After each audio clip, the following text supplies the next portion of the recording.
Ranking nerds and their interests. Nerds, dorks, dweebs. We should end them. They do nothing for society. It's the I feel like the term I already know I'm pausing. I feel like the term nerd is different now. It used to be more mean prior. Like, being a nerd isn't as weird because everyone plays video games. A lot of people watch anime. Yeah, like, geek is more of a nerd now. I don't know, like, what's, like, a terminology that it would be? Like, what's a nerd now? It's normal. Like, I don't think people get called nerds. You're like a chud. Or it's just like you're a fucking loser. I think that's, like, what they mean now. Because, like, nerd's different. Like, people used to get made fun of in, like, yeah, the early 2000s for, like, playing video games. Like, it was lame if you didn't do sports. But now if you're, like, on your high school Rocket League team, that's not lame. That's cool. Like, you'll see videos of them going into a tournament and, like, gaming's cool now and anime's not weird and owning a PC is cool. It's like, I feel like all that's changed, so it's like, what's left that people get clowned on for? Maybe a level of being too into it. Like, people that wear the Naruto, like, headband and, like, run around with, like, their hands behind their backs. Like, they probably get clowned on. But I think it's like the level of obsession with the topic. Jocks time now. The jocks are in control. Being a nerd or a dork those two things are different, by the way, nerds and dorks. Nerds are impressive. Yeah, I think dork is lame, nerds are cool. Nerds know stuff, and nerds, they have very specific hobbies that are dorky in a sense, but they're actually really good at them, whereas dorks are worthless nerds. And I am a dork. I feel... Yeah, being a dork is like, you play World of Warcraft every day, but you still suck at it. Being a nerd is like, you know Life League, but you're in, like, fucking Diamond. Like, you're in a good rank. You're, like, pretty good. Like, you nerd out on Valorant, but you're Ascendant. So what's Jinxie? I would say Jinxie's a nerd.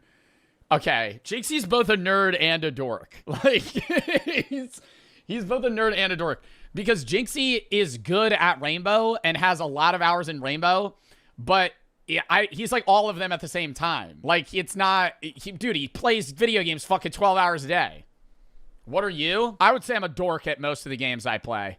If you're saying personality-wise, like, I'm not very good at many games that I play, but I think if I, like, put my mind to it, I'd be better. Weird talking about these things, because I remember in, like, the 2010s, like, you kind of wanted to be... People that LARP being fans of anime are dorks. Like, open posting on Twitter that you're, like, a huge fan of One Piece for the first time ever, never spoken about it before, and you're like, yeah, this has to do with the Gubba Gubba fruit. Or the devil fruit. Like, come on. A nerd, like, became cool for a little bit, and people were LARPing being nerds. I hate using the term LARP because that is a new thing, and it's whatever. I'm obviously very tired, but I am a dork. Like, I To be fair, you have to LARP a bit to get into something. Very true. I think there's a level of LARPing that's acceptable, right? If you are LARPing the World Cup, for example, and you're supporting the US, that's fine if you like your country. But going and LARPing, like, being a huge fan of football in general, when this is the first time you've ever watched football, is, like, lame. That's you? Yeah, people say I LARPed the Eagles. I don't LARP the Eagles. I just wasn't huge into football. I just always, like, yeah, I like the Eagles or the Bengals, like, one of the two, right? Those were the two teams. But I've always been Eagles since I was a kid. There's a clip of me talking about the Bengals, too, because I like both teams. And I do like Joe Burrow. Do dork stuff, but I was always, like, on the edge of dork culture. Like, I was too afraid to jump all the way in because people would make fun of me, and I had to keep up appearances, so I never touched Magic the Gathering until I was 20. Ooh, I touched Magic the Gathering, bro. That was probably the dorkiest shit I took part in since I was a kid. I loved Magic the Gathering, and then I stopped playing it in high school. Dude, I don't know. It's like, that's the thing, is the dorks when I was in high school were the kids that played Magic, brought their Switches to class, and only played on PC. But now, that's everyone. Like, so what's a dork now? Like, I remember, bro, I didn't, like, make fun of those kids, but I would talk to them. They'd be trying to convince me to get a PC. I'm like, bro, that's lame. Console's cool. Now I'm them. Now I'm going, nah, why the fuck do you still have an Xbox, bro? What are you doing? 8, because I didn't want to be made fun of. Now I'm at a point in my life where no one's going to make fun of me, or if they... Everyone bringing that shit to school is whack? Okay, what's whack bringing to school? Bringing a Switch? That shit was awesome. I did that senior year. Senior year, I brought my Switch to school. At lunch, I would play Mario Kart with my friends. That was fucking awesome. I can just cut them out. But I do dork stuff. You know what I mean? So I wanted to talk about nerds, and I want to talk about... That's lame. Oh, yeah, sorry. I'll just fast eat. I should have just fast eat my lunch and then hit a vape in a bathroom fucking 80 times. I want to rank nerds based on what nerd stuff they're into, because there's a bunch of different kinds of nerds. So I'm going to be ranking and talking about nerds on the big screen. Right now I have Deadlock up. I got to take that down. I'm a game nerd. You guys play Deadlock? I hate the new holiday. And now we're a little bit closer. So let's jump in. Right up first, music nerds. I don't like you people. I don't like music nerds. I don't like that at all. I don't like it for... What do you mean, like, oh, like they're, like, collecting memorabilia of music? Like, people that are really into vinyls? 2 reasons. 1, I'm jealous. I am jealous of people who are really into music. I wish I had the wherewithal to give a that much. You know what I mean? Like, I just, like, people who can sit in a room with nothing else and just listen to music and, like, go through albums and catalogs and just, like... Oh, like when Drake released his albums and people listened to it front to back, like, 5 times over the course of 12 hours. They know who recorded what when and all that shit. It's very impressive to me. But you're also super annoying in a crazy way. You're annoying as Music nerds are annoying because they're also they're not dorks. Music nerds are usually pretty cool people. You know what I mean? And they use that, they hold that over you. But they're being equally as dorky. It's like you know, if you were like obsessed with Pokemon cards, you know what I mean? You knowing all that information, that's dorky. And you can't act like you're cool at the same. No, but I think the reason that music nerds are considered dorks isn't because they know a lot about it. Like if you know a lot about Pokemon cards and you invest in Pokemon cards, that's whatever. I think where it becomes dorky is if like you know a lot about Pokemon cards, you still suck at Pokemon or you're wrong, or like music nerd wise, you're really into music, you know a lot about music, you make your own music and it sucks. Like that SoundCloud rapper in your high school that like mixes his own beats and they're just straight poop. Straight doo-doo garbage, horrible, and they fucking promote it and like rent out like a shitty car to film a music video, and it's just lame. Time. Also, holy shit, the superiority complex of these people. Like, oh, did you... DJ Toenail, and he's still mixing beats, bro. He just plays the same fucking Spotify playlist he's had for the last 10 years. Oh, name 5 bands or whatever. Oh, that's not Midwest emo, that's post-hardcore. Like, what? Okay, whatever, dude. Who gives a And also... I would say that's not a dork. That's more like stuck up. Do you like music?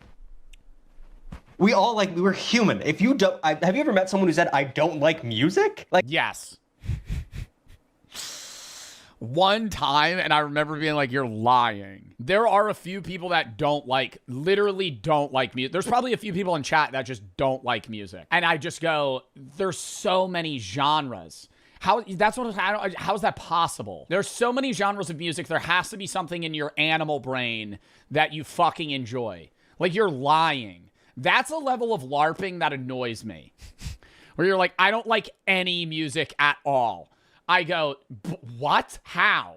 Same thing with people that are like, I don't like any movies and I don't like TV shows. Or they go, I don't like YouTube.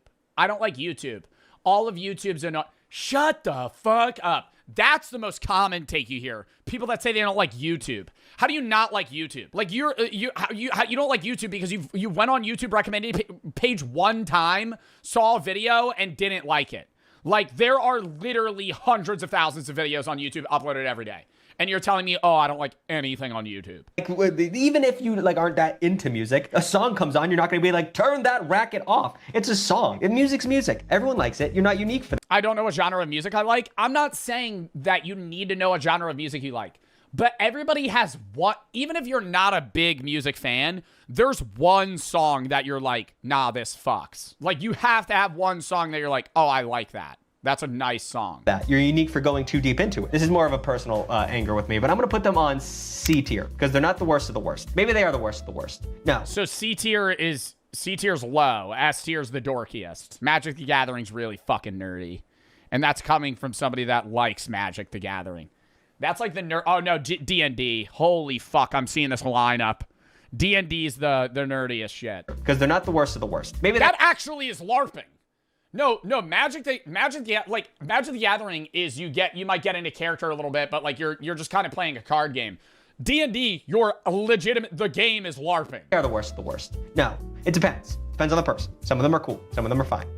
My boy Alvin Flames, music nerd, and he's chill. He's cool with it. But other people suck. Next up are the film nerds, and I'm going to go immediately put that in D. D o'clock is where they go. Absolutely, for sure. They're way worse than music nerds. Everything I said Oh, so D's the worst. about music nerds times a million with film nerds. Wholly pretentious. Wholly lording it over you. Holy shit, they suck. Also, it's less cool, by the way, than music nerds. Music nerds are like, diddling on a guitar at a party, and that kind of sucks, but in a cool way. Whereas movie nerds are like, have you seen ba-da-da by... And no, that I will agree. The thing that I don't like about music nerds, because I know a few of them, and I love them. Like I think they're so great people.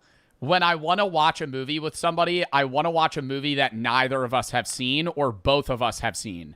I hate watching movies where it's like, we're a group of 4 and one of us has seen it and everybody hasn't. Movie nerds have seen every fucking movie. So I'm sitting here, I'm like, oh, let's watch this. They're like, oh, no, I've seen this. Ruin it. And they're like, oh, I'll watch it, though. Some French bullshit guy? You haven't? Well, you don't know. Oh, they keep looking over? But I do that, too. When you put your friend onto a movie and you're like this, you're watching the movie, making sure they're laughing, like the funny scenes. See, that's the worst, is when you recommend a funny movie to somebody and they don't laugh. Or you ever show a TikTok to somebody and they just hit you with this? Yeah. They hand you your phone back. Oh, and I'm like, dude, that had me dying at 3 a.m. and you just fake smiled that shit. That's the worst. That's the worst. Film until you've seen this. No, I like Spider-Man. Wait, oh no. Oh, I don't appreciate the art form enough. Whoa, who gives a So you gotta have a lineup. If you ever want to show, let me give you the method here. If you ever want to show, you have to pan to the crowd, right? Don't show somebody a video that you think's really funny if you know them and you know that they won't think it's funny. Go in with like 5 videos and you'll hit 2, miss 3. It still comes out a dub. If you get a couple videos in that get a chuckle, you did your job. Can't keep swearing. It's not cool to swear, Tucker. Come on. But my God, I went to college with film students. Like I was in communications with a minor in media, I guess. But that's why I think if you ever want to, sorry, I know I've paused so much during this video. If you ever want to recommend somebody a movie, recommend the movie that you could watch with them that isn't funny. Unless you're both like really high or something. Or you both want to watch it. Because it's like, it's so much easier to go, let's watch Django Unchained. You've never seen it. Because they're going to think it's cinema. There's no world where they're going to watch fucking Interstellar and go, that was a bad movie. But if you're like, oh, dude, where's my car? Super funny. And then they get to the scene that I think's super funny and they don't laugh, I'm going, turn it off. I don't even want to watch it anymore. Yes, I genuinely don't remember what my degree... You have terrible fucking movie taste, dude. You're part of the 97% that gave it a thumbs down.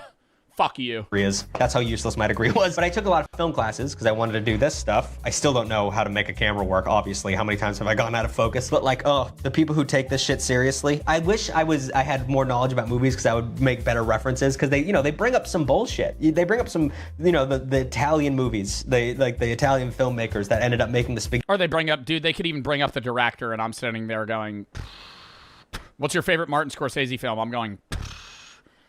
I don't know, man. Spaghetti Western. It's like when somebody tells you to go somewhere and they say road names. I'm going, I don't know, brother. You just got to tell me locations. You got to go to the Wawa out that way. I go, oh, I know what you're talking about. No, have you had da-da-da? And fucking Stanley Kubrick, I want him to die. He's dead. But anyone who is a Kubrick fan is just a wife beater. Is just a piece of shit. I've never met a Stanley Kubrick fan that was not the worst person. Straight up. It's just the most pretentious bullshit. It really is. I can't stand it. He's just a very mean guy. He takes things very seriously and he makes sure everything is very exact. That sounds like an asshole. That sounds like someone who doesn't understand what art is. I don't like film nerds. I don't like them at all. Okay, never mind. We can move on. We can't move on. Whenever you bring up a movie that you like and they scoff, my favorite film of all time, Fantastic Mr. Fox. I really like Wes Anderson. And someone at a party, a film kid at a party, once told me that Wes Anderson is like the baby's first taste of like indie filmmaking. No, I get that all the time because I always say my favorite movie is the original of The Thing and everybody thinks I'm a fucking chud for that. But it's like, bro, everybody's got the I respect that. Big Tug, I respect you saying Fantastic Mr. Fox because everybody says, oh, my favorite movie's The Godfather. Oh, my favorite movie's this. Oh, how about you have a fucking better take? How about you have something more unique? Come on, say something else. His first intro to not make. Oh, my favorite movie's Interstellar. Oh, great. It's in top 5. Yeah, sure. Have a better movie. Mainstream movies. Or not better movie. See, I'm saying better movie like they're bad movies. I know they're fucking top 10 movies of all time, chat. But it's like, fuck. Jackass Forever. I don't know about that. That's what like Chris's favorite movie is. When he told me that, I was like, your favorite movies where they're getting their fucking dick bit by a snake? He's like, yeah, it's comedy gold. I'm like, okay. Which favorite movie though, Jackass. I do love the Jackass films. Favorite movie though, they're not even top 10, bro. The one scene in Jackass though, where they get the bigger guy to run with a trash bag suit on, and then they have a tube, and they give him laxatives so he shits himself, and then they give him a tube and they hook it up, I think to like, it was either Wee Man or somebody else's face. And then they like turn up the speed and they make him run. That's funny. You just get a crumb of pussy. My God. Oh my God. D tier. Them. I hate them. Moving up. Magic the Gathering nerds. I am one. And we suck. We suck. We suck. I've been making more Magic the Gathering content recently. I am going to be releasing I'm opening up Marvel Pack soon. Yay. There's definitely layers to this shit, but like the stereotypes of Magic the Gathering players, there's a kernel of truth there for sure. That being said, this is one of those hobbies that people hate to love, and it's full of, I've met some very great people from this hobby. It's a very fun game. It's becoming less fun because of power creep, I guess, and you know, the universe is beyond, but I'm not going to get into that. I'll make a video about Magic the Gathering soon, or maybe I won't, but I'll put it in B tier because I'm biased and I want to put it in A tier. But wasn't there a level, then you argue about the fan base of Magic, didn't they like harass like the game makers in the competitive sense to a point where they had to like all step down and they had to like backpedal? There's like a whole story about that where it was like the Magic the Gathering like community like bothered like these people so much to the point where they had to like resign. B tier is fine. If B tier is because some of them are like being the leader of Magic in the competitive scene sucks. Sneaky people, but Tadsy, I don't know what it's called. I'm not that into Magic. I'll play Magic with my friend that's really into Magic. I'm a Magic LARPer. Overall, it's a very fun game, and they don't bother you. Magic the Gathering people don't bother you. They might try and really get you into it, but besides that, they're not ruining parties. You know. Up next, the D&D nerds, or we'll just say tabletop gaming, because I've come to find out that there's a lot of different types of D&D. You know what I mean? Like D&D is the bog standard, and then there's other things like Monster of the Week, I think, and there's like Lovecraftian shit, and there's like a million different like smaller single campaigns that are not.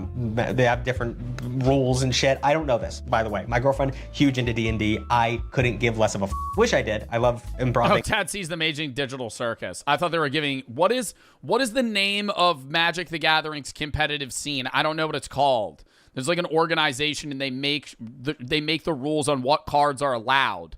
And they changed a rule and it dropped the value of a set of cards so low that people were literally like giving them death threats. And theater. Like when CS made it so you could trade reds to fucking golds. And I love, you know, getting into it, but like I've just never, every time I've tried to get into D&D, they hand me Wizards of the Coast, yep. that sheet. And it's so many things you got to keep track of, and I get so dizzy and bored and scared, and I hand it back to them and I go play video games. D&D has obviously seen an uptick in recent years. It used to be some real dork shit, and now it's kind of like mainstream, which I think is interesting. But every person I've met from D&D, socially awkward, probably, yeah, to a degree, right? But very nice. I love how much they get into it, though. I love that. Like, I want to do that. I've never played D&D, but I would get into a character. Would I feel really awkward and cringy for the first 15 minutes? Yeah. But I feel like being able to, like, genuinely LARP being an elf in the year 1230 in a foreign planet is pretty cool. The problem is then I have to pick up dice and roll something. I feel like it'd be better in like VR, you know? I'm sitting there, I'm wearing an outfit, and we're sitting at like a folding table, and I'm like, I cast Fireball. I roll 8. Very nice. It hits. People, very fun people. The only thing I've met in D&D people that suck is they're like the theater kids that take it too far, very theatrical, very annoying. I hear a lot of complaints about the dungeon masters. There's a lot of people that really only want to be a dungeon master, which is basically the game maker in like the Hunger Games sense. And they could be very mean. They can be annoying. Like they're in the campaign, they're really taking up a lot of time and like being their character and like breaking into other people's scenes and stuff. You gotta, you know, some people just don't have an off switch. But overall, I think A tier. I think they're really worth it. Honestly, you should. That's also really funny. Somebody should do a video trolling D&D.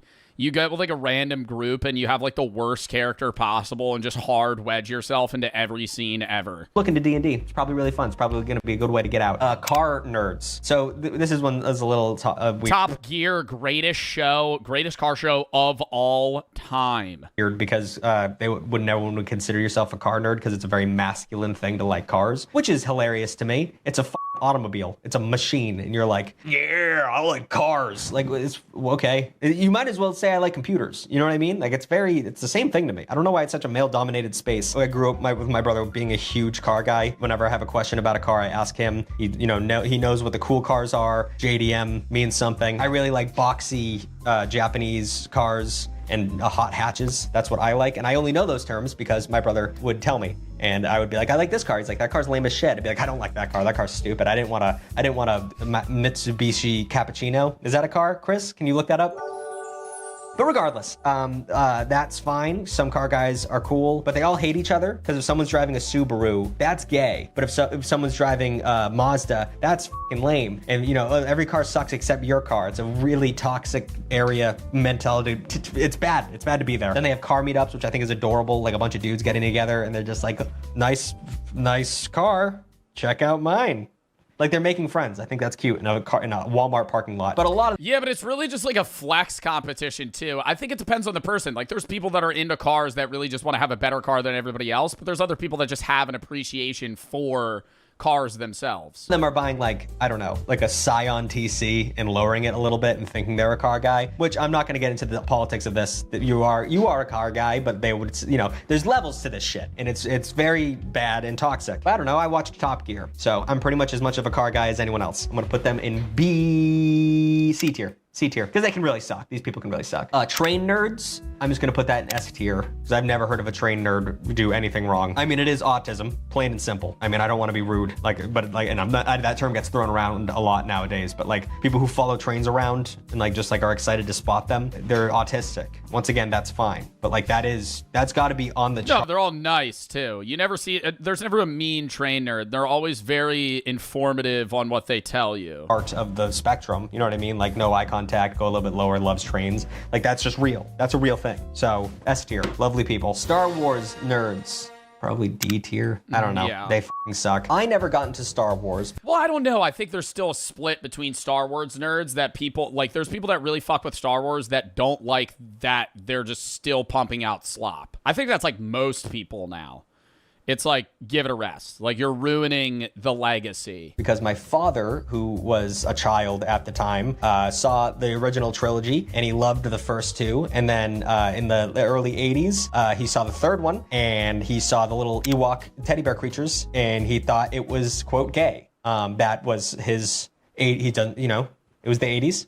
But he thought it was lame and gay, and he tapped out. So he never showed me Star Wars. And you need to understand that if you don't see Star Wars at a young age, it's like Santa. You don't give a shit about it because Star Wars was like... Yeah, I've only seen like 2 of the movies. You're either in it or you're not. I feel like it's the same thing with like Harry Potter, Lord of the Rings. Any of those big series, it's like... You watch that shit as a kid, or you like never get into it. The Beatles. It laid the groundwork for science fiction movies. So like it really made a big difference. That being said, nowadays I've seen Don't diss Lord of the Rings. I'm not dissing Lord of the Rings. I'm saying it's the same thing. Like most people that haven't seen Lord of the Rings by the age of 25 are never going to see it. Before I saw Star Wars, I saw probably it's like a 3-hour movie. You gotta lock in? No. Most people aren't getting into it. 15 science fiction movies that were 10 times. I could watch it at 22 and still enjoy it. I'm not saying you can't enjoy it when you're older. I'm saying if you don't get into the movie series at a young age, you usually don't. Times better. Million times better than Star Wars. Star Wars is bad. It is bad. It's basic ass hero's journey shit. It's so boring. The dialogue's pretty rough. It's lame. If you didn't see it as a kid, it's lame. It's pretty lame. And I think most Star Wars fans would agree with me on this. The one thing it has for it is world building. There's a million things going around with that world. They used to have the books that are no longer canon, and the nerds can really get into it. However, Star Wars fans hate Star Wars more than I do. It seems like a toxic fandom for themselves. Like they're so protective of that IP, and they're so afraid of it getting up, and it's been getting up since minute one. That whatever his name is, what's the director's name? Regardless, he's been f***ing this shit up since day one. So God bless him. But they're pretty toxic, but they're to each other. So we'll put it in B tier. Oh, I put them in D tier. I'll leave them there. Star Trek nerds will go in B tier though. I've never really met Trekkies, but I know they were the like original. Star Trek is just so old. Like I feel like somebody in chat right now or somebody my age, it's like you're not going to meet somebody that's a big Star Trek fan. Like Star Trek fans are like late millennials because that's just such an old series. When did those come out? Sheldon Cooper? Yeah, Sheldon Cooper also would be based like that. Big Bang Theory was like 2010 and he was like 30 in that. When was the first Star Trek? 1990 or 1966. That's fucking so. Oh no, Star Trek Motion Pictures, the first film franchise, 1979. Star Wars first film release date, 1977. Okay, so they're around. Wait, whoa, really? I always imagined Star Trek was older. They were around at the same time. Original fandom. They were the original. That's like news to me. Guys, gotta give props to the OGs. They are the reason of fan fiction, if you didn't know that. And that it's very interesting that these people really jumped on this thing. You know what I mean? They really enjoyed it and they've been into it for the whole time. And good for them, showing up to cons and wearing their little cute ears and wearing their little outfit leotards. It's very cute, but it's I never have ever given a little bit of a shit of Star Trek. I don't know where to jump in. It's like Doctor Who. Like, where do you start? I did like Doctor Who though. I didn't put Doctor Who on here. I love David Tennant. So yeah, Trekkies, I think they're toxic once again to each other, but legitimately, it's kind of an old head thing. So I don't know much about it, but B tier, they are dorks, they do smell, but at the end of the day, I don't think they bother anybody. Gamers, ew. D tier. I'm a gamer. I game an unbelievable. That's like okay, but that's literally everyone. That's literally everybody. You have to categorize specific types of gamers. How is gaming in D tier? How is gaming in D tier? Gamer, okay, it depends on the gamer, bro. If we're talking how nerdy something is, like people that play sports games or just base like controller shooters, that's not nerdy at all. Nerdy games, RuneScape, World of Warcraft, Genshin Impact, nerd games. Those are nerd games. But not in a bad way. It's like those are the games that are like more like you gotta be in that community. You know what I mean? You can be like a soft Call of Duty player. But if you play League all day. Not all day. Every week. You're playing League a lot. You're playing World of Warcraft a lot. Rust. Oh my God. Rust is the nerdiest, has to be.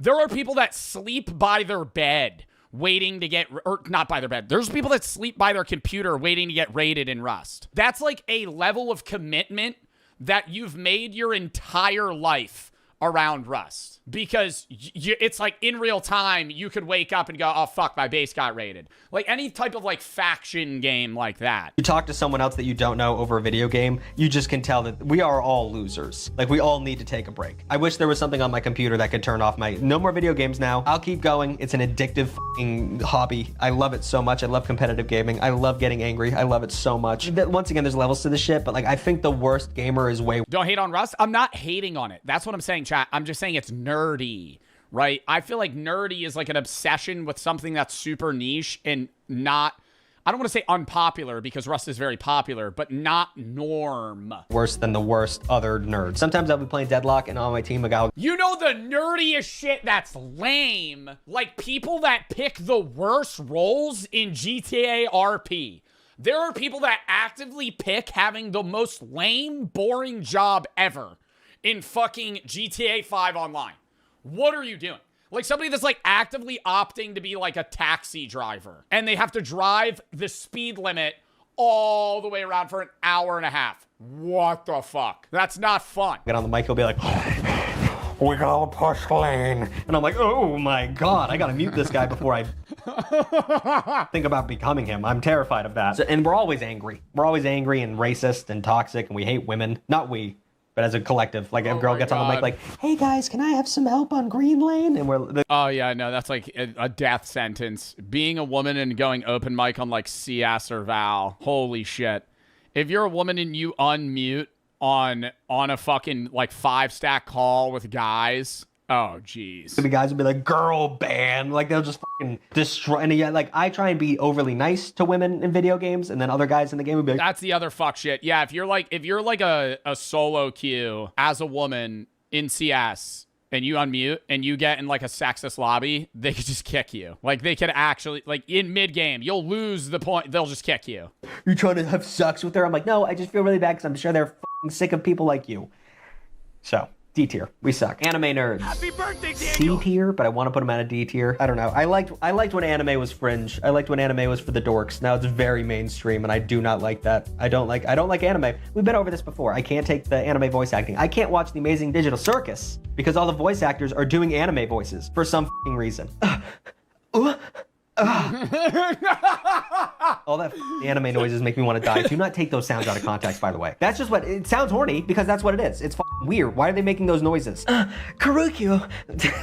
I don't know. Yeah, like heavy, like loud, like you hear them breathing. I don't know what words they say. Sake, we need to go to the palace right now. Like, it sucks. Yeah, they could be like sitting down being like, that's so sweet of you. You really thought you really have been into me that long? I had no idea. Wow. I'm sorry. I'm just flustered. So why did they do that? Where did that start? And it's always about some dude who's super sick, or it's just like, I don't think I'll be able to do it. And then he does it every episode. Bro, and then there's people that actually talk like that. And then there's people that actively speak like that, like on a day-to-day basis. And it's like, dude, it feels like a transatlantic accent. Like you're forcing that. End up figuring it out, and he just gets stronger and stronger. The plot, it's just people get excited about that. I hate anime. I do enjoy maybe slice of life animes. Like what's that, My Dear Friend Nakotan, but the deer girl?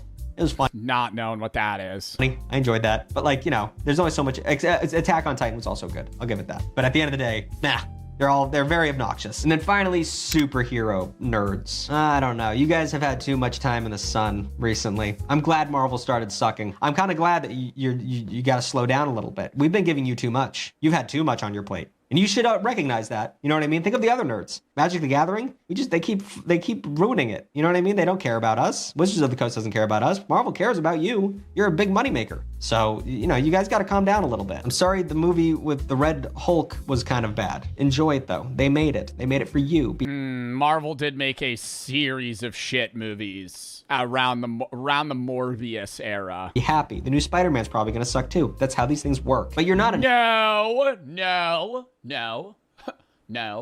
That one will be good. The other ones suck. Annoying. You're just bitchy. You're whiny. So I'll put you at B tier. I have no problem with that. All right, gang. That's all the time I have for the dorks. If you have any other, there's a million different types of dorks. So if you have any other ones you want me to talk about, let me know in the comments down below. We probably could do a million of these videos. Sports. Oh yeah, you could get into a million niche communities. Dude, Big Tug makes the fucking best content, bro. Come on. Book nerds didn't make the cut. Always kind of a thing. Now people watch, now people become romanticy nerds. Yo, I also gotta say, is there a level, can you call them nerds? People that are obsessed with reality TV. Like a level of obsession with, I'm not saying just like Love Island. People that watch, at the same time, they watch Love Island, The Bachelor, The Bachelorette, fucking Real Housewives of New York, and other, I'm like, you are involved in so many people's lives that it's like unreal. Big Brother, all of them at once. So you gotta pick one, you know?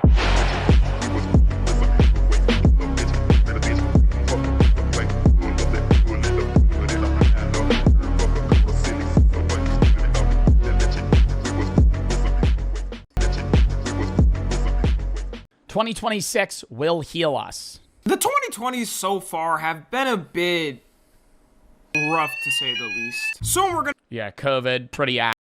I feel like 2020 and 2021 were just COVID and a blur. And then 2022, it's like everybody reemerged from the sludge. Now it's like, I don't know, out of the 2020s, 2020, 2021 were ass. What was like good? What were good years? I don't really know. I feel like 23 was meh. 24 was all right. 25, pretty meh. It'll be 6 years into this decade, and a lot of people are saying there hasn't been an it year for us. And I speak for all human beings on Earth when I say 2025 was not that it year. It's hard to find a single soul that was even positive on the internet this year. And I may be a part of that hating, sure, but I blame everyone else for that. Yo, I like fully think that like GTA is gonna turn that shit around. Like GTA 6, bro. It's going to be the savior, man. I think it will be the great reset. No, seriously, I know it's just a video game, but like, I think GTA 6 will be the reset. Like, it will be like everybody chills out for a bit, plays it, and it's like, all right, you know, maybe we don't hate each other. The internet made me negative this year and turned me into a villain. It seems at any moment this year, was prepared to fight in the street and get ready for war. And by I mean the president of the United States invading a country for oil. I think you're going to find that there's a very receptive ear to doing exactly what they're doing, taking out those boats. And very soon we're going to... Well, yeah, Trump was again in war because the U.S. economy is a war-based economy, so we're kind of fueled off of fighting. If we're not in a war, we're not really doing much. We got to kind of have to seize power over other countries to gain power ourselves. We live in a war-based economy. That's why, like, we started sparking up pretty crazily economically after World War II, and now it's just, like, kind of sludging out. Start doing it on land, too. Yes, the United States. The United States is a war-based economy. Venezuela. How about we're buying oil from Venezuela?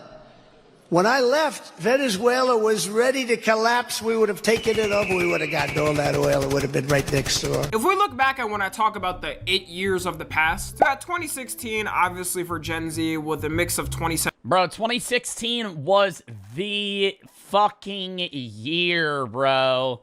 Oh my God. Prime Gaming, Prime YouTube. I don't know. Dude, the only other year, I think like S tier, 2016, A plus tier was 2018. A tier, 2014. F tier, 2020, 2021. Like dog shit. I'm going to even say 2019 was like D tier. 2019 was a bit mid. A bit mid, some would say. Nothing that was like, you know, launching it into F tier. Harambe? When did Harambe die?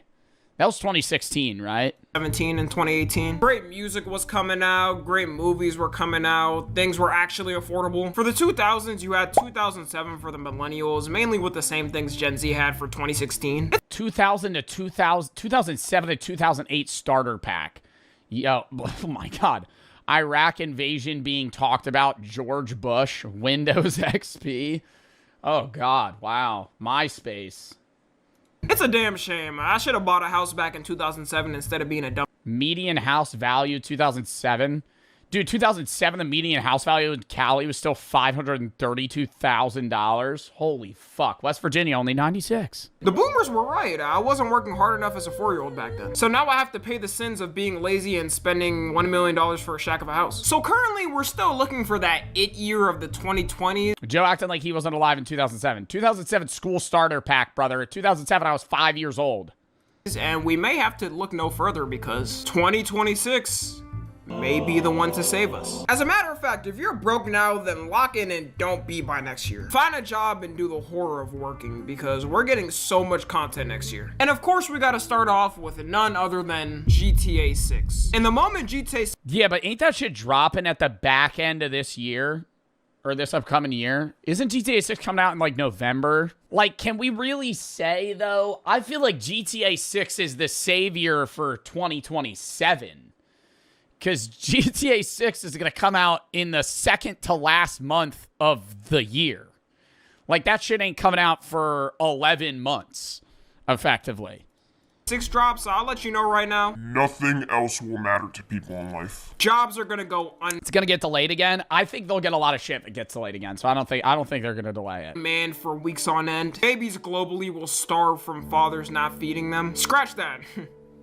I'm acting like dads even take care of their kids. It's GTA 6 though, so mothers as well. Yo, I really do wonder, like, how many people aren't gonna show up to work in school on the drop day of GTA 6. Like, I fully believe that, like, it'll be a 2-day world shutdown. Oh, we'll probably neglect their... Like, they'll just call out. Babies. It's not to pass y'all, alright? Women play games too now, so the baby starving will be an equality effort. My prediction is for at least the first couple of days it's out, certain establishments will have... I wonder, do you think GTA 6 will, because of its, you know, just straight up popularity, do you think it'll transcend gamers the way Fortnite did in 2018? Because that's going to determine how big of a societal impact it has. Because when games break that barrier of non-gamers play this, I don't think it will. I think GTA 6 will be the biggest gamer game, but like Fortnite was easy for people to get into because it was just like a battle royale shooter. You could have been ass at it in 2018. It didn't matter. I feel like GTA 6 is going to be pretty complex control-wise. Maybe not. I don't know. I just wonder if like non-gamers are going to be hopping on GTA 6. Problems with employees not showing up. People are smart. They will save up their sick days or pay time off to make sure they can play it. And technically, Fortnite was free. That's another thing. Yeah, GTA is going to cost money. they wouldn't be wrong in using those days off, which bosses will not be happy with. This is a game that's been 8 years in the making. People were making fake unboxing videos of it back in 2016. And why does this have 9 million views, bro? Like, who the fuck's actually thinking that GTA 6 was getting unboxed in 2017? Oh, God, there it is. Oh, shit, GTA 6 for the PS4. Oh, no. I don't even think GTA... Yo, did you see that shit where motherfuckers were like, is GTA 6 coming out on the Xbox One? Please tell me it's coming out on the PlayStation 4. You think GTA 6 is going to come out on a console on the PlayStation 4? You're going to pay, bro, your console's going to be worth less than the game. The game will be out on the PS3, bro. Please tell me. There it is, people. There. Oh my God. With it, you're gonna have a new wave. What does he do after that? Because obviously the game doesn't exist. So does he just like end the video, or does he open it and it's a fake disc? With it, you're gonna have a new wave of content creators become big off it. Shameless plug. Hopefully that's. Yo, honestly, I think 2027 there's gonna be a huge wave of new creators, and I think certain creators will get way bigger that are just currently large right now. Because they're just going to grind GTA. Which then will create even more great content for the year. Same thing happened with GTA 5. Like, so many channels we grew up with got big off it. It's one of the reasons the Sidemen started to blow up. Them playing GTA. Really? The Sidemen blew up? I feel like I knew about the Sidemen because of their soccer challenges. Like the crossbar challenge. And then I just knew Vic from Minecraft. And then KSI was already just huge. For like try not to laugh shit and just like random shit with his brother. GTA 5 together. And football, same thing. We didn't even talk about how good the story's gonna be. First, you're gonna have 2 different people you can play from, which I know is one less than GTA 5, but that because you got Lucius Finance you can play as, or Jason who you can mog everyone as. Meaning you got 2 options. I think GTA 6 could have a lot of more side characters though. That's the thing. Like these 3 are gonna be the main ones that you interact with in GTA 5. We're gonna play the story mode before the new one comes out. But I think GTA 6, it's going to be these 2 as the main, but there's going to be like way more side missions with characters that are still prominent, but you just don't play them. Meaning you got 2 options. You do the cracking or get cracked yourself. Also, GTA 6 Online is going to be so generational. You'll be able to go in different types of servers. They'll have YouTuber servers or streamer servers, as well as roleplay servers for people. Oh, fuck no, bro. I don't think you're... Yo, Tommy, I'm going to disagree with you there, bro. I think I will be in hell if I hop on GTA Online. I'm going to get stream sniped to death. Like, what? I feel like if I played GTA 6, that shit would be terrible.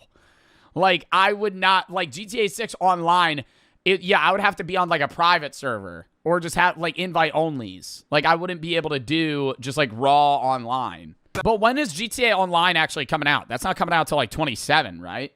Because when GTA 6 drops, November is just the story mode. Online won't be coming out for a while. That are going to be in these servers is going to be off the charts. Also, you know those GTA 6 playlist nights with the homies is the type of stuff you'll be telling your kids. Doing that in GTA 5 with my friends during quarantine saved my mental health. And they'll definitely have way more options of games to pick and better ways for players to make it. The system for it was made over 10 years ago, so with 2026 tech, it'll be like the first iPhone versus the newest one. It shouldn't compare. We're also going to have a map that's double the size of the last map. That's how big it's supposed to be? What the fuck do you think goes on here? This shit's just gonna be like Crocodile Swampland, right? Oh, this is like the The Keys. It's like Key West down here. Wow, this is really just the state of Florida. Is this... Okay, so this is like Miami, Key West. What is this, like Tampa? Or like Orlando? With the new different types of transportation that we haven't gotten, hopefully no more Oppressor MK2s. Knowing Rockstar, they'll add a version of it that's even worse than the last one. Yo, please don't add some bullshit like that. Like, actually, for the dude, until like 2032, don't add some bullshit heat-seeking missile motorcycle that flies in the air and can maneuver on the fucking drop of a dime. For if anything like that's out first day, I'm gonna fucking freak out. With all this time It better be like very basic shit. waiting, the anti-cheat better be ironclad. I'm talking, if someone gets caught cheating, they get executed publicly in front of Rockstar HQ. Cheaters ruined the last GTA Online, so I'd be damned if they do it again. That's the majority of GTA 6, but if you thought games There's were gonna be an exploit. I don't see a world where even with the development they have, you know, you get millions of players hopping on. There's gonna be YouTube videos left and right. How to get a Bugatti for free in GTA 6. First, you're gonna want to go to your Los Santos garage, and then you're gonna want to deck it out in that platinum paint. Then you're gonna bring it over, and you're gonna spam the X button and the A button when you bring it into your garage, and boom, you're gonna have 10 of them. Then you're gonna sell each one of them and buy a Bugatti. Marvel's releasing Wolverine, which off the trailer already looks peak. I'm not even a big Wolverine fan like that, but I'll definitely cop it. It's also graphics, so no ass censoring. You can completely destroy someone's guts in 4K 60 FPS. That might have sounded a little off. Subnautica 2 is releasing. Pretty fun. Oh!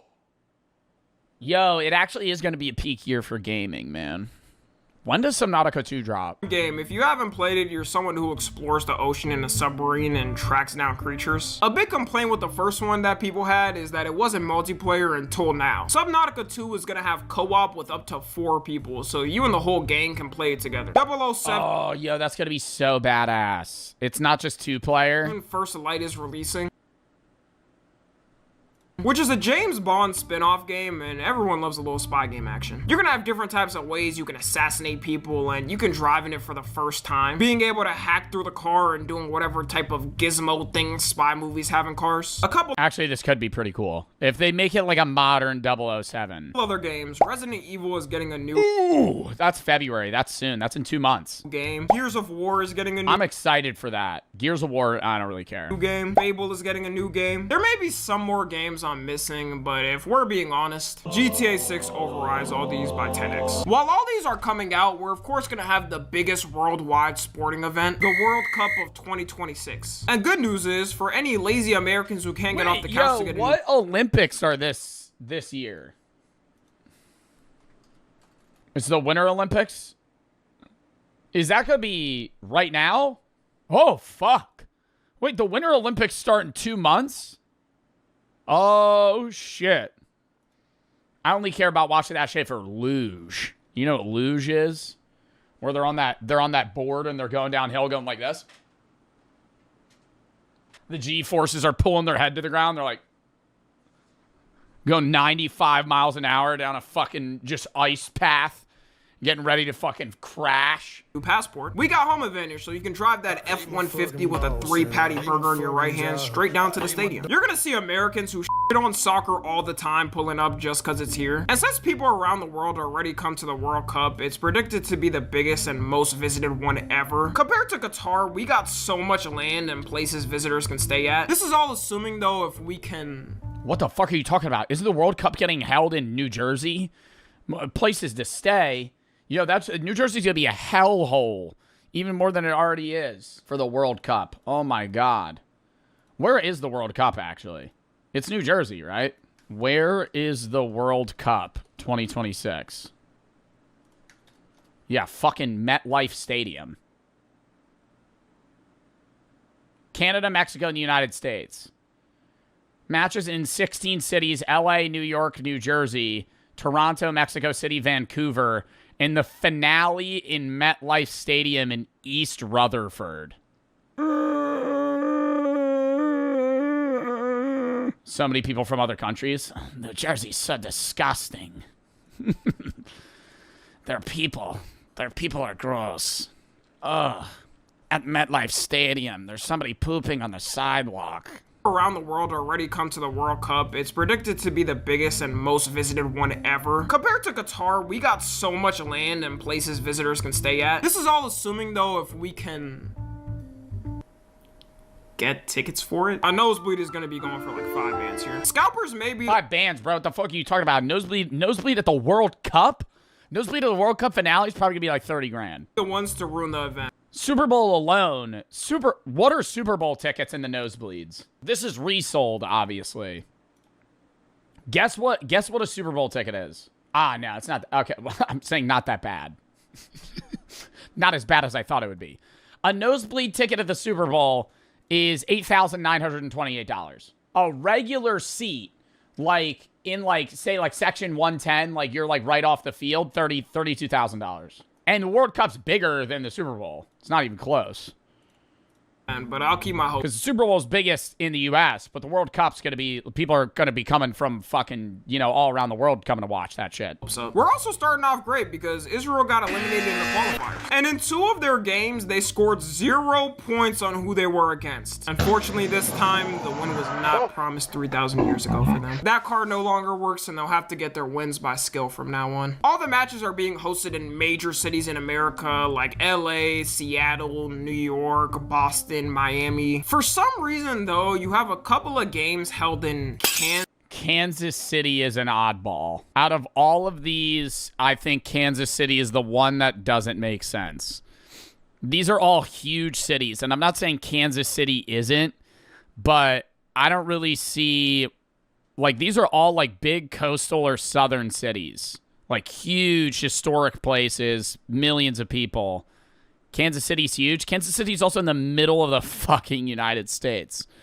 Like, it's just a random place comparable to the rest. in Kansas City. What billionaire in Missouri paid for this shit? It was almost perfect. Ain't no one coming from around the world to the U.S. thinking No, that'll be the match that's for people from the U.S. That'll be the cheapest game. If I had to guess, out of all of these, because you got to think, bro, these coastal cities are going to have a lot of people from Europe, and these other cities here are going to have a lot of people from Asia, because it's the direction that they're going to be flying. So, like, in LA, there's probably going to be more people that are from Asia versus New York, where it's going to be a lot of people from Europe. Kansas is going to be the city's game where it's just like people from the U.S. Kansas City. What billionaire in Missouri paid for this shit? It was almost perfect. Ain't no one coming from around the world to the U.S. thinking about visiting Missouri. I wouldn't be surprised if people around the world haven't heard what Missouri is. I'm worried they wouldn't even feel comfortable. Footballers going to get shot? Yo, I will say I think they're probably stressing about that shit right now with the amount of mass shootings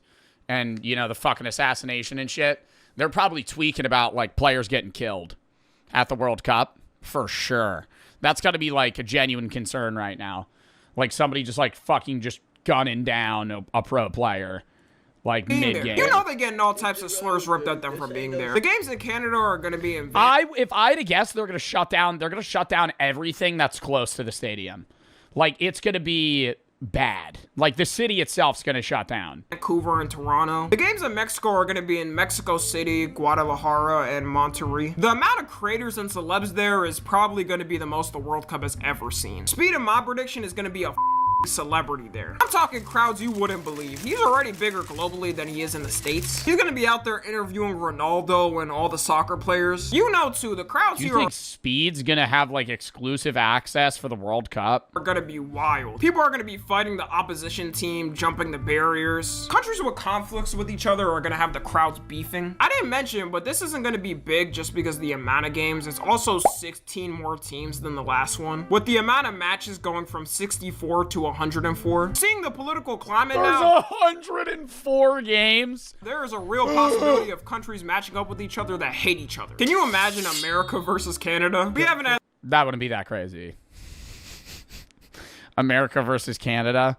Countries that would be, like, bad to go against each other, like Russia and the U.S. the best relationship this year. Both countries are going to be throwing up the sets to each other. France versus Senegal. I know Senegal won't make it that far, but this would be crazy because of France's colonial history with it. If Senegal Russia doesn't play, I don't know what countries are in the World Cup. If I'm won being it, they real. would never live that down. Now we can move on to movies Russia's banned? Oh my god. and TV shows because, man, this about a hit. Marvel's about to cook this year with Spider-Man and Avengers Doomsday releasing. Something Marvel can never go wrong with is a new Spider-Man movie. And the fact the whole universe's reset is gonna give so many opportunities. There's already a lot of predictions on who the villain might be and what twists may come up. The Punisher and the Hulk are already confirmed in it. There's also predictions that Scorpion might be the villain. Tombstone is confirmed in it too. And since Zendaya's chopped ass finally isn't in the timeline anymore. That's a joke, by the way, guys.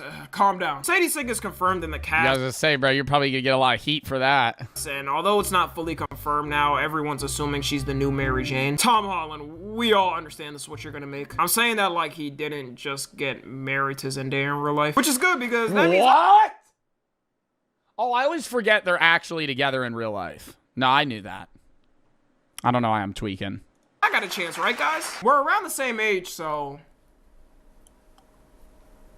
it makes sense. How old is Zendaya? I feel like Zendaya's almost like 30. 29. In Avengers Doomsday, I don't gotta watch it yet. Doctor Doom as a villain will be peak. I'm not a big comic book fan, so I haven't seen or read much of him as a villain. But who needs that when TikTok edits already show me how much more this has? The fit alone shows me he won't be f***ing around. I just hate that they cast fucking Robert Downey Jr.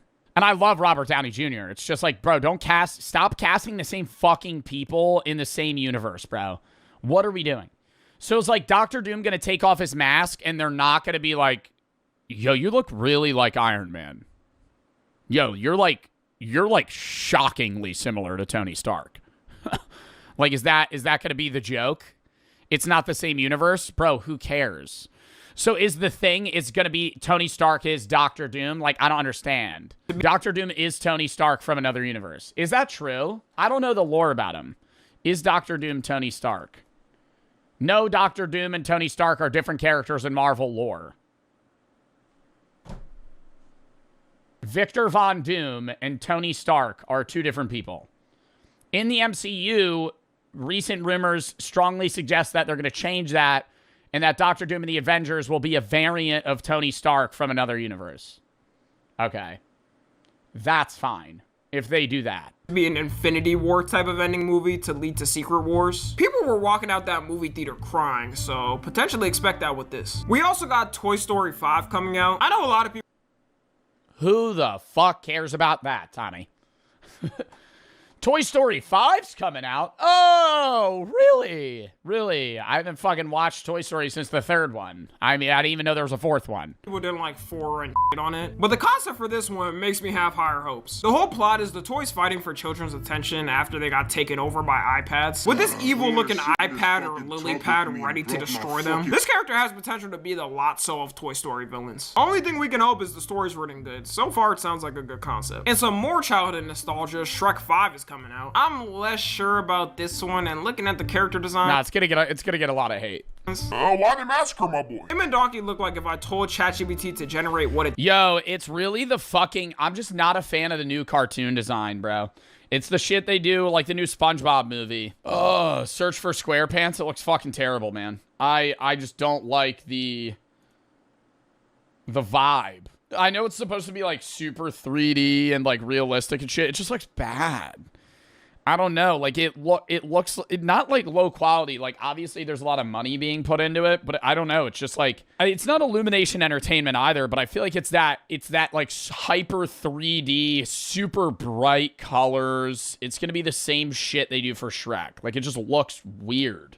My boy. Him and Donkey look like keep it low quality. if I told ChatGPT to generate what it thinks Shrek and Donkey look like. I know they Actually, though, no, it does look like a weird rip of them. and Donkey look like. I know they have to upgrade the character designs for modern times. It just looks They don't, though. They could just age them. off. The Super Mario Galaxy movie Because that's what I don't understand. Like, the audience that you're trying to grab from Shrek isn't 5-year-olds. Like, with Shrek 5 dropping, you're trying to get us to watch it. That's what it is. Like, the Shrek 5 appeal is us, because we watched it when we were a kid.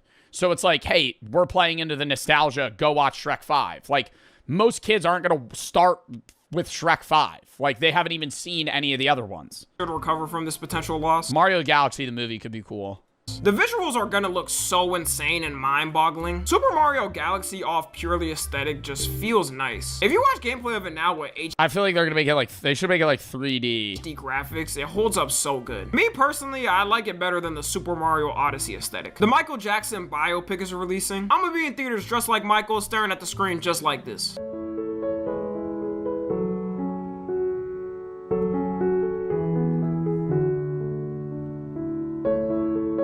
They did their thing with picking Jafar Jackson because the way he transitioned from Thriller Michael to Bad Michael was perfect. And it's gonna include all of Michael Jackson's eras if they don't split it up, hopefully. Which means the movie could be 3.5 hours. In that 3.5 hours, I'm enjoying every bit of it. It's gonna be showing how he made some of his most famous songs. I don't know. I think an over 3-hour movie for me is rough.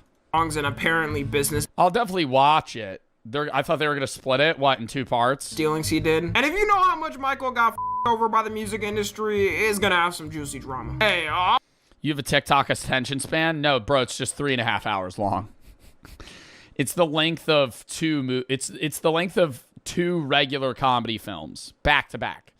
Like, you could probably watch Grown Ups twice in the span that you could watch a 3.5-hour movie. Yeah, Grown Ups is 1 hour and 42 minutes.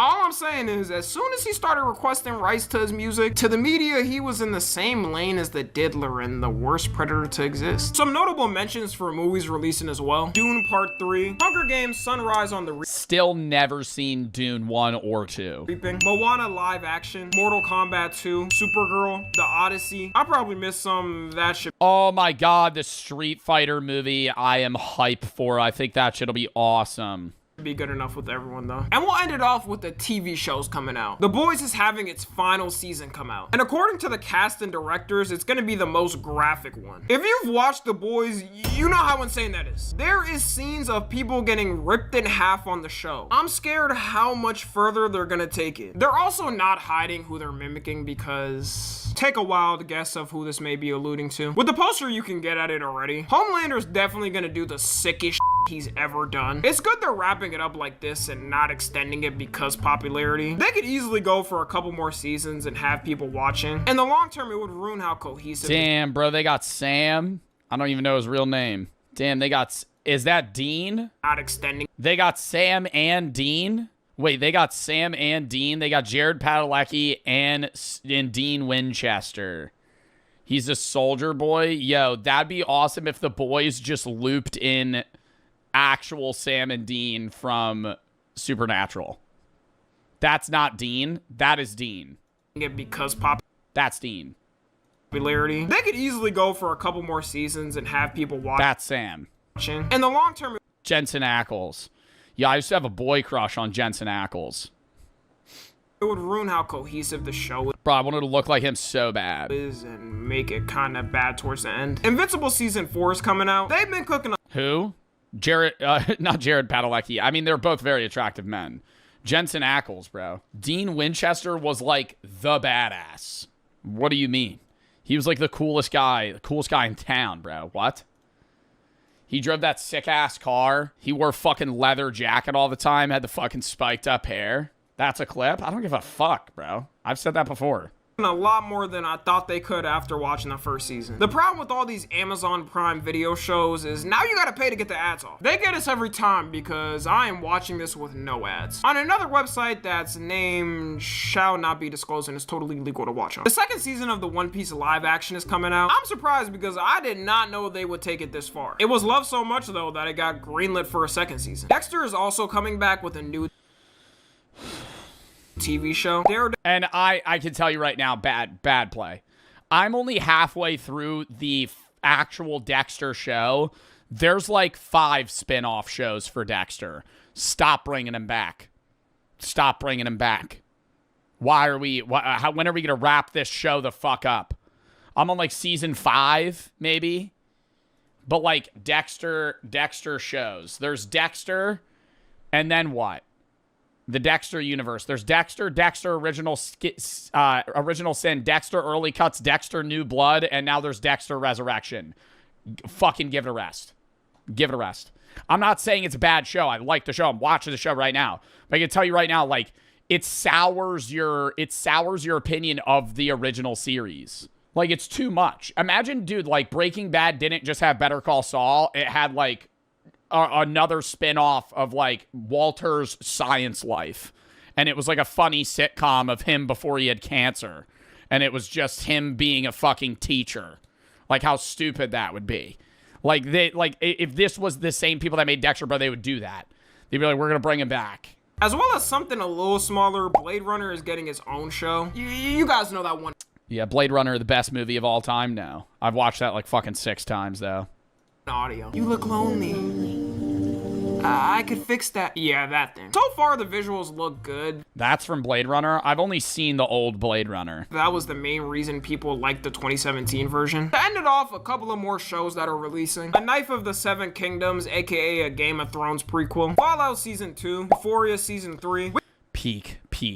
Haven't watched it yet. I'm going to wait until Fallout Season 2 is probably done releasing. But let me tell you, first season chat, top 10 watch. Top 10 watch. Oh, cinema. Every episode's a movie. Literally. Lengthwise and feeling. We gonna be more than fed in TV shows. And that's everything I got. Let me know if I missed anything in the comments. I'm gonna need everyone to pray that no national wars or crisis happen next year. We've been through enough this year, and if nothing There's gonna be a war. happens, this should be the greatest year of the 2020s. Follow me on Twitter, Instagram, and TikTok. Tic-tac. Love Tommy. WVED. I just want everybody to get the fuck along. You gonna jinx us. There's a reason it's 10 years after 2016. Oh my God. Running it back. 2026. You should watch It, Welcome to Deary. Never seen it, actually. I've only seen It. I haven't even seen the second It movie. But I've wanted to. All right, yo, count me down 30 seconds. I'm gonna piss again. We're gonna hop into the next video. We got 2 more videos.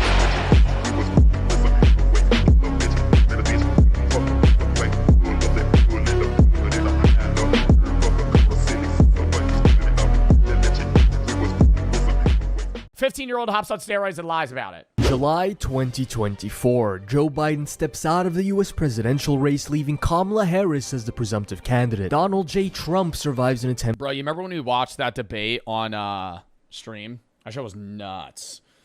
Those were fun streams, though. Watching those debates. Oh, my God. That was, how long, when were those debates? That was June of 24. So that was almost 2 years ago. Wow. Greg Doucette uploads a natty or not on Hussein Farhad, deeming it impossible for him to be natural, but which one singular blood test convinced him of the impossible. And 13-year-old Eric English posts a picture on Instagram looking like this. And just a little over 1 year later, this is what he looks like. The kid is on steroids. See, here's the problem, is steroids is easy to spot with older people. Like, if I jumped on gear, you would know. Like, I would immediately gain an absurd amount of weight. But when you're, like, 13 to 16, you could gain, like, 30 pounds in a year pretty quickly. Like, when I was a freshman, I started the year at like 125, 130, ended the year at like 165. Like, you can gain weight quick. He benches 405. Okay, he's on steroids. Never mind. But let's be real here. Never mind. Okay, anyone with 2 brain cells to rub Thank you, Sketty, for the accurate info input. together saw this coming from a mile away. The kid practically got groomed by the industry into becoming a little SARM goblin. Well, it's also just like the problem with fitness influencers in general is the bigger you are, the better you do. And so there's like a financial incentive to just get on gear because your posts are going to do better. You're going to get more likes. You're going to have more sponsors, right? Like, if you're trying to get, you know, all these energy drink companies and, you know, Gymshark, Young LA, all these clothing brands, they want, what is gear? Gear is like an all-encompassing term for like SARMs, Tren, just any steroid in general that would be illegal in an a tested bodybuilding like competition. HGH, is HGH gear? No. I don't know if you're allowed to do HGH in an open or a tested bodybuilding league, though. But HGH you could buy at GNC. I don't know. I don't know the rules on that. But nobody would really say you're on gear if you're on HGH. Somebody's saying you're on gear if you're on like SARMs or more. Between Larry Wheels asking Eric when he plans on hopping on steroids as if that's a normal question to ask a 14-year-old. I did become enhanced at 17. Is that something that you're willing to do in the future? Oh, yeah. Yeah, whatever it takes? Whatever it takes. Whatever it takes. That's the mindset I had. Young LA just jumping at the opportunity to sponsor him and provide him with a direct He has 1.5 million followers. network of other teenagers on steroids. And then this monstrosity right here, this bloated, watery, juiced up 19-year-old mess, most likely directly influencing Eric. No, you know who's the worst right now? Andrei Smayev. Andrei Smayev is... Okay, he's not a teenager, so I know this is on the topic of, like, teens doing steroids. Andrei Smayev is taking so many fucking... If you're not in the influencer space, or the fitness space, you wouldn't know who Smayev is. This guy's 27.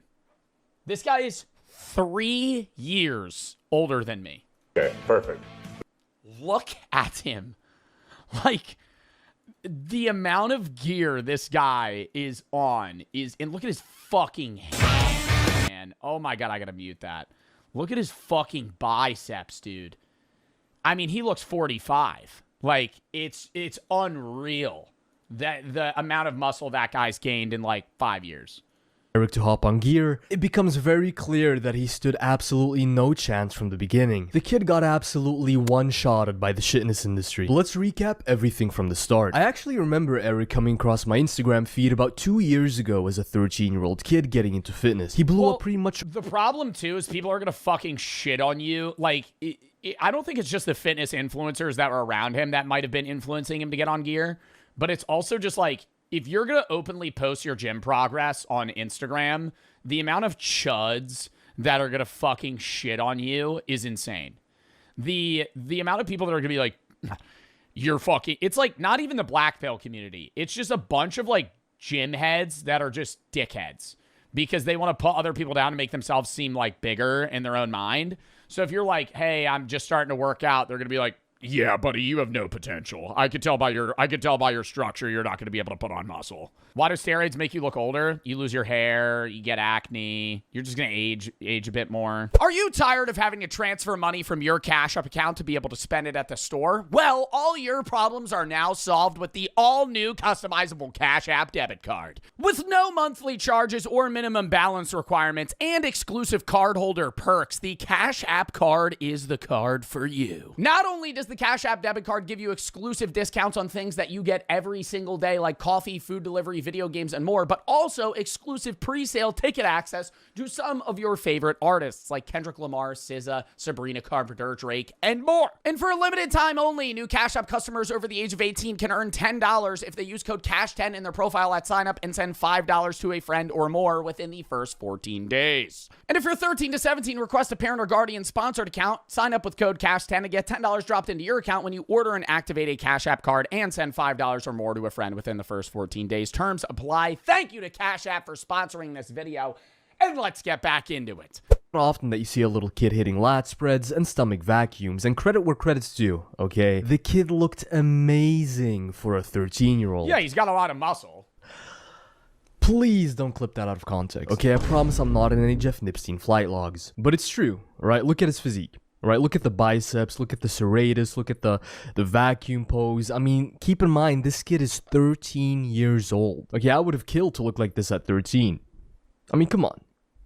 1.7 Dude, 1.7 million likes is nuts. million likes. And so, as expected, all... He looks starved. He was doing a vacuum, which is when you, like, suck in, like, you're like... I can't even... Oh my God, that just made me cramp. Oh, I can't even do a vacuum like that. That hurt. Minus aura. Yeah, out of my prime. Getting a bit old? No, I just don't do fucking vacuums. I was supposed to go to the gym today, and I didn't, though. I think I am starting to get smaller. I don't have the abs like Clav. It's be flocking to sponsor this kid, the main one being Young LA. And it makes sense from a business perspective. I worked with Young LA for like 4 months. I don't think they really got many returns on my code, though, so... Right, Eric has...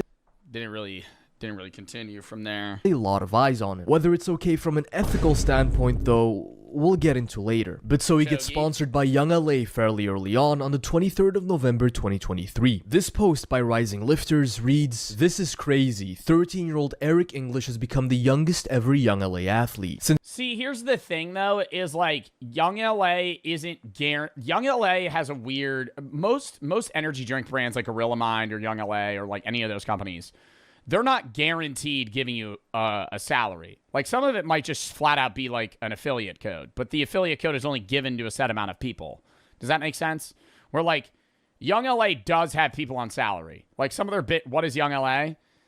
Thought Young LA was close. It is. Young LA is a fitness brand, like Gymshark. I'm just talking about like broad fitness sponsors in general. Like just because you have a code doesn't mean that you didn't get paid. It doesn't mean that you're getting paid monthly. A lot of the time it does. I'm assuming for somebody at his size, in terms of followers, he was probably getting like, maybe like $5K a month or something like that. On top of whatever like affiliate code they were giving him. Documenting his maybe more actually. He was getting 1 million likes a post. He was probably getting paid more. incredible fitness journey. It's amazing for 13. Yeah, but the other problem is like when you're that young in the space, you're just gonna get conned, bro. They're gonna lowball the fuck out of you. If you don't have a management agency and this 13-year-old is negotiating with a company, they're just gonna pay him shit. Has amassed over 800,000 followers on Instagram, attracting the big... I'm not saying Young LA is. I don't think they would. Young LA, when I worked with them, was a pretty decent company. But I don't know what type of deal he would have gotten. Biggest brands in the industry. Now, due to the sponsorship, he of course immediately... How does somebody that young get roids? That guy right behind him? Any gym influencer? If you were like really into lifting and you're like when I was 15 going to the gym, I could have just asked around and somebody would have gotten me roids at some point. Because you got to keep in mind, these kids aren't going to Planet Fitness, right? Like, they're not working out at some fucking chain gym. They're working out at, like, not a 24-hour. They're working out at, like, a 6 a.m. to, like, 8 p.m. gym just full of, like, meatheads. Like, there's half the guys are on roids. Starts collabing with big roided up names in the industry, like Eric Janicki, for example, from HTLT Supplements. He's now fully entered the fitness industrial complex, and there's no way back for him. June 6, 2024, a video of him posing gets 271,000 likes. One day later, June 7th, 2024, he already starts making steroid jokes. August 15th, 2024, he goes to a Young LA event and gets to meet some incredible influences, like self-proclaimed steroid, gambling, and drug addict Togi. 10 days later, he posts a video of him posing alongside Noel Dizel, and you can tell that Eric is slowly but surely packing on size. Very, very impressive for a 14-year-old. September 18th, 2024, Eric appears to have started a pretty significant bulk and is looking a lot fluffier. He's now wanting to put on as much size as possible. October. He still doesn't look like he's on steroids, though. Like, the problem with telling... like, if this kid's on steroids is really just, like, what he's lifting. Like, I know I was like, oh, when he's benching 405, I'm like, this kid's on roids. Just because he looks like the person that has a build that he could bench maybe like 225 if he was really lifting. Like, there were guys in my high school that were sophomores benching 500, but they were also 320-pound linebackers, right? Like, they were 6'4" and 330. You know, this kid looks 5'7". Like, if you're like 5'7" and you're benching 405, you're like one of the strongest people in your age range ever. October 12th, 2024, Eric goes to the Olympics. For how big you are. Again, gets to meet influencers like Larry Wheels, infamous fake natty Tristan Lee, and Nick the Mutant Walker. Dude, I remember being so jealous of Tristan, because I think Tristan Lee is around my age. I remember being so jealous of Tristan Lee when I was younger. Yeah, Tristan Lee's my age. I remember being so jealous of him, and I was like, it's because he's short. That's why he looks so good. That's why he has a six-pack. Who's Tristan Lee? Some fitness influencer. 2nd of January 2025, his infamous collab with Larry Wheels. We'll circle back to this in a bit. So at this point, start of 2025, this is what Eric now looks like. Very impressive physique. He actually has a good amount of muscle on his frame. He also still appears to be natural here. His progress up until this point seems to be indicative of a young kid that has just recently started puberty and has a passion for working out. But only 6 months later, his comment section on Instagram would blow up with people spamming needle emojis and accusing him of being on steroids. And once you see his 8-month transformation, it all starts to make sense why. 6 months? I mean, come on. It looks I don't know, bro. There were guys in my high school that were that big. There were like I mean some of my chatters, I know the transformation's nuts, but like he's not shredded like that. Like this guy probably is like 18% body fat. Like that's not that unreasonable. You're going through puberty. You're lifting all the time, and he's probably eating a shitload, and he's hanging out with influencers, and he has a reason to just constantly lift. I don't want to be, like, playing devil's advocate here, but I used to watch Doucette's Natty or Not videos. I used to watch, like, all the shit about David Lade. And, like, a lot of those guys, yeah, were on fucking roids. But, like, some of the time, it would just be like, yeah, he's on roids, look at him. I'm like, you can't just say, look at him, he's on roids. Like, yeah, a big thing that people point towards steroids is, like, your shoulders. Because your shoulders gain a lot of muscles when you're on steroids because there's some, like, receptors there or some shit. I don't know the science about it. His shoulders aren't that big. like the guy on the left ate the guy on the right. You know how people usually tell you to trust the process when it comes to working out? This kid has skipped the process entirely. This is an insane 6-month transformation. I mean, Eric practically had the entire fitness industry shocked. And understandably so, right? One moment he looks like a freshman, 6 months later he looks like he's repeating senior year for the 5th time. I mean, he must have somehow been able to get his hands on Hussein Farhad's elusive broomstick and ladder workout routine. That's the only way I can make sense of this insane transformation. Genuinely, this is, shout out to this girl, by the way. Let me just make sure my ass cheeks are front and center while I take a picture with a 15-year-old. Who is this girl? What a surprise. An entire page full of gym cell gooner bait. If you actively consume this type of content, you're what's wrong with the fitness industry, okay? Just fully contributing towards the degeneration of this industry. Some of you need to be ashamed of yourselves, okay? Genuinely, do better. 1 million likes on this reel. The top comment has over 120,000 likes. I missed a couple chapters. Cut's going to be crazy. A couple of chapters. Look, let's click on a random post, right? This one is from April. Yo, somebody said song name. On God, though. Side note, that's facts. Any gym influencer somehow has like the most niche funk fucking edit music. Bro, like you'll just be like, it'll just be like a random like video of them doing curls and it'll just be this playing. And you're like, what song is that? Just a couple of chapters. Look, let's click on a random post, right? This one is from April 2025. And this is what he looks like. And then let's just scroll up a couple of times. This is 4 months. Wait, how much does he weigh? Later. Times. 225 at 5'11". Yeah. And it's like, it's not like a fat 225. Like the guys in my high school that were benching 405 when they were like sophomores were like 6'2", 340. But they were, like, big. This is 4 months later. A completely different person. Look at the top comment. Every single time he posts, he grows twice in size. 20,000 likes. And of course, his strength just inexplicably skyrockets as well. Here he says that he could bench 315 pounds for multiple reps only a week after benching for the first time. Yeah, I mean, this kid's 15 and he's 3 inches shorter than me, but 40 pounds heavier. And that's 140 kilograms, right? All right, now I'm starting to see the steroids. Totally normal. And then of course, only 2 months later, holy shit! Yo, putting 4 plates on each side. My God. He's hitting 405 pounds on the bench press. That's 180 kilograms. Oh my God. Yeah, I mean, come on. To put that into perspective, it can take natural lifters with decent genetics and dedicated bench programming up to a decade. Yeah, like if right now, I like half-ass my lifting. If I really just locked in at the gym, really only spent every day working out. Right now, my max is probably around 270.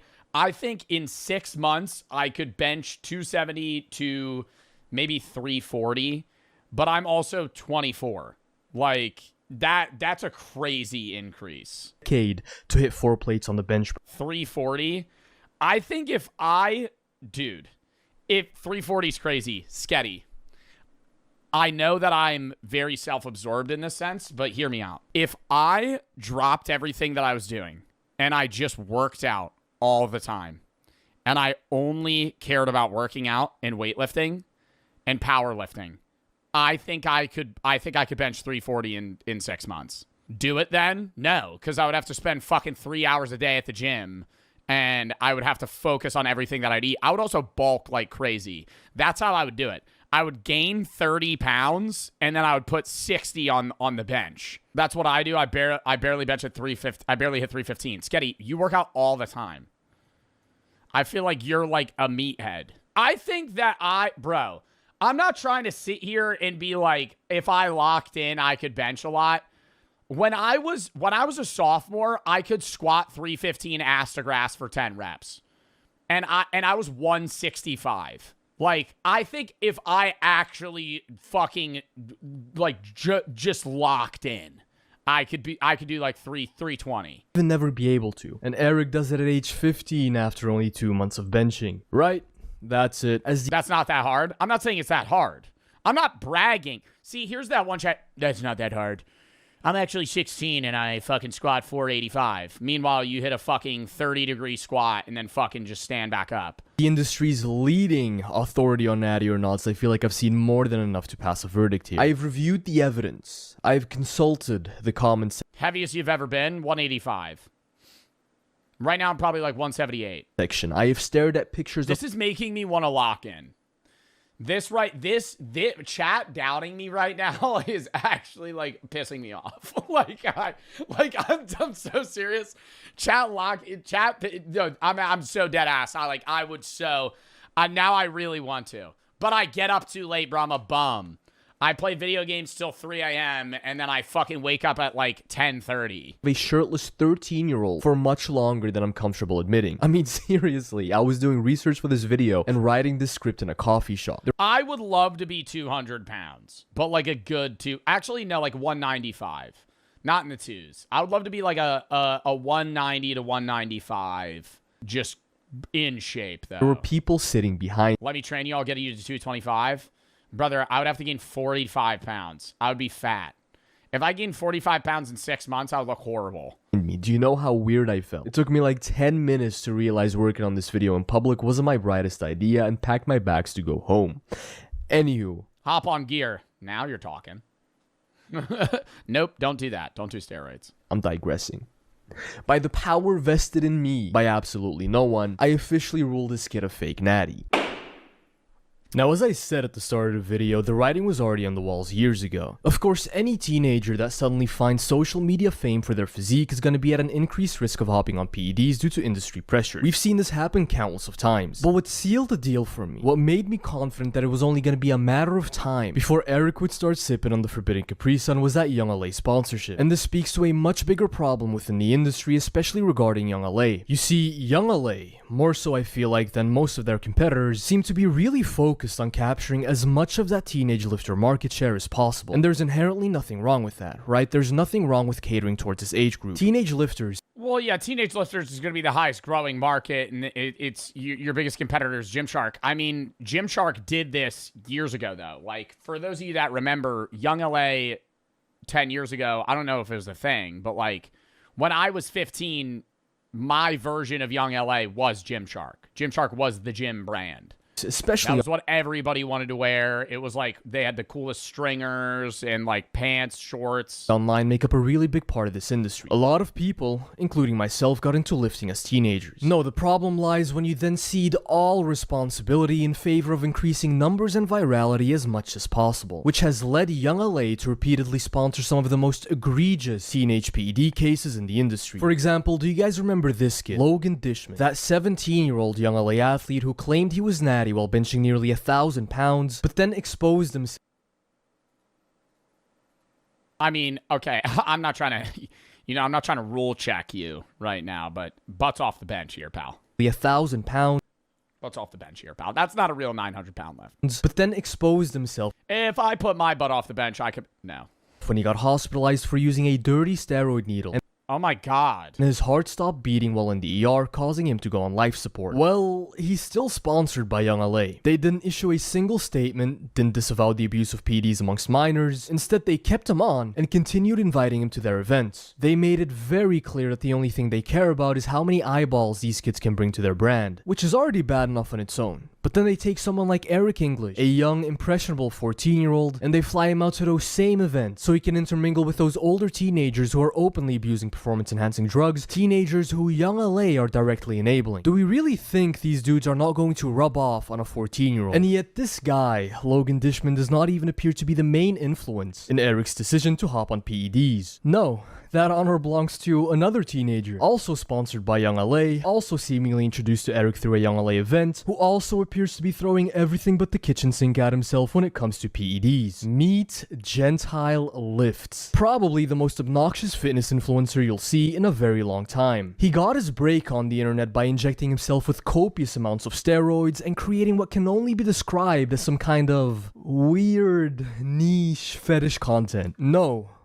I'm not joking, okay? How else are you gonna describe this? This back exercise is gonna make you squeal like a pig.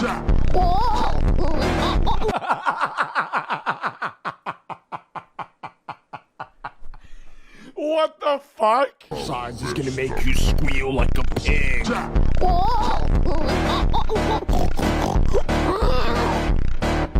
Oink, oink, don't be a little pig. Let's go hit some heavy hammer curls.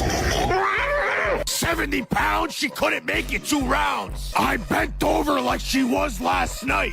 She was the opposite of tight. The 115 flew faster than her cream. Back exercise that will make you scream like a monkey. Make sure to get your potassium in. Yeah, seems like a normal, well-adjusted fella. Why are people like, but like it that has to be like rage bait content To me, you'd think surely nobody actually watches this shit, right? Like, it has to be contained to some weird fringe subgroup of gym cells. Nope. 164,000 likes. The irreparable damage Shizzy has done to the fitness industry truly needs to be studied. Scary 1,000-pound front squats. Okay, no, that's kind of funny though.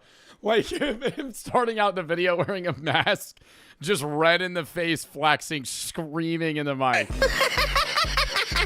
Just a regular healthy 07 kid. So we first see Eric and Gentile meeting up way before he made his insane transformation and before he even started bulking for the first time. This video right here is from August 2024. As expected, they met up at a Young LA gym, as you can see in the background. They seemingly didn't collab again until right around Eric made his suspicious transformation. But ever since that transformation, it's as if every other reel this guy posts includes Eric in some way, shape, or form. They've gotten very chummy with each other. So right as Eric makes a highly suspicious transformation, he starts hanging out with a teenager that very obviously abuses PEDs. It's not very difficult to see what most likely happened here. Watch the bulk get us massive. Well, the scariest part is like this is gonna fuck up their hormones. Like if they ever get off gear, and they've been on gear since they were like 15.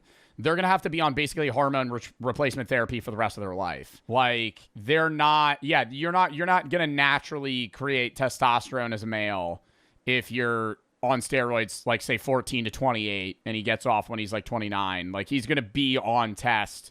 Not, like, steroid test, but he's going to be on test for the rest of his life. Sure to eat. Just why? Why would you want to look like this? Unless you're sketty, of course. Yeah, unless you're sketty, because your mind and your body are a temple. Understand Eric is bulking with the intention to cut, but this guy Gentile has looked like this for years. Just grotesque. And that steroid moon face is not doing Eric any favors. Even though he's a handsome young man, all that water weight and redness has him looking like... Okay, I'm not gonna say that. That's mean. Fuck it, I'm gonna say it. Looking like John Pork. The bulk is real. He went from "Hello, my name is Eric English" to "I'm Eric. Give me another burger." He added over 100 pounds to his bench in just 4 months. Okay, yeah, 100 pounds to a bench in 4 months is nuts. Because of the bulk. POV, you showed your boy 100 pounds at the bench in 4 months. And that's starting at 305 to 405. And y'all are saying I'm crazy. Well, he's also on steroids. But I'm saying I would go from like 270 to 340, which would be a 70 increase. How to bulk. This being months. obvious code for you showed your boy how to run a cycle. Okay, this is this guy's entire thing. Gentile's entire brand is just rage baiting everybody by consistently claiming he's natural Are they to just farm gonna find and my TikTok and we're gonna feel embarrassed? Sketty lifts, probably. Oh yeah, this is Sketty. Low genuinely a smooth 3 seconds away from blasting gear, getting famous, and claiming natty/vegan. I think that's the move. You'd be like the new David Lade. You'd be like, oh, no, I'm not on gear. engagement. And this is just another instance of that, passing off Eric's obvious PED use as quote-unquote just a bulk. Take a look at this comment I found in a Reddit thread about Gentile lifts. I couldn't directly verify these claims myself, so do take them with a pinch of salt, but nonetheless I figured they were worth mentioning. This commenter basically wrote that Gentile got exposed with some other guys including Logan Dishman for being in a quote-unquote we are kids and take PEDs group. He then also claims that there was early footage of Gentile in 2023 that was leaked where he said that he had been on a cycle for a while and that he was gonna claim Natty for jokes and sponsors. I gotta say, it does all sound very in character for these two meatheads. These are the influences in Eric's life. This is why I say that it should have come to no surprise to anyone that was paying attention that Eric would eventually hop on PEDs. This is what Young LA is But I just don't understand the reason to lie about being on steroids, because the majority of these brands will still sponsor you if you're on steroids. They don't care, right? Like if you're a gymfluencer and you're on roids, like you are, that doesn't mean you're not going to get sponsored by fucking protein companies and shit like that. They don't give a fuck, right? Because they still sponsor open bodybuilders. They sponsor IFBB pros, and IFBB pros are all on roids. It's just, maybe they don't talk about it, but it's like, he's a child. Yeah, but I'm saying the guys that are like 19, 20. Why are they saying it has to be just for clicks. I'm not talking about Eric right now. I'm talking about these guys that are like 19, 20, 25. Like, why are they saying they're not on roids? Just say you're on roids. Who cares, right? Like Noel Diesel, I follow him, or Diesel, however you say his name. He's on roids. He says he's on roids, right? And which I respect. Like, if you're I don't care if you're a gymfluencer on roids, just say you're on steroids, right? In this case, I don't think this kid should be taking steroids because he's fucking 15 and it's going to ruin his body. But okay, it should speak to how cooked this industry is. And then you get worried, man. Like, dude, like, then you get into the fear that these guys will die when they're like 30. Can't even expect the amount of gym influencers that have heart attacks when they're young. Bare minimum level of responsibility from one of the largest brands in this space. You know, it's not like we're asking them to build schools in Africa or send humanitarian aid to war zones. Just maybe don't enable steroid use amongst minors. You know, maybe don't sponsor and promote 17-year-olds that take steroids, lie about it, and then get hospitalized due to them. Maybe don't introduce impressionable 14-year-olds to a climate riddled with PED use. Corrupting the youth just to sell a couple of extra t-shirts is truly an interesting business model, I gotta say. The devil's advocate response here is they're gonna do it either way, because they look up to these guys, even if you're not putting them on in a physical sense where like Eric's gonna meet the Trend twins, he's still gonna watch them. And so they're still just going to take the steroid. But hey, Batman merch, right everyone? I get to feel like Bruce Wayne on my Demon Winter arc, fueled by weird cuck fantasies. And to be truthful, as much as I like to point a finger at Young LA, they are simply a Noel's on the boat with them? Yeah, because Noel's a Young LA influencer. Symptom of a much broader problem. The reason why they enable this stuff is because there's no downside for them in doing so. Because teenage PED use as a whole... And I don't think, for the people that he's like, oh, Noel's on the boat with them, Noel doesn't promote steroid usage to Eric. I guarantee you he doesn't. Because he openly says on his videos, like, I'm on steroids. That doesn't mean you should take them. Has just become way too normalized in this industry. It's why Larry Wheels asks a 14-year-old if he has any plans of hopping on steroids in the future, as if that's a normal thing to do, and why he receives almost no backlash for doing so. I did become enhanced at 17. Is that something that you're willing to do in the future? Oh, yeah. Yeah? Whatever it takes? Whatever it takes. Whatever it takes. That's the mindset I had. That's the mindset I had. Larry Wheels is so dumb, bro. Like, I genuinely think he's like a good, well-meaning guy, but he just doesn't think stuff through. Yeah, I don't think like Larry Wheels meant bad when he said that, but it's like, from the outside perspective, it's like, you're kind of like low-key convincing this kid to take steroids. But from Larry's perspective, he's just like, oh, well, I was on steroids when I was 17. This particular case to be exceptionally unfortunate because he truly didn't have to hop on PEDs. There's a reason why Eric managed to grow his following to over 1.5 million followers without ever touching a needle. The kid was genuinely unique in that he started lifting and documenting his journey at such a young age, and that you could see him not only grow up but develop himself as a natural lifter from scratch. But now he's just become another fake natty. This is a great comment right here. What would little you think about you hopping on steroids? And Eric replies with, speaking out of ignorance. This guy comments a needle emoji. Eric replies with, insecurity. So much potential. Yet in the end, he just became another gaslighting fake natty to add to the pile. Since I know you'll be watching this video. Yeah, because it's always like they never just take a steroid test to be like, I'm not on roids. They're always just like, nah, I'm not on roids. Like, you could just like prove that. Take a drug test. That was a good video. I have no hate towards that kid. It's just like, don't, you know, like if he is on steroids, which, you know, most people's signs are pointing towards yes, it's like, it's more so the worry of like, hey man, that's like really bad for you. Like, that could kill you. I'm sorry, chat. I know I pissed 4 times this stream. I gotta piss again.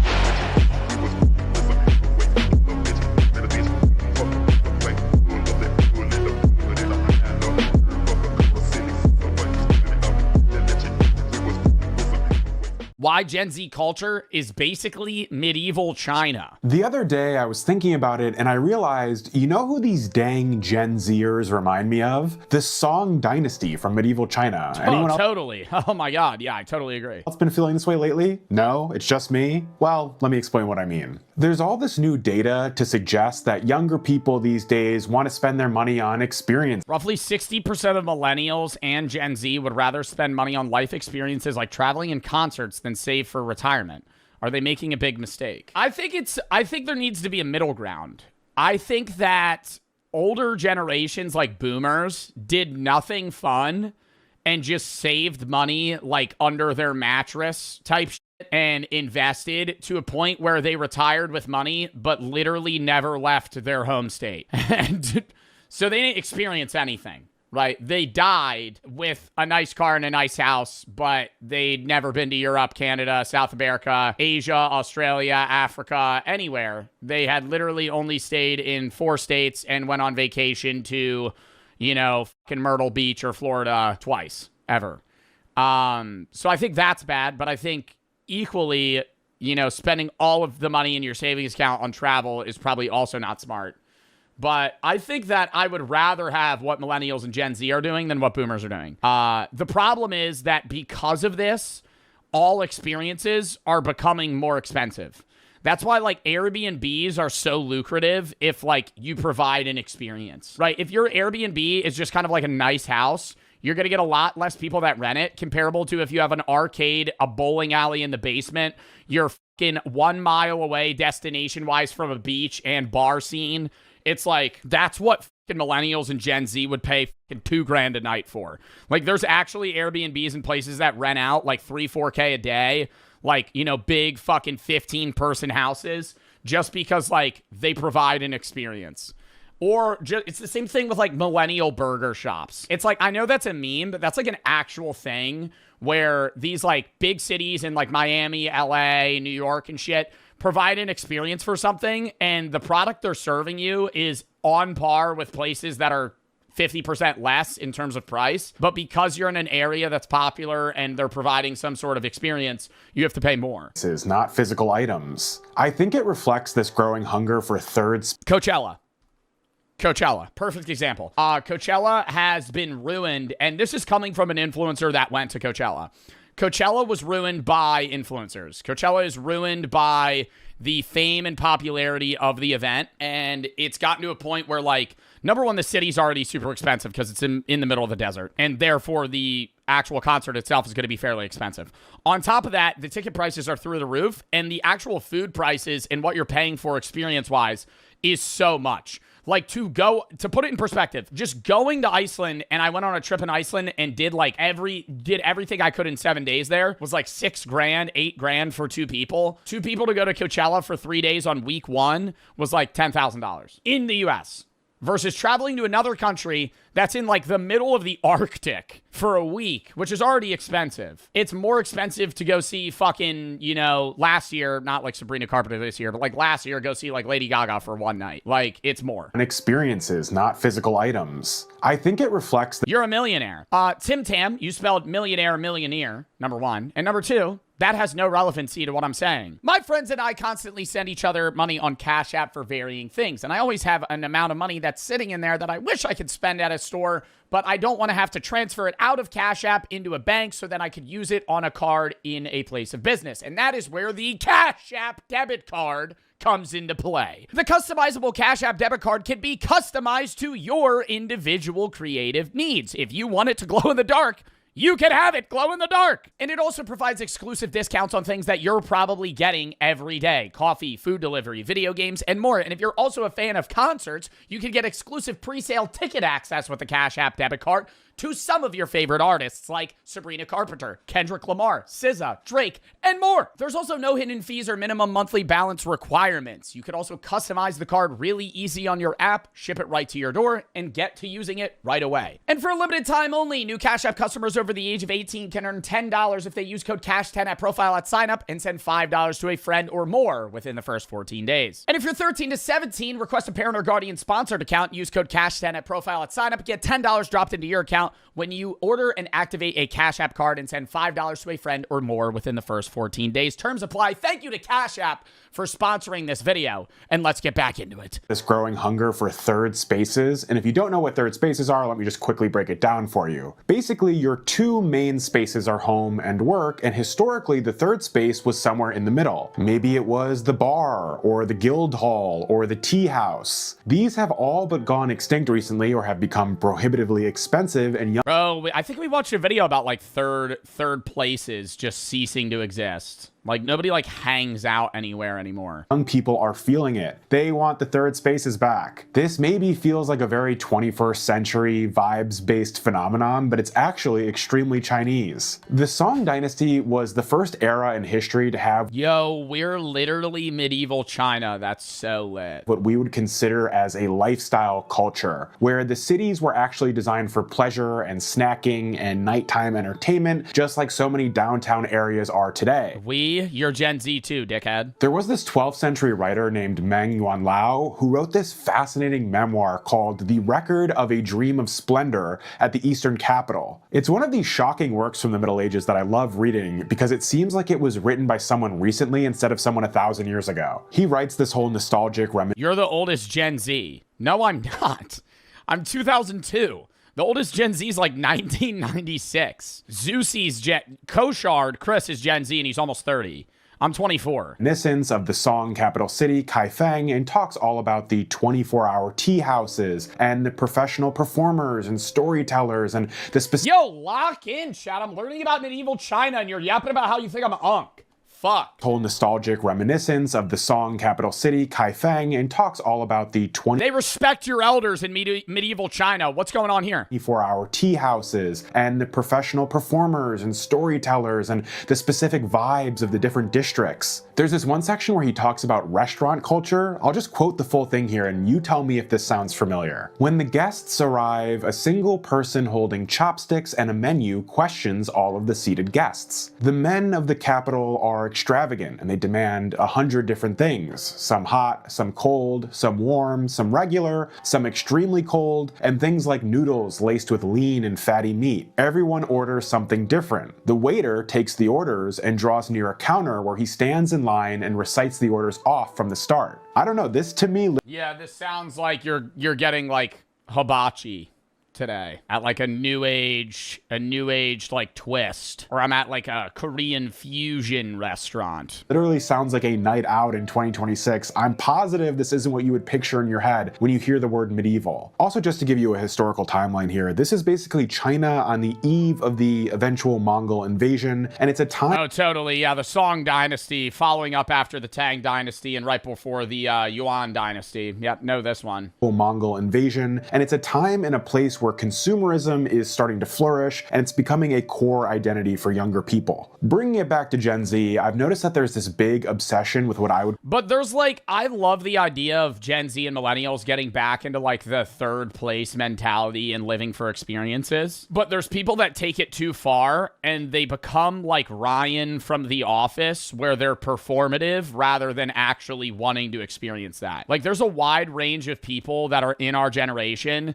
that do things because they think it's what they should be doing rather than actually what they want to do. Like, people that, okay, it's gonna upset some people. If you're somebody that drinks matcha every day, there's people that actually enjoy that, and then there's people that actually just drink matcha because they think that it's cool to drink matcha. Like, it's like a performative males. Specifically called curated living. I don't know, maybe I'm not describing it accurately, but it is super vibes based, like life is one big Pinterest board. Think of terms like cozy game. Do people that are obsessed with Dubai chocolate and think that there are things that are flavored Dubai. Dubai is a place, not a flavor. Games or the aesthetics of going on a walk around the city with an iced matcha. It's this sort of return to the Song Dynasty scholar, gentleman, urban ideal. My Dubai water. Your status isn't just about money, although that'll obviously always be important. It's about your taste. Back then, it was about your taste in tea and incense and interior design. Now it's more so about your taste in underground music and niche TikTokers. Wow. Yo, that's facts. To a degree, because being mainstream is like so lame. Yeah, like that's why, bro, there's people that don't watch me anymore because I'm too mainstream now. I'm so serious. There are people that liked when I was smaller, and that because I've gotten bigger, they think it's lame to watch me now. Like, that's a thing. It's the same thing with music. Like, yo, if somebody goes, my favorite artists are, and then they rattle off the most, like, they go, The Weeknd, Post Malone, Drake, and fucking, I don't know, who's like a Blake Shelton. You're gonna go, oh, really? That's your top 5? Like, it's fine to have a main, I feel like the way that people perceive it, it's like, top 5, you should have like 2 mainstream people and then like 3 people that you just like. Other than being like, yo, Maroon 5, Imagine Dragons, Lady Gaga, LMFAO, and fucking Kendrick Lamar. I'd be like, ugh. Whoa. Taylor Swift? Well, Taylor Swift is just like extremely mainstream. Yo, on the topic of niche TikTokers, where you said who your personality is based off that, chat, what y'all know about Gary? What y'all know about Gary from Food Giant? I watch this guy every day. Food Giant in Hueytown, specials up, prices down. Here's Barry! Good morning, TikTok. Food Giant in Hueytown, specials up, prices down. Oop, oop, oop, honey. And I know what he's going to say. He goes, good morning, Food Giant shoppers. Good morning to America and good morning to the world. And he films these at like 4 a.m. They get like 200 likes. I watch them every day. If this is a Food Giant in Alabama. Good morning, TikTok. Good morning, America, and good morning to the world. All right, y'all listen up real quick for me, please. We've got a limited promo on the merch site starting now through Saturday. When you order 2 hoodies. See, I'm not caring about the merch, Gary.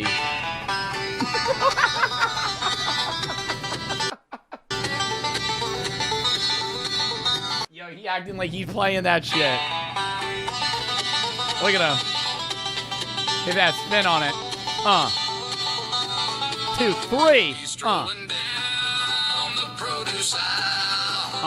With a nice and happy southern smile. There we go. Here's Barry. There's Barry. Good morning, TikTok. Good morning, America. And good morning. Wait, where? Are you doing a fundraiser? He does an intro for Good all morning, his videos. Food Giant Here it shoppers. is. Good morning, America. And good morning to the Oh, world. we got a deal on that Brian thick cut bacon. What we got here, Gary? This morning on our Hot Buy ad sale, we have the Brian's Bacon for only $2.99 for a 12-ounce package. That's a savings of $3 a package. And then I got to thinking, go buy you a loaf of bread, get you a head of lettuce, which we have on sale for $1.49 a head. We have these beautiful tomatoes. Yes, big mater. Only $1.89 a pound. You could have several sandwiches for less than $10. So get on out to Food Giant today where you can make you a bacon, lettuce, and tomato sandwich.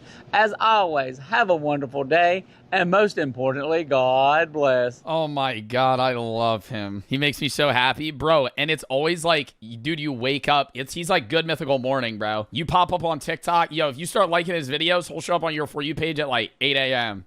And he'll have posted that shit at 4. He's like up bright and early just filming videos in a fucking Food Giant.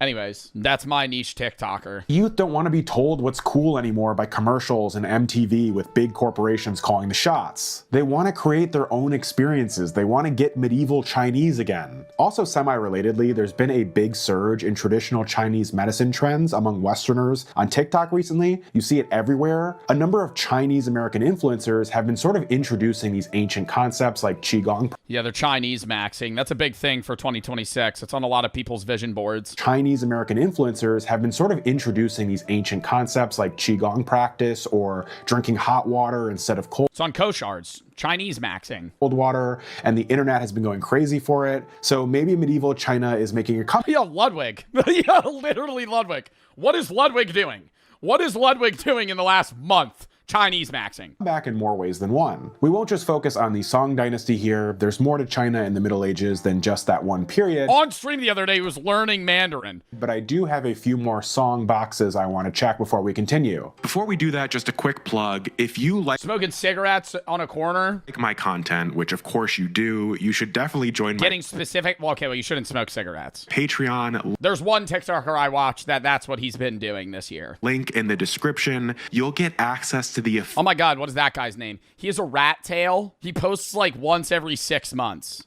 And he goes, love, love. Somebody knows. Somebody knows in chat. What's his name? What's his name? Somebody tell me. Chat is super good at this. We have enough people that somebody gets it. He goes, love, not Dr. Poop. What is Dr. Poop, bro? That's too niche. It's not too niche. You know him. If I pulled up a video of him, he has tattoos everywhere. He lives in New York. He's a New York guy. He's Italian. And he smokes cigarettes. Not Mamdani. No. Or Jay Schlatt. Bro, he's a TikToker. And he's Italian. Italian TikToker Chinese maxing. It would come up. Trust me. No, it's not showing up. There's a video, though, why everybody online's becoming Chinese. Bro, what is his name, bruh? This is going to bother me. It's not Leo Skeppy. Or Cumtism, bro. Cumtism is not an Italian New Yorker. Kevin G. Chat, you guys are just saying names now. I know somebody probably typed it too, and it's just getting crowded by Will Mahoney. Who said that? Who said that? Who said that? Real Alyssa. Goat. Hold up. I got to find his mood board. Guys, what is up? My name is Will Mahoney, and it is 2026. Your 2025 might have been a trash pile of shit and sucked, but this year's going to be legendary. Check this out. We got the vision board going.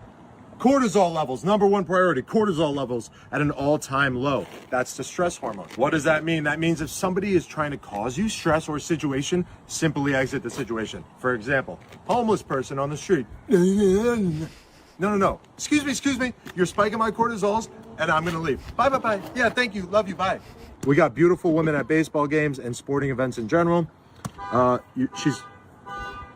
Poor person is breaking into a car right now that's spiking my cortisol. Please silence on set. Okay, good job.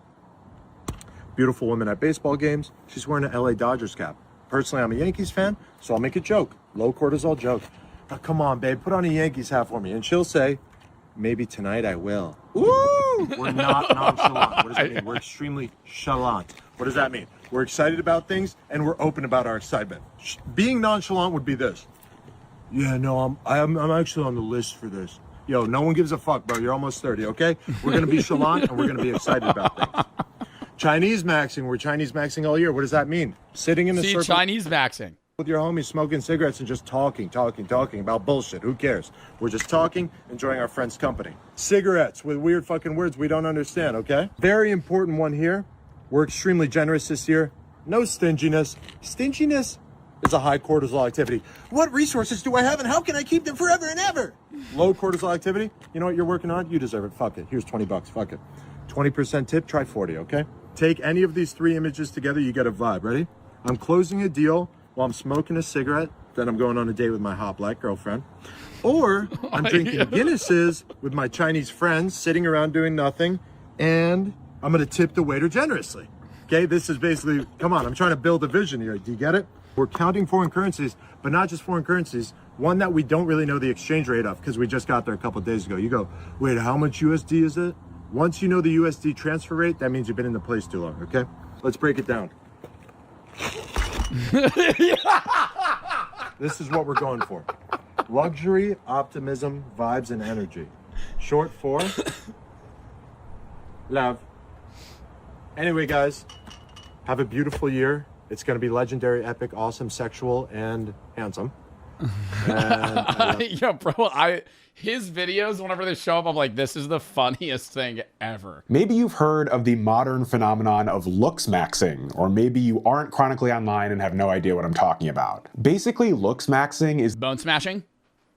The new version of the age-old concept of getting hot, although it goes way beyond diet and exercise and a little Botox. Young people, I would say especially young men, are exploring all of these scientific avenues to try and improve their looks. The most medieval-seeming looks-maxing method is called bone smashing, and it's been promoted over and over again by probably the most famous— Don't tell me they were bone smashing in medieval China. Is clavicular like a reincarnation of a high-status medieval Chinese man? Looks maxer, a 19-year-old streamer named Clavicular. Looks maxer, bone smashing, clavicular. I understand this all might sound ridiculous to you, but stick with me because it's interesting. Also, don't you want to understand the youth? Anyway, the way Clavicular describes it, bone smashing is when you take a tiny hammer and tap hard along your cheekbones and your jawbone. It causes a temporary swelling that lasts for a few hours and makes those bones look more defined. So it's something you might do just before a night out so you can look more masculine to any ladies you meet. Maybe at this point this isn't a crazy revelation, but it's not even permanent? Turns out young guys in medieval China had the same insecurities that modern men do, and they even went about similar— A lot of sub threes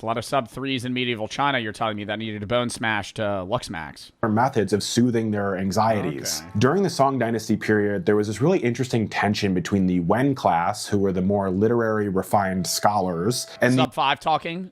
Shut up. Wu class. I got rated mid-tier normie. Who were the more martial and physical— I'm a 5. Physical warrior caste. Depending on which group you belong to, you'd basically looks max to make sure your outward appearance matched what you represented. So that meant young men who were part of the scholarly class went to these extreme lengths to— Dude, Joe with Greek curls, dude. Oh my god, he could be like high-tier normie. Achieve this sort of refined— What is he gonna go back to that? Pale physical aesthetic with slender features to essentially highlight the fact that they never had— Bro, I'm not gonna lie, I messaged Jinxie the other day. Oh my god. I messaged Jinxie the other day. Jinxie, when he was in the UK, bro, he looked, oh my god.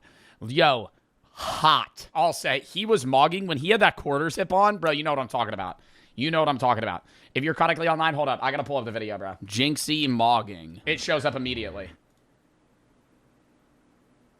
Tell me JC is not mogging right now.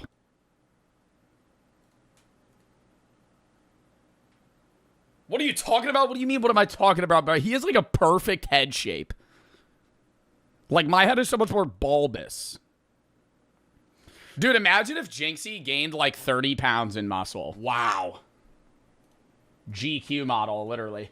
Had to work with their hands. They'd even use specific diets and cosmetic aspects of traditional Chinese— Search Digimog.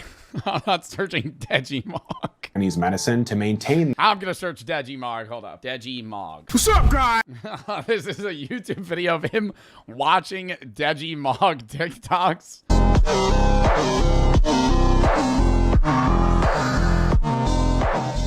Wow. This look that would instantly signal to every— Joe Simping, I messaged Jinxie that at like, dude, it had to be like 3 in the morning. I saw the TikTok.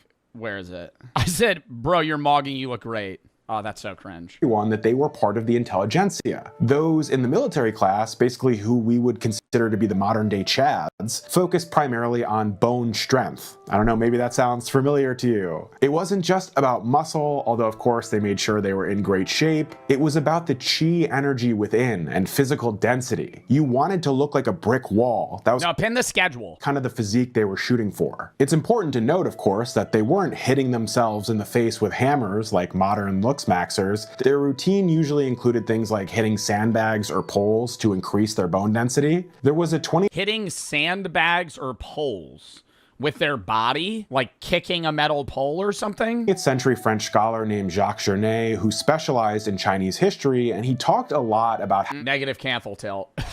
how these I'm kidding. aspects of appearance became kind of a coded language of your class. In the incredibly hierarchical society of medieval China, if you didn't have the specific look, you were culturally invisible. It seems like a lot of young men, and young women too, feel this way today. If you just look up the term looks maxing on YouTube or TikTok, the insecurity is overwhelming, but it's understandable. We were all vulnerable teenagers once too. But you see these guys giving each other ratings on a scale of 1 to 10 and recommending which specific steroids or looks maxing techniques to try so they— Yo, I saw a post on Twitter the other day of somebody talking about the peptides and substances they're taking to gain ELO in CSGO. And they said that they were like 6K ELO and they started taking like a slew of drugs and reached 10K. And I was like, wow, this has to be a joke because 10K is not that good. And I'm not rated in CS yet. I still have to play my ranks, but I'm like, I'm not taking drugs to hit 10K. And then in the thread, it was people genuinely having serious conversations about like what hardcore drugs they were taking to climb in CS. And I was like, yo, there was one dude talking about him like low dosing meth to fucking climb. I'm like, that's the average person I'm playing with in a CS lobby. Like, the average person that I'm in a CS lobby with is like microdosing methamphetamine so they could fucking climb.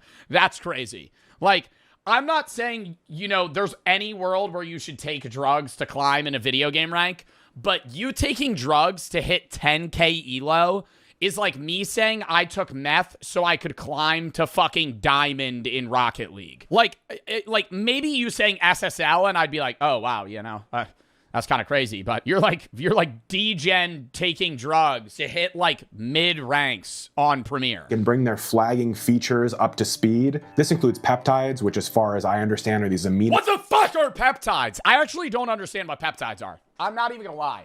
And I've taken like psychopharmacology classes and all this other shit. Like, I don't understand what peptides are. Acid-based performance enhancers and the use of GLP-1s. Just amino acids, but they're for everything. Like Ozempic, which I feel like people associate with an older audience, but there seem to be a shocking amount of young people taking them. The medieval Chinese were actually big on this kind of thing too. They were obsessed with elixirs made from rare minerals and herbs that were designed to lighten the body and extend life. A lot of— Eat a fucking tapeworm. Let that grow in your intestines for 2 months. These were incredibly dangerous and even included mercury, and I'm sure in the next 10 years or so there will be a bunch of studies showing the horrific side effects of looks maxing and peptide. Oh my god, yeah, dude. You remember when they used to have women's makeup had lead in it, and so they would put the makeup on, and over time it would make their face look worse and worse, so they would put more and more of the makeup on until it literally killed them.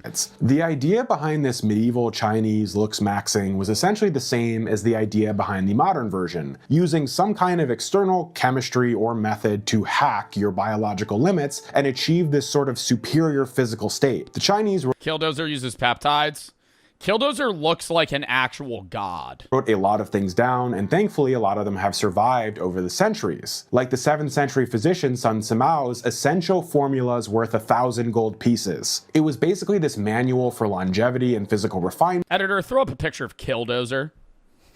And if you're familiar with the European concept of balance— Whoa! Simao describes the body as this chemical system that can be balanced or enhanced with specific substances. This idea went even further with the medieval Chinese concept of Naidan, or internal alchemy, which taught that the body was composed of 3 main ingredients, qi, jing, and shen, that could be forged into a golden cinder if you were locked in enough on your physical discipline. Locked in is a good term to use here because this sounds just like the trend of locking in that has been popular with Gen Z for at least 5 years now. If you're not familiar, it just means cutting off outside distractions and focusing intently on some kind of personal goal. So maybe getting your side hustle off the ground or working out more regularly or whatever. It's become sort of a cult online, especially among the... Yo, can I say I hate the word entrepreneur? Because I feel like so many people claim to be entrepreneurs when they just sell, like, they have, like, an affiliate link for, like, Celsius. I'm like, bro,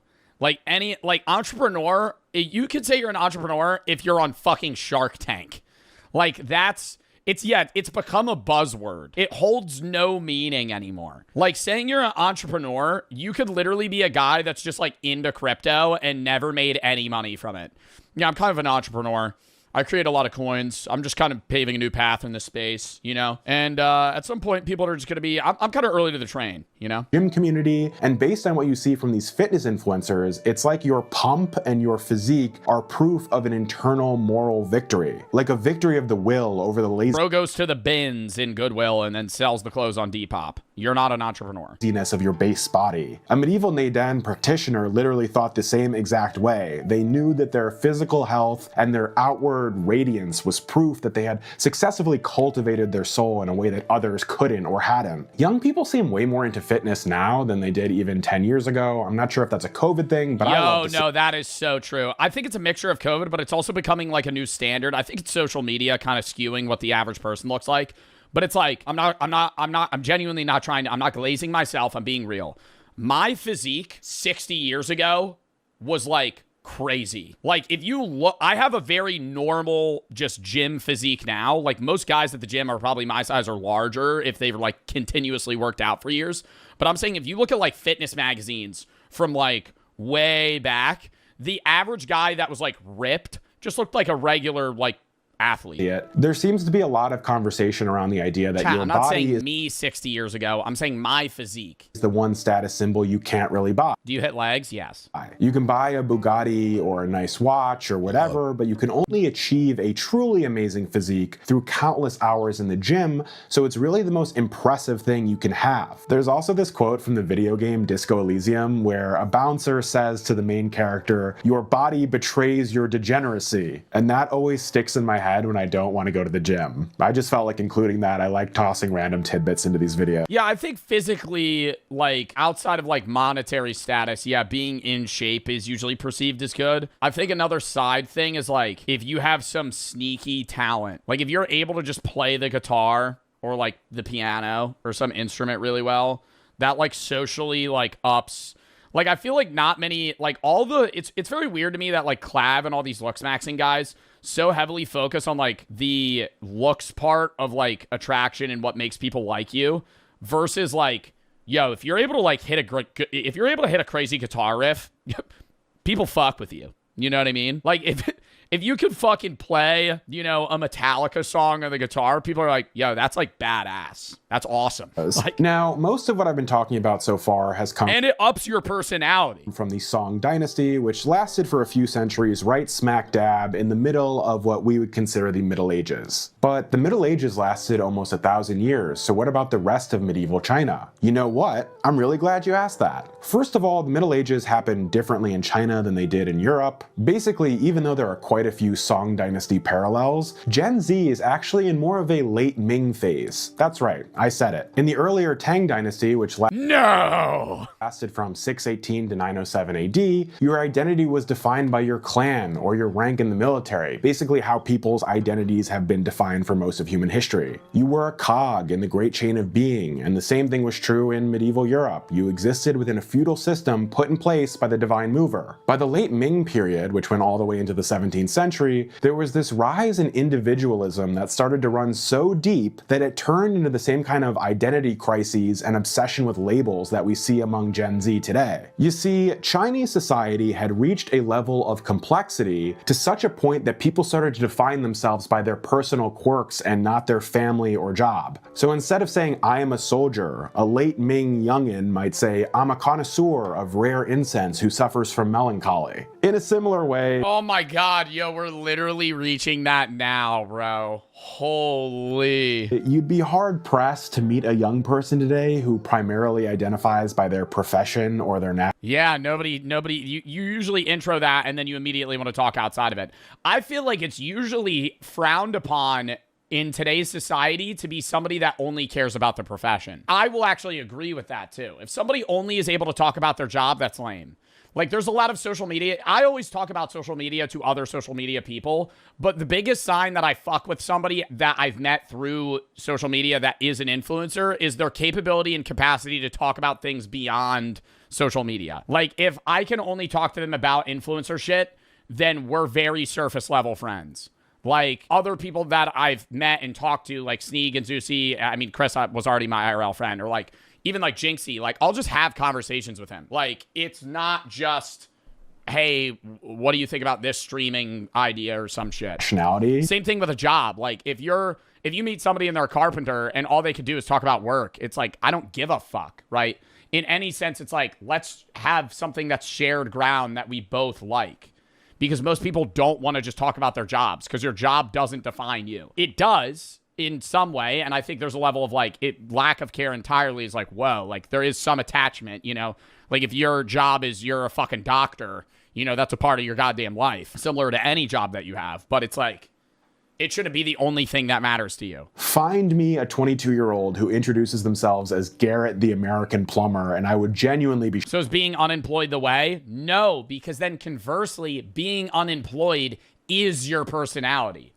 It's like, if you have a job, people that make their job their personality is lame. But when people have a job, they usually reach for other things that become their personality. Whereas being unemployed, it's like, oh, like unemployment is the personality. Shocked. I'm sure Garrett will now show up in my comments to prove me wrong because that's how YouTube works. Instead, just like the Ming youth, young people now might identify as a neurodivergent creative with a hyperfixation on looks maxing. It's this obsession with self, and it can be dangerous because... What would my call tag be, chat? You stop viewing yourself as part of a wider community and start squeezing yourself into these ever smaller and more specific boxes. The late Ming period was a kind of renaissance that ultimately failed. Autistic chud. Okay.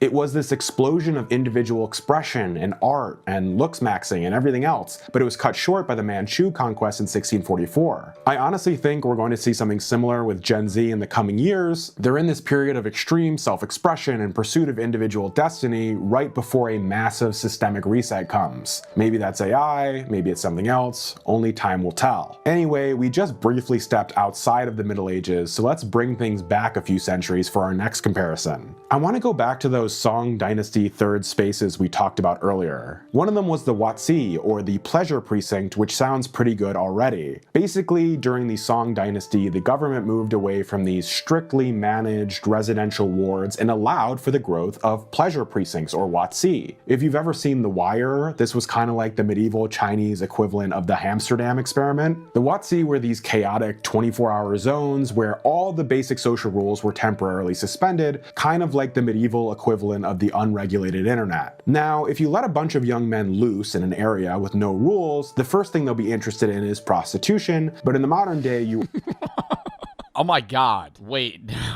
Literally, bro. Already checked that like the red light district or some shit. Box with online adult content and gooning. After those urges are satisfied, literally the very next thing they want is to gamble. It's a tale as old... Wow. Yo, dude, all right, now we're simplifying men to very dumb. Oh my god, wow, that makes men really seem fucking stupid. Oh my god, yeah, you throw a guy down, you throw like a 23-year-old guy in Amsterdam, he's going, let's go to the red light district, gamble, and then take drugs. That's like, that's the big three. Let's go pay to have sex, lose money, and then get high. This time, and it was a big problem in the Song Dynasty pleasure districts, and it's an even bigger problem now on private gambling Discord servers, and even huge publicly accessible apps like DraftKings and BetDSI. I see so many young people now who are almost turning online gambling into a sort of career path, and guess what? They did the same thing back in the day, too. Yo, it's fucked. There are guys that, it's like a very small percentage. There's guys that make money on like sportsbook shit. You know how there's guys that like sell those Discord? I think that shit's stupid. I think there's guys that like min-max the betting odds really well and they can con the system a bit, but those guys start Discord servers where it's like $50 to join, and there's so many chuds that are like, I'm just gonna tail this guy's bets and win money. I'm like, yeah, you know, you might be up like $200, but like I feel like you could learn what they're doing yourself without just tailing their bets and paying them. Because I'm like, the guy that you're paying is making millions of dollars because he has 20,000 Discord members and they're all paying fucking $50 a month to get his tailed bets. Like, holy shit, that guy that owns that server is making genuinely like 40 million a year. All kinds of criticisms from the Song Dynasty officials. My friend does that. I have so many friends that do that. Whether they do it themselves or they're the one that pays the server, whatever. Like Sima Guang, who laments that young men are abandoning the plow and the book to chase the flip of the die. There's also this modern sociologist named... Dude, just bet $100 in minus 2,000 odds and win. Yeah, Curzy, the problem with that, I'm a big fan of sports betting. I promote DraftKings. I like sports betting, right? The problem with betting $100 on minus 2,000 odds is you're going to win like $2 back. You're going to win like $1, bro. If you bet $100 on something that's minus 2K odds, you're literally going to get $101. Like, you're going to get nothing back because it's just like basically a 99% chance of hitting. Beverly Yuen Thompson, who writes... And then if you lose, you lose the $100. Great stuff about subcultures. And she's noted that fringe groups usually start to form when the mainstream promise of hard work equals success is broken. In the Song Dynasty... Like, did y'all see during the Super Bowl, there was that one guy that he made like $1 million bet on something that was like minus like 1,000 or 2,000 odds or something crazy. He bet like $1 million to win like 100K. And I was like, wow. Like, yeah, 100K win, that's crazy. And it's like the odds are there. But I'm like, in the back of my head, I'd be like, damn, dude, if I lost $1 million on a bet to win 100. Your ticket to success was passing the Imperial exam, but you could study 30 years. Dynasty, your mainstream promise of hard work equals success is broken. In the Song Dynasty, your ticket to success was passing the Imperial exam, but you could study 30 years just to fail an exam that only had a 1% pass rate. That's a bad bet. Young people now are seeing the same thing. Their parents bought houses and supported an entire family on a modest single income, and now they can barely afford their rent. In this kind of paradigm, why wouldn't you open up DraftKings and put everything you own on some ridiculous parlay? Why wouldn't you dump your whole portfolio into some meme coin in the hopes it'll take you to the moon? We might think of this younger generation of gambling addicts as just irresponsible kids whose frontal lobes aren't fully developed yet. That's definitely part of it, but they're also making... I mean, I think that any young man, even earlier in time, would still gamble if the opportunity presented itself. It was just like far and few between. You know, you're going to a horse race, you're at a casino that you could actually physically gamble at. But like, people like betting money in any instance, in any situation, regardless of financial stability. And today it's just like day trading, meme coins, and like stake.com. Like, those are like the big ones. Like unregulated gambling sites and like faulty betting schemes that are just either going to hit big or you lose everything. A desperate, calculated attempt to exit a system that has already failed them. Going back to the WotC, the pleasure precincts, the reason they never fully took over... Gambling's for fun, not a way to get rich. I agree. That's how I perceive it. There are guys that get rich from gambling, but I think most people that partake in gambling, even if they're frequent DraftKings goers or FanDuel goers or somebody that does sports betting a lot, sports betting's a little bit different because people tend to be less addicted than like online gambling, like stake.com or Bet or like RainBet or one of those. But like, even so, if you're sports betting, you're usually going, I want to bet $100, I'll make $300. Nobody, like the guys that are doing sports betting and putting $10 on a fucking 20 leg parlay with plus 15,000 odds are idiots. You know, like those guys win 1 out of 1 million times, and one of them posts their bet slip on Twitter of them winning, and everybody goes, oh my God, no fucking way. But it's like, it's just like hitting the lottery in that sense. Society is because you had to physically go to them. There was a spirit of anonymity. Basically what happens in the WotC stays in the WotC, but you still had to go engage in these acts in a somewhat public place and deal with the internal shame of that. Now, horsey game, yeah, Bart Bucks, channel points. My chat is addicted to betting fucking Bart Bucks which have actually no physical value. With the internet, young people can indulge in all of their most base desires without ever even getting off the couch, and it can literally cost them their entire future. It's worth noting too that when you have a bunch of young, desperate people gather— Let's run a coin flip. They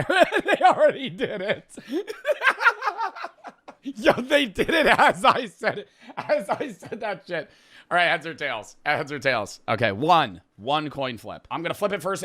This one doesn't count. It's gonna be the next one.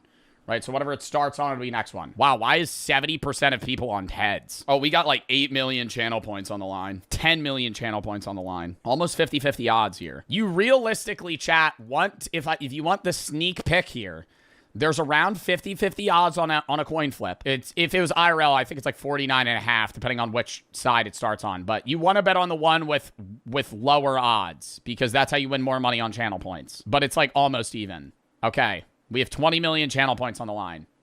Good luck. Tails. Tails never fails.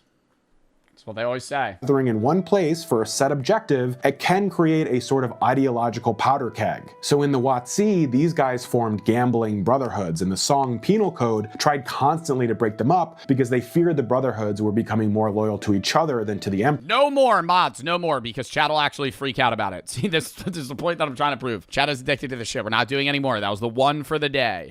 Now you might get into a private Discord server, ostensibly to do some gambling and trade some insider tips, and next thing you know, you're radicalized into committing some horrific public act of terror. This feels like a good— What? You join a betting Discord and then you become a terrorist? What are we talking about? Because they feared the brotherhoods were becoming more loyal to each other than to the Emperor. Now you might get into a private Discord server, ostensibly to do some gambling and trade some insider tips, and next thing you know, you're radicalized into committing some horrific public act of terror. This feels like a good place to land the plane, because the main point I want to make with these videos is that time is a flat circle, and we're essentially repeating the patterns of the past over and over again. There's the old saying that those who don't study history are doomed to repeat it, but it seems like even when we do study history, we're powerless not to make the same mistakes. The difference now, of course, is that these things are happening on a massive global scale with the full weight of tech companies and government institutions behind them. A soldier in the Song dynasty might drunkenly head to the WotC and lose his monthly wages, and that was it. A young 20-something now might obsessively bet his entire savings on an app on his phone and ruin his whole life before it's even started. This is why we need to pay attention to these trends and recognize that even though human behavior hasn't changed, how we respond to it can. But what do you think? Has this video found you at a very medieval Chinese time in your life?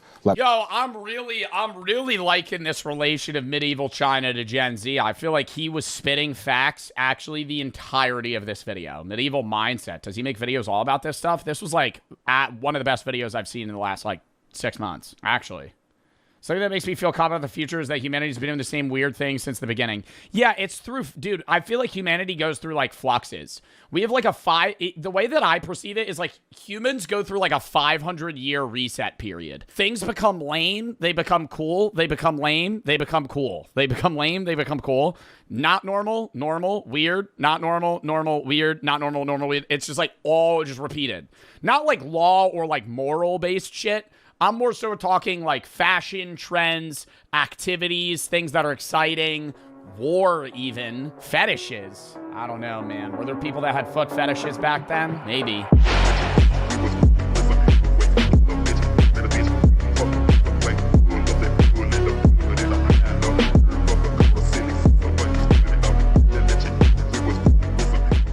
Serial killers who accidentally chose the worst targets. The cheetah incident. In 1993, at a club in California, a demon prowled the venue. Unbeknownst to many, the Grim Sleeper, a man who'd ended the lives of 10 women, was searching for his next victim. 10 to 100? What is that fucking scale? What? I never understand that. I know it's like always like 10 asterisk because it's like maybe what they've been convicted of or like proven guilty of, but it's always like such a wild jump. It'll be like a serial killer convicted of 8 killings, but assumed to have murdered 80. It's like, how did they not find any of... Like, I'd get it if it was like convicted of 10, presumed to have killed 15, you know? But I'm like, assumed to have killed up to 100. He noticed an African-American girl that seemed annoyed and upset, so he walked over to her to figure out what was wrong. The lady told him that she was invited out to play dominoes, but everybody there kept offering her drinks and telling her to club when she wasn't a drinker. It was extremely late, and she was tired and wanted to go home, so the grim sleeper pointed to his vehicle outside. He told her that he has a car, and if she really wanted to go home that badly, he could just take her. Delighted, the woman sprung out of her seat and... Really? I feel like today, no woman is getting in the car with a man they've never met before. Like, I understand it's a nice gesture, but I feel like if you're a dude at a bar and you meet a woman for the first time, you shouldn't even offer to bring her home. Like, I know that's like a common gesture, but it's only going to be perceived negatively. You know? Like, if you're like, oh, I could take... Don't even say that. It's like a nice thing to say. You know she's going to say no. Don't even say that. Because, like, then they're going to be like, whoa. You know what you do? I'd call you an Uber. I'll call you an Uber. That's nice. Not even get in an Uber. Obviously, yes, today you'd get an Uber. We don't know. Did we say what year this was? They might have not had Uber then. But I'm saying, like, that'd be nice. I'll pay for your Uber. Sprung out of her seat and followed the dangerous criminal back to his car. She got in first, and he shut her door like a gentleman. Then he got into the driver's seat and began taking her to her house. After a while, she told him to make a right turn to her house, but he ignored her. Confused, she repeated herself. You're supposed to make a right over there, not a left. Realizing the criminal was no longer responding, the lady quickly went to open the door to get out of the car, but it was then that she finally realized that the door didn't have a handle on the inside. It took her that long to realize that there was not a handle on the door? No way. So you just start punching him in the face, dude. He's in a driving vehicle right now, like he's going to have to pull over. You ever see that one video of an Uber driver that was, you know, I guess fucking driving people around at like 1 or 2 in the morning, like really late at night. These two dudes get in the car and they point a gun at him. He just floors it. He goes, you want to die? And he just starts going like this and fucking like ripping the wheel back and forth. They start crying in the back, like begging him to get out of the vehicle. He ends up like slamming on the brakes, just runs out. They fucking run away. I'm like, wow. I'm not saying that's what you should do, but holy shit. That couldn't have gone worse for them. Becoming filled with joy, the monster finally revealed his intentions to the woman. And as you could probably guess, they were horrible and evil. But there was only one problem with his plan. The woman he was talking The woman knew jujitsu and had an Italian stiletto knife. To wasn't any ordinary person. The Grim Sleeper had accidentally trapped himself inside a car with the cheetah, also known as the most dangerous woman in the world, a title that would be... No fucking way. You're a serial killer and you pick up a woman and she ends up being like one of the best boxers. Given to her just 1 year later, as she'd go on to win the 1994 kickboxing championship. When she was young, she was ruthlessly bullied and chased around the town. Her uncle was a martial arts master, and unknown to the Grim Sleeper, her uncle forced her to fight him every single day in order to get her black belt. At the end of the day, Dude, I feel like even then the worry for her is like, if I knock this guy out, we might just crash and I'll die anyway. You know what I mean? Because like he's driving the car. Like what if he faints and then his foot just gets on the fucking gas? Whenever she finished practicing with her colleagues and got ready to leave, her uncle, also known as Master Quiet Storm, would lock the door with a key, and if she wanted to exit the dojo, she'd have to beat him in combat and forcefully pry the keys out of his hands. She did this every single day as a kid. As the criminal asked her to comply with his sick demands, she told him no. As you could guess, this angered the psychopath, so he swung at her with his full might. But immediately she blocked his punch and spun back with a devastating counterpunch, striking him straight in his face. "Oh, so you're a fighting type," he said as he smiled. The woman quickly jumped into the back seat of the van, and he followed after her, which would go on to prove to be his worst mistake. Once he was trapped in the trunk of the van with the professional champion kickboxer, she unleashed a hellish attack on him. He tried to tackle her, but she grabbed his shirt and swung him around in the trunk of the van, smashing his head against... Why did she get it? Okay, why did she even get in the car to begin? Like, he drove a white van? He drove a white van? I thought he drove a regular car. ...the inside of the vehicle. She then flipped his shirt over his head while unloading a flurry of non-stop punches to his face, causing him to fall backwards on his butt. At this point, the girl noticed that his pants were unbuckled and falling down, so while they were still in the trunk, she stomped on his chest and grabbed his, and pulled them so high that she thought she ripped them off of him. The Grim Sleeper shrieked like a banshee and began crying out in pain. He quickly gave her the keys to unlock the van and escape. But before she left, while still pulling his royal jewels, she told him, "When I say no, it means no," before delivering a nasty right hook to the crying man, nearly knocking him out. She took the keys, unlocked the trunk of the van, and Should have fucking punched his balls like it was a punch bag. quickly escaped while throwing the keys It'd be like broken Orbeez in the middle. away so that he couldn't follow her. Fredia Gibbs would go on to win her first championship after that year, officially titling her as the most dangerous woman alive. Holy jacked.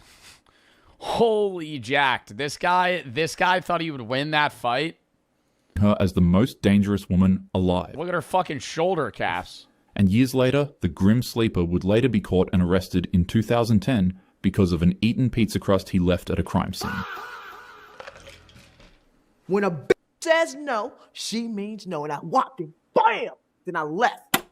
The Night Stalker. In the summer of Did she report it after that, or she just walked away? What do you mean she just... And then I left like she just walked out? 1985, the city of Los Angeles became gripped by fear. Night after night, a mysterious intruder slipped silently into homes across Southern California. He struck in darkness, often entering through unlocked doors or open windows while families slept, and he did the absolute unthinkable to his targets. If there was a man in the house he broke into, he would immediately just end them, then he would attack and assault the man's family, often carving evil imagery into women and anybody else in the house, and then he would stab them until they perished. Victims described him as a thin, satanic man that had wild eyes and reeked of sweat and cigarettes. Police didn't know his name yet, but the media soon gave him one, the Night Stalker. This individual had 15 victims. Why do I know the name the Night Stalker? Is this like a known serial killer? I know this is all about serial killers, but I feel like the Night Stalker is like a very... Oh, the Netflix documentary? Richard Ramirez. Tied to his name. He, by all means, was a top priority to officers in the nearby counties. On August 31st, 1985, he casually strolled into a nearby convenience store to pick up a beverage because he was thirsty. And right next to the drink he was grabbing... Wow, I feel like this is a really interesting video because you always know about serial killers, but a lot of the time you never know how the fuck they even got caught. You're just like, oh, this guy killed 20 people. He noticed a rack of newspapers that all had a wanted poster of his face on it.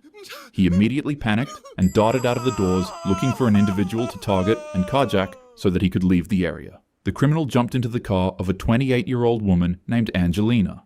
Without wasting a second, he began to punch her in the stomach and forcefully steal her car from her. What the Night Stalker failed to notice is that her neighbor was nearby watching it happen, and he also had huge balls. As the neighbor ran over to help Angelina, the Night Stalker told him to stay back and warned him that he had a gun. The 50-year-old neighbor called his bluff and ripped the scumbag right out of the car.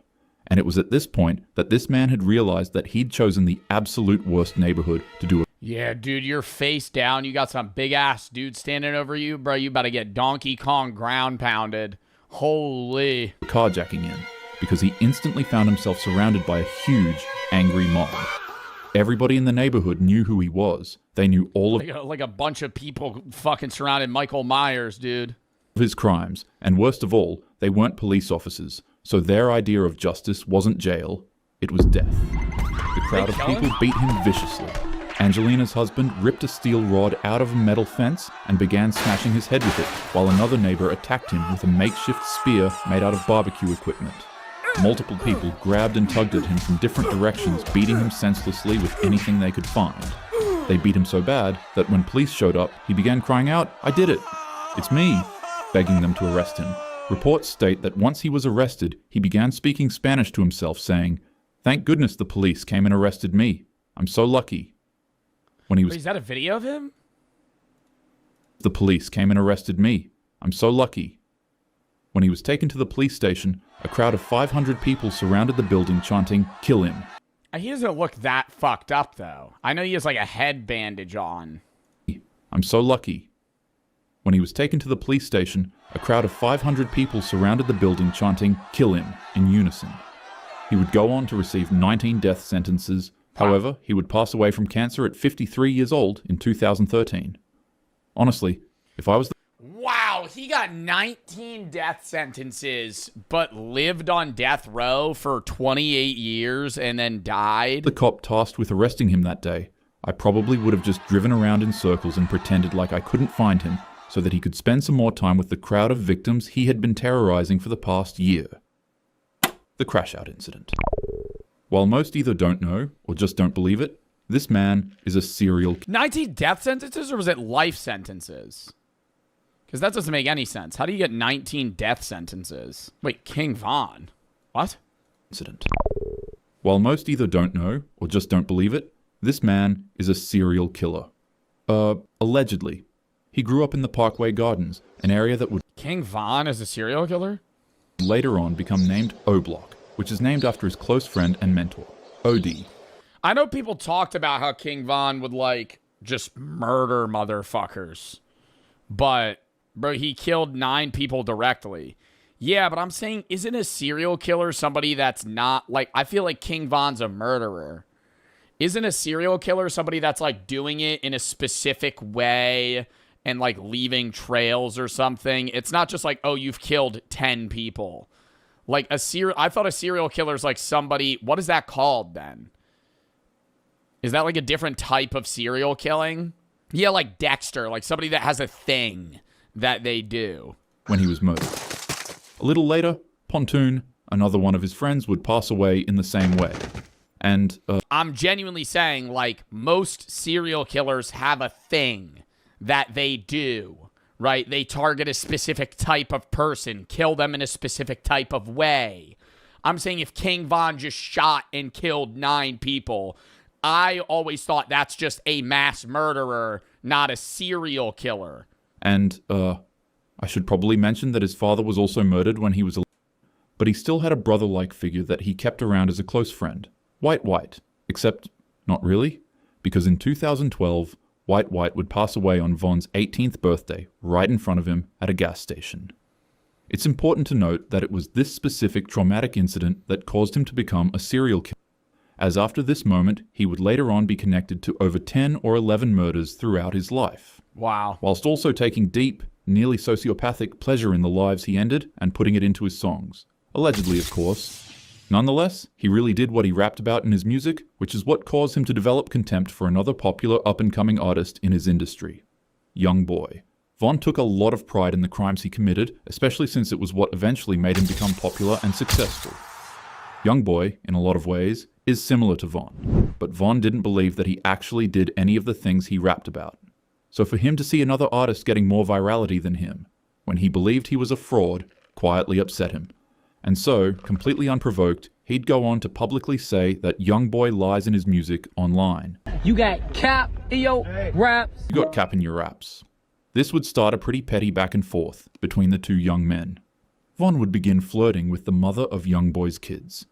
Young Boy would flirt with Von's ex, then they sent disses at each other, and blah blah blah. You get the gist. Despite the clear animosity between the two Von's still alive? No. Von died like 5 years ago. individuals, Von would go on to say that there was no bad blood between him and Young Boy at all, which would later on prove to be obviously untrue.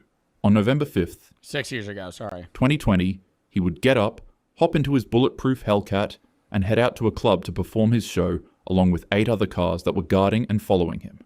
At the club, despite everything seeming normal and fun at first, people close to Davon noticed that he seemed off. The man frequently mentioned paranoia and feeling like the spirits of the lives he ended were always watching him. Many people said he could switch from being calm, collected, and silly to seeming very off or sociopathic. Yeah, but that might just be his base personality. Like, that might not be indicative of him knowing that he was going to die. A lot of people generally started to believe that he might have had a literal demon living inside of him, or something. Or just like an actual, yeah, like a mood disorder, like Taylor is saying, like, yeah, like bipolar disorder, and then mixed with, like, yeah, the weight of killing people. Something seriously wrong with his head, and it was noted that he was allegedly given inside information that one of Young Boy's friends was at a nearby club that was extremely close to him. This friend's name is Quando Rondo. After he finished performing at his show, he and his entourage got up, went inside of their cars, and headed back home to call it a day. However, suddenly, the security guards noticed that Von's car had gone missing. He made a detour to the club that Quando Rondo was at, and waited patiently. His entourage later on showed up and found Von. After regrouping with him, they put all of their weapons away inside of the car and got ready to head inside of the club. But it was at this moment that one of Von's associates located the person he was looking for. As Quando Rondo was leaving the club, Von bumped into him head on and began to beat him ruthlessly. The man was terrified, later stating that he didn't even know who was fighting him, but once he realized it was Von, it felt like the devil or a demon was attacking him. It's like I had an out-of-body experience. Like it's like the devil was coming to get me. Like it's like my soul. Like I can't even explain it, man. Von was doing what he loved, and the man he was attacking was likely going to become another victim that he'd rap about in his songs. But there was just one slight mistake he made. He assumed that his target was alone, and was so laser-focused on attacking his target that he failed to realize that just 2 feet away, a random white car was full of Quando's crew, all of whom were armed. And when they saw their friend being attacked by Von, they didn't hesitate to shoot him 4 times. Even after getting injured, Von continued wrestling and attacking Quando until the two were eventually broken up by their crews. He got shot 4 times and still fucking was trying to kill him. You get shot 4 times and still fight. Undercover police officers ran to the scene and began calling backup. Yeah, adrenaline, but I'm saying I feel like you'd bleed out so... I mean, it depends where you got shot, but if you get shot 4 times, chat, you're probably bleeding out in like 2 minutes. Tops. If you didn't get shot in a main artery. Like, you got shot 4 times. You're probably dead within, like, the next fucking 5 minutes. The man had 4 holes in his body, and blood was leaking everywhere inside of the car, panicking his team and friends. Didn't 50 Cent get shot more than that and live? Bro, what? How many times did 50 Cent get shot? 9 times. 50 Cent was shot 9 times at close range in Queens, New York in the year 2000. He had to relearn how to walk. He got shot in the legs. I mean, I feel like that's also him getting lucky, too, on where he got shot. Caliber of bullet matters. It's not even just caliber of bullet. It's like caliber of bullet and then what type of round of that caliber it is. Like, is it one that's going to fracture inside? It's like a home defense round that's going to fracture inside somebody's body. You know what I mean? He was still alive. It fucking explodes once it hits you. And conscious. He'd even go on to tell his friends. He got shot in the face, too? Oh, my God. Yeah, hollow points. To calm down because he was fine. While he was successfully delivered to the hospital, during surgery he'd suddenly shoot up awake in cold sweats. Wow. He'd throw the nurses and medical staff who were operating on his body off of him and then began swinging at them. And Von made it through 2 surgeries. He had 3 surgeries ago. He made it through 2 surgeries. And then after the second surgery, he hopped off the bed and started fighting the nurse and said, "Where his gun at?" In a state of complete shock and panic, he began searching for his gun on the surgery table, but then froze. And suddenly, as he woke up, he collapsed from shock, marking his end. To think this situation... That's how he died? I knew he got shot and died. I didn't know he got shot, rushed to the hospital, survived 2 surgeries, and then stood up and immediately died afterwards. Stemmed from about 5 or 6 words. Is there like a reason that happened? Words is insane. Like, is there a reason he had that like burst of energy? The spoon incident. A newbie walked into the prison earlier that week, and seeing that he was fresh meat, an atrocious criminal named William Roberts decided it was time to assert some dominance over him, since he seemed like the perfect target. It's unclear exactly what sick intentions William had in mind for the man when he approached him, but what is known is that when the two interacted, the monster began to boast and brag about the most heinous crimes he had committed in an attempt to put fear into the heart of the man and make him yield to his requests. He walked up to the man's seat where he was eating, then he set down his food tray and began eating beside him. "What are you in prison for?" he said. "Because I'll let you know that I'm practically allowed to do anything I want. I'm in prison for having my way with a 4-year-old. And look, I'm still here. So what about you? Are you here for car theft, insurance fraud, reckless what the fuck? Driving?" After sitting and listening to William's monologue, the man calmly responded to his questions. "I'm a serial killer. I'm in here because I ended a man that was bragging to me about the horrible things he had done to multiple kids. I strangled him so hard that emergency responders said his face became blue like a pair of jeans, because I hate predators. They thought I was crazy, so they sent me to a mental hospital, where I bumped into another person who did the same horrible thing to kids. And so I ended him too. And now, they've sent me to this prison, and just like deja vu, I have another predator telling me the same thing. I just ended the life of another prisoner 2 hours ago. I hid his body under my bed, and I hoped I wouldn't need to do the same thing to another person for a while, but I guess I was wrong. William Roberts just... What? Bed, and I hoped I wouldn't need to do the same thing to another person 2 hours ago. I hid... Wait, he killed somebody 2 hours prior? His body under my bed, and I hoped I wouldn't need to do the same thing to another person for a while, but I guess I was wrong. William Roberts just happened to choose the absolute worst person to brag to about his crimes. He was talking to Robert Maudsley, a serial killer specifically known for only targeting predators. And in the blink of an eye... 70 years old? 70-year-old serial killer. Oh, he was in Hannibal Lecter's cell for the past 45 years. Oh, I thought he was 70 when this happened. I was going to say, no, man, no way that dude had that strength. Serial killer specifically known for... Killed 3 more prisoners behind bars. Only targeting predators. And in the blink of an eye, Maudsley grabbed the spoon off of his food tray and jammed it into William's face. He screamed horrifically, but Maudsley didn't stop there. He ruthlessly beat and continued to carve away at the man's face with his spoon. He stabbed him over and over again, and somehow nobody in the prison noticed what was happening at all. William screamed and pleaded for help until he couldn't anymore. After Maudsley was finished, he calmly walked over to a prison guard and told them that 2 prisoners would be missing from the roll call today. Extremely concerned with that ominous statement, the guards ran into Maudsley's prison cell and found the body of William and another prisoner. William's face was unrecognizable, but most... Who was the other guy that he hid in his bed? Horrifyingly of all, his brains were carved out of his skull with a spoon sticking out of it. Oh my god, like scooping it out like it's fucking ice cream. The prison guards immediately believed that Maudsley must have cannibalized the man's brains, but he... Like ate his brains after he killed him? Calmly denied the accusation and said something around the lines of, "No, I wouldn't do that, nor would I lie about it." The man would later on be placed inside of a glass box where he would go on to spend the rest of his life in solitary confinement. Most people in life are amazing to be around. Oh my god, wait, so he did that and then, well, because he kept killing people, they eventually, that's why it was Hannibal Lecter's box, because he would just keep killing people in prison? But every once in a while, there is a chance that... Bro, that's wild, though. You could bump into a psychopath, so always take precautions and always be prepared so that you too don't end up as a victim. Have a happy day.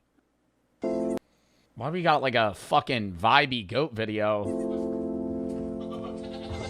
Holy chill goat video at the end? What the fuck?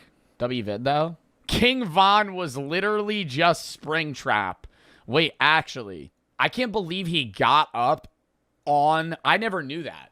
That he got up on the fucking operating table. Like, just woke up. I'm assuming they had him sedated, too. And then he, like, pushed through. Maybe they didn't sedate him. I don't know. I don't know what, like, the process is if you're, like, bleeding out like that. Fire the anesthesiologist? I don't know, man. They were waking him up? Oh, you think you think they finished the surgery and then they needed to wake him up and then he just fucking got up and died? I don't know. I feel like he had to still be bleeding. That's coming back, right? Like somebody like Snow Cone or some shit like that. Like, she's not trying to be like a student. She's just trying to be an alumni. I get that, right? But I think it's just, I don't know, it's odd. And I get that if you have like 1,000 viewers, you're in that weird space where you're not big enough to be a teacher, but you're too big to be a student. But like, that's like a... You don't need you don't need training. You've already built yourself to 1,000 viewers. What are you getting out of it, right? Nothing.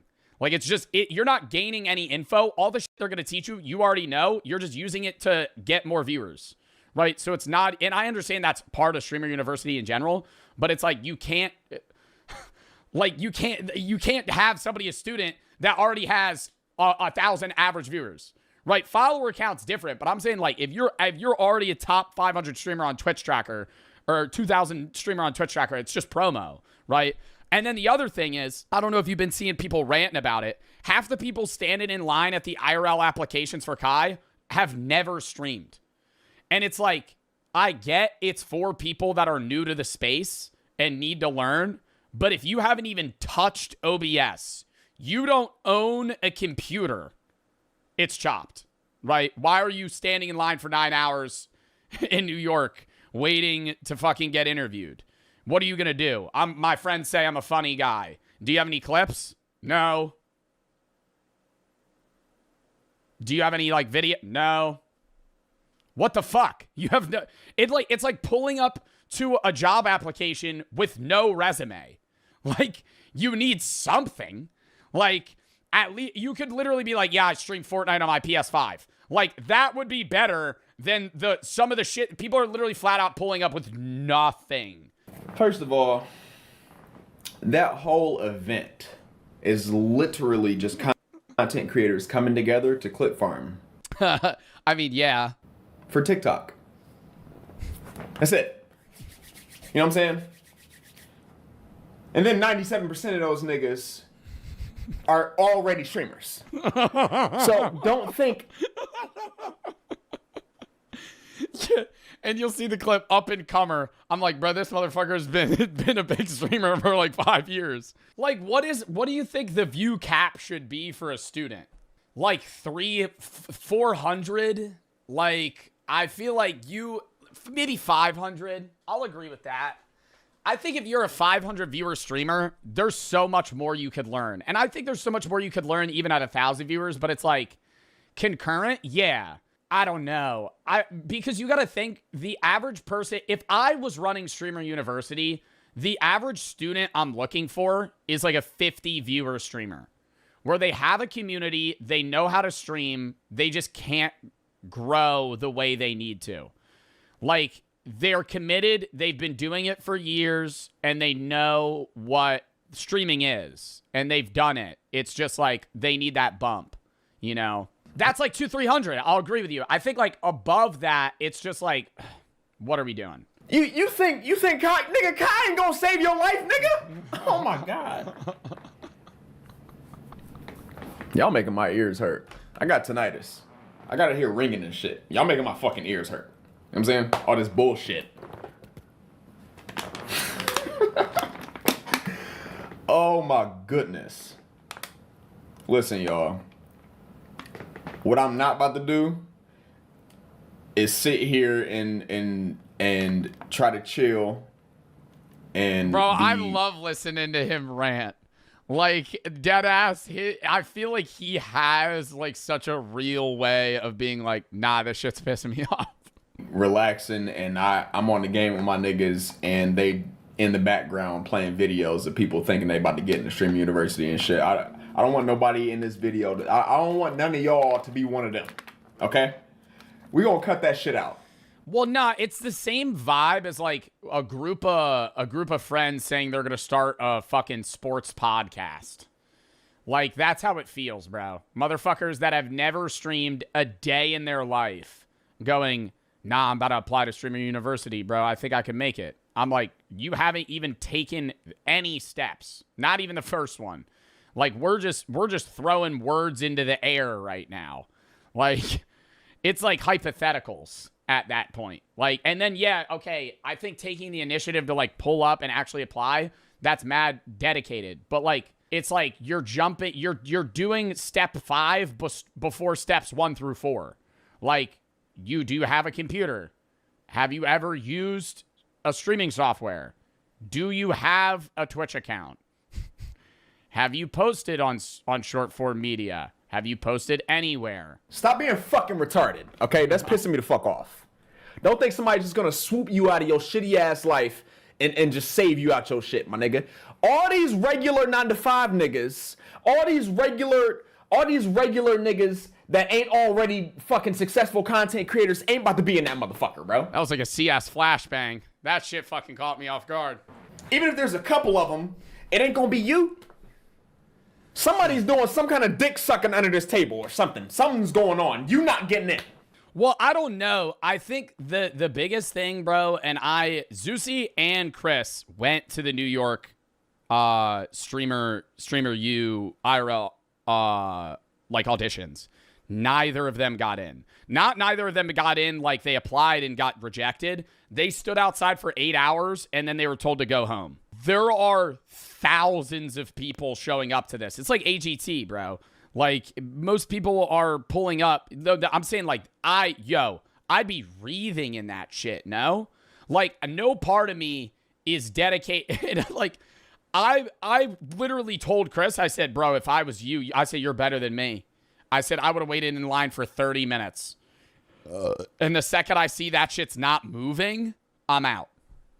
Like, he stood in place for like 4 hours. And then people started cutting the line. And, you know, half the people standing in line, he's listening to people talk. Half of them have never streamed.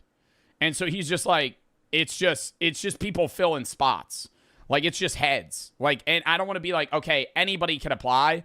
But it is annoying to hear that half the people standing in line are like treating it like it's like a Drewski. And that's what it is. Like, it's like Kai's filming it kind of like it's like a Drewski, like, could have been records audition. But it's like, now everybody's treating it like that. So now it's like even less serious. There are top tier content creators getting denied. And it's on purpose. It's all for TikTok clips. Are y'all not realizing this shit? It's literally all for TikTok clips. The first one was for TikTok clips. Well, I think it's, in my mind, if I'm Kai, this is, let me play it out. If I'm Kai, if you remember, this is all I remember about Streamer U. When they did the welcoming thing and they were giving everybody a debrief, in the midst of the debrief of Streamer U, there was like an AT&T ad. And then it hit me when I was thinking about it. I went, oh, fuck. Kai, gone for 8 months, comes back, could hype this up like a Drewski could have been records thing, make it into a whole way bigger event than it was last year, and just pump it with sponsors. And those sponsors, you got to think, dude. If you get the alum streaming this, the teachers streaming this, Kai streaming this, all 24/7, they, like, it is millions of dollars are going to be poured into this fucking thing. Like, it could make 4x what it made last year. Because I guarantee you, too, there was probably, it's not, like, you got to think, sponsors pull up to streamers and go, I want to sponsor something. What can you do? And I wouldn't even be surprised if, like, AT&T was like, hey, we'll give you, like, $8 million if you do Streamer U. And now you're sitting there going, oh, fuck. I should do Streamer U. You know, like, he's going to make a bag on that. I don't know. Some of y'all are saying Vivette's not doing well. I don't know anything about how Vivette's doing. I don't think that's what it is. I think Kai's sitting on enough money that he could retire and throw away 10 businesses, right? Regardless of their success. But I don't know. That it'll pump. When it happens, it'll be big. It'll be the thing on Twitch for 2 weeks, right? It'll be the thing on TikTok and YouTube for 2 weeks. Like, it'll be the main space on everything. It's just gonna be it's just gonna be just like last time. And you know what pisses me the fuck off? I don't even think it's gonna be, bro, you know what's weird is, like, do you think it's bigger this time or last time? I feel like with the IRL auditions, it feels bigger this time, but it feels more like meme-ish this time. I remember last time, bro, so many people were, like, pouring their heart and soul into their applications. And I feel like people are still doing that, but it's, like, overcrowded by the amount of people that are just, like clowning on it. So many people on this earth that did happen last time too. It doesn't really matter. All the people that got denied last time, all the people that, you know, didn't make it last time, all the L's from last time, basically. That shit doesn't matter. It's like they're all getting replaced with new people that think they about to get their lives changed by this random ass fucking Twitch streamer. Like, yo. Well, that's the other thing I want to say, too, is, like, I think a lot of people treat Streamer U like a golden ticket. And if you look at last year, half those motherfuckers didn't grow at all because they didn't do what they needed to. Like, I remember Streamer U, bro, there was probably, how many students were there? 100 more? I mean, there was probably, like, 6 people that were the face of Streamer U, student-wise, because they took advantage of it. There was 150. Yeah, but it's like, they're like Streamer 120, somewhere, it was like 100 something people. But last year, when Streamer U happened, there were probably like 8 or 10 people total that were like consistently on the teacher streams the most, clipping the most, getting, you know, clip farmed the most. And those were the people that grew. Whereas, like, you don't even hear about like the 30 streamers that actually went to Streamer U did nothing the entire time because they were either shy, boring, didn't find a group. It's like school, bro. Literally. Like, that's why Streamer U. Like, if you don't find a group and you're not, like, out where, like, you have to be the most extroverted motherfucker in Streamer U. And that's the other thing, too. It's so geared towards IRL streamers because the majority of Twitch and the majority of people that want to be streamers are desktop guys. They do shit like me and Jinxie, right? They want to do shit like me and Jinxie. And that's just not what Streamer U is. Streamer U is like, hey, you're not playing fucking video games, bro, like, which is what 80% of Twitch is. Like, you're going to be IRLing, running around, going to classes, you know, filming yourself, having a cameraman. Like it's just like a whole different vibe. So I think that's what it is. It's like, it's Streamer U, but it's not just, oh, if you're a streamer, Streamer U is going to save you. It's like, you have to be a very specific type of content creator to make it in Streamer U. That is not how life works, okay? There's like a very select few people that get very, very lucky with this shit. And even they got connections. You feel what I'm? They going in. It doesn't, like, that's the thing too. Like, a lot of the guys that were successful had connections to bigger streamers as smaller streamers in Streamer U. Like, I think people aren't seeing that as well. It's like, no, not industry plant shit, but like they got people in their ring. You know, they got people in their corner elsewhere. Why didn't you help your friends? I did. Bro, what do you want? Yo, that's full on nepotism. You're sitting here saying, why don't I pan into that more? You want me to directly hit up Agent and Kai and them and go, yo, get my boys into Streamer U. That's cornball shit.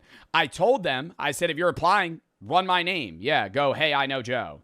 But like, is that a positive or a negative? You know what I mean? Like, is that if Chris was applying to Streamer U, say he didn't wait outside for 8 hours and not get in, say he actually like got in and was interviewed, would it be good to air my name or bad? Because it's like, on one side, it gives him credibility, but on the other, it's saying, why do you even need me? You know, people at Streamer U don't realize when you go through Streamer University and get popularity that you're going to be sort of limited to the kind of streamer because that is the audience that you have now. Yeah, if you go to Streamer U, you're now an IRL streamer for the most part. If you go to Streamer U and you're not big and you get big there, you're not going to pivot to gaming. You know, if you're going in being like, I want to do what Queso does, you're not, and you build an audience in an entirely different demographic, like, you can't pivot out. Like, now you're going to be doing what Yugi and Arky do. You're going to be pulling up to fucking game. Why not? Because it's the type of people that watch, bro. Like, you got, when you reach a certain size, you can do whatever the fuck you want. But I'm saying you're not going to go from 10 viewers into Streamer U and now you have 10K. You're going to go 10 viewers into Streamer U. Best case, you pop the fuck off. You have 1,000 viewers, 2,000 viewers. Those people want to see what you did at Streamer U. They don't want to see you get back and then start solo queuing fucking Valorant lobbies. Danny Bands? I don't know who Danny Bands is. He does desktop now? Let me look him up. He still has an bro, but it's like he has the same audience he has before Streamer U. Look, it's the same view count. Streamer U, peak, right back down, right back to normal. You see what I mean? Because it's like his audience hasn't changed. That's the point that I'm making. It's like you can't. Snowcone, yeah. Snowcone does do Overwatch and did get a lot of viewers on Streamer U. This is where's Streamer U? Right here. Yeah, she was kind of found by Streamer U, honestly. And then kind of maintained. I don't know. I think it really is how you pivot it out, you know? I think that's the hardest thing. I agree. I think I'll concede. I'll say I'm wrong, right? I think you could do Streamer U. I think it's hard is the problem. Like, it's hard to get into Streamer U. You get in, the content you make, you know, is going to be IRL focused just because you're in an IRL environment. And then pivoting out of that, it's like, I don't know how to do. I wouldn't even know how to do that. Like, how do you go from doing Streamer U to being like, yo, we're going to play Overwatch now? Like, I don't know how Snowcone did that, but it worked. Genuine. Like, I could not tell you. From an outsider perspective, that's crazy. Like, to be able to go IRLing to being like, yeah, I'm going to play competitive Overwatch. Like, that's a hard... two polar opposites, man. One's full desktop. I'm saying, so don't think you just about to just randomly get it up out the mud. You know what's randomly getting up out the mud is getting on Love Island. Like, it's not Streamer U. Get on a fucking nitty-gritty reality show where you farm drama and you just get followers regardless of whether or not people hate you. Like, that's how you get, that's the golden ticket. Get on Love Island. Only for sincere? I mean, yeah. TikTok clips for view. There's literally people pulling up to that event just to get a clip and leave. They already know they about to get denied, my nigga. Yeah, I mean, bro, the odds you get accepted is like actually what more than one. You got to think, bro. Total. How many people, did he say how many students are going to be this year? Did he say? Say it's going to be bigger than last year. Definitely. But that's the problem too. The bigger it is, the lesser the chance that you as a streamer at Streamer U get big. Because there's more of a player pool. It's like winning a fucking Fortnite terms. It's like winning a victory royale. If you're in a 20-player lobby, it's a hell of a lot easier to win and get noticed than if you're in a 200-player lobby. You know what I mean? Like, Fortnite terms, there it is. Victory royale. Like, if you double the fucking the student count, it's like even less people will be big. Like, there'll still be more people that are larger, right? Instead of 5 people popping off this year, it might be 15. But if there's, 200 people instead of 120, there's equally, 80% of the people just not doing anything. Yeah, it's like, say even he has 200 people. He's doing, 3 IRL auditions, and then he also has the online applications. At most, in Atlanta, New York, or LA, or wherever he's doing them, how many people is he accepting in a day? 20? Maybe. And it's not even an acceptance. It's usually like a, hey, you're either denied or we're going to keep you in consideration. Like, it's not always just like you're in. It's a we'll keep in touch. It's like a second round almost. University clips on my motherfucking feed. And I'm saying not interested on that motherfucker every single time. You know what I'm doing? If I got into Streamer U as a small streamer, I'm going to be as extroverted as possible, and I'm going to pay a fucking clipper. Not even pay a clipper. You know what I'm going to do? I'm going to pay my close friend. I'm going to go, bro, I will give you $1,000. Post my ass all day, every day on every fucking platform. Because I'm not going to be able to do it because I'm going to be making content. I'm going to go, yo, clip the fuck out of me. Like, because that's what you got to do. And you just got to be like, I'm going to get out there. Because already paying clippers is like, that's already an itchy topic because, some people just flood social media platforms by paying clippers. You're not getting a career off of that shit. You know how many random motherfuckers on this earth? You know how many people that's going to watch this video that's going to call me a hater? They called me a hater last time. But he's right, bro. Like, it's like, I think it's like negative, but it's like real negativity. You know what I mean? But is it negative if it's like he's just being real. He's not being optimistic. And so it's like, I think you do need a level of optimism to make it in Streamer U. And I think the people that did made it, but it's like, bro, like you're staring down winning the lottery effectively. And getting in is not winning the lottery. It's getting in and then succeeding. It's like winning the lottery twice. You know what I seen? I seen the same motherfuckers in my comment section that was in my comment section the first time saying that I was only saying this shit because I was mad because I didn't make it. Can I ask y'all something? Y'all watch me, right?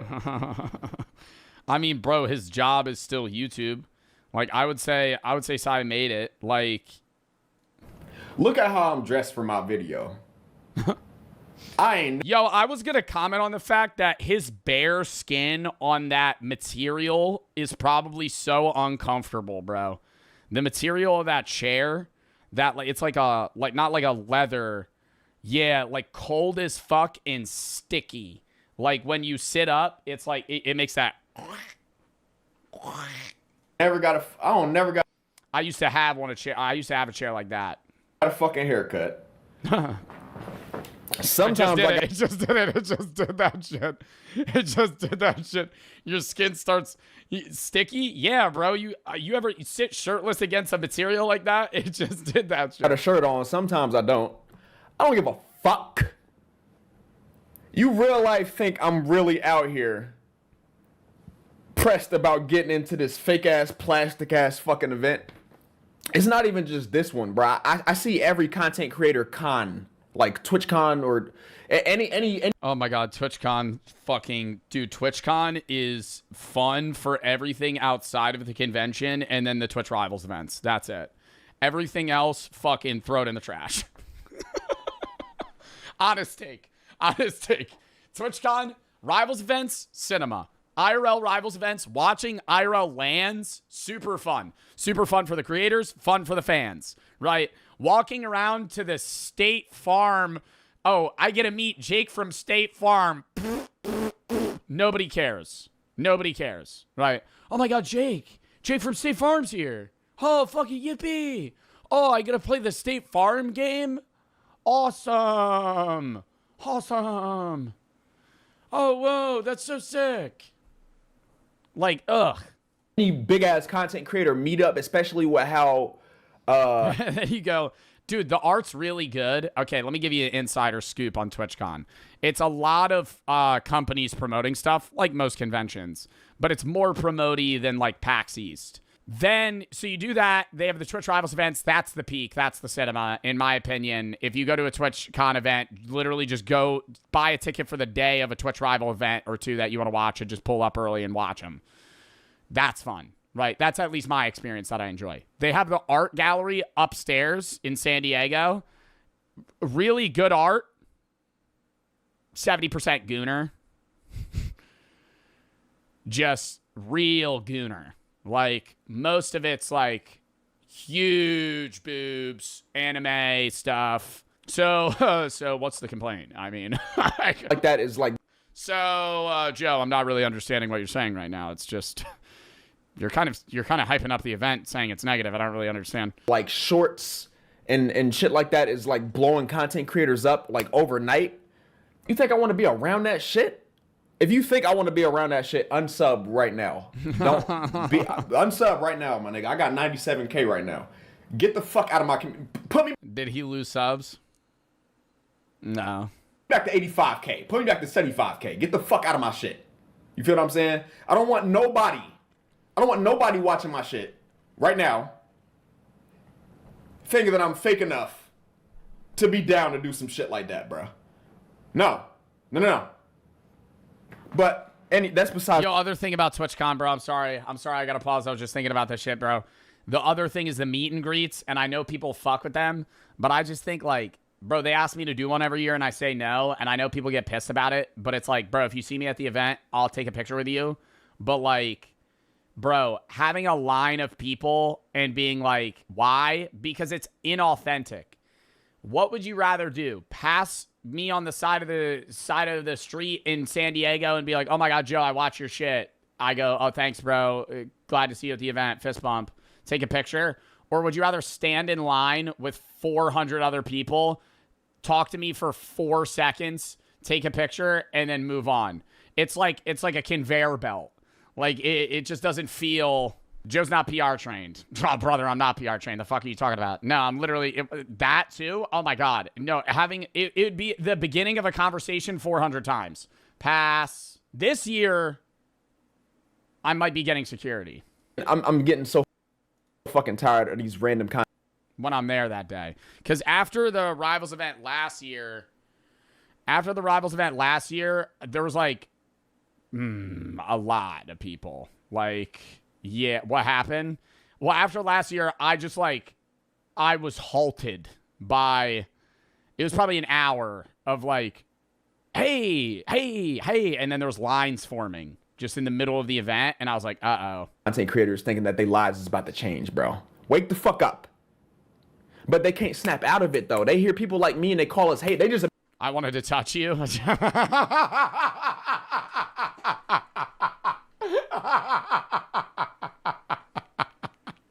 Random content creators thinking that their lives is about to change, bro. Wake the fuck up. But they can't snap out of it though. They hear people like yeah, me. you're the reason that I need security, bro. They call us hate. They just immediately call us haters. You feel me? Oh, I guess I'm hating.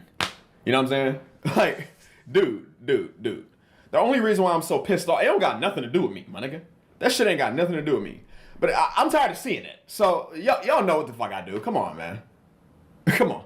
Sometimes it'll take me a whole month to post. Well, it's usually, bro, it's like what aggravates me is like there's a level of delusion where it's like there will be people that'll like be in line. Like Chris was telling me about this. They're like, yo, I just need a chance to speak to Kai, bro. I know he'll let me in. Bro, you've never streamed. What are you just gonna... Kai, I'm gonna level with you. I need this. That's what everyone's gonna say. Do you not realize that's like the same line that Kai's just gonna go, uh-huh. The fucking Side Speaks video. All some shit gotta do is piss me off and I'm making a vid about it. This pissed me off. Listen, bruh. Call me what y'all want in the comments, man. It's the same shit as last time. The video was called You Was Never Making It at Streamer University to begin with. You still not making it. Nigga, stop hating, bro. You just mad because... Yeah. Bro, he just ends no that amount shit. of discount. Nah, that's fucking hilarious. Wait, I want to read the comments, bro. Fuck. That was a good video, though, bro. Streamer use a social experiment. I'll die on this hill. Mind you, there's real people throwing away actual university opportunities for this. Oh my God, no, really? It's in the summer, though. What the fuck? I mean, if somebody's going, I'm not going to college so I could go to Streamer U, they're flat out just not, they're finding any excuse not to go to college because it's during the summer. Like, it's not impeding your capability to go to uni. You could still, like, say you blow up at Streamer U in the summer, you could just drop out later. Most of the social media success shit is based on connections.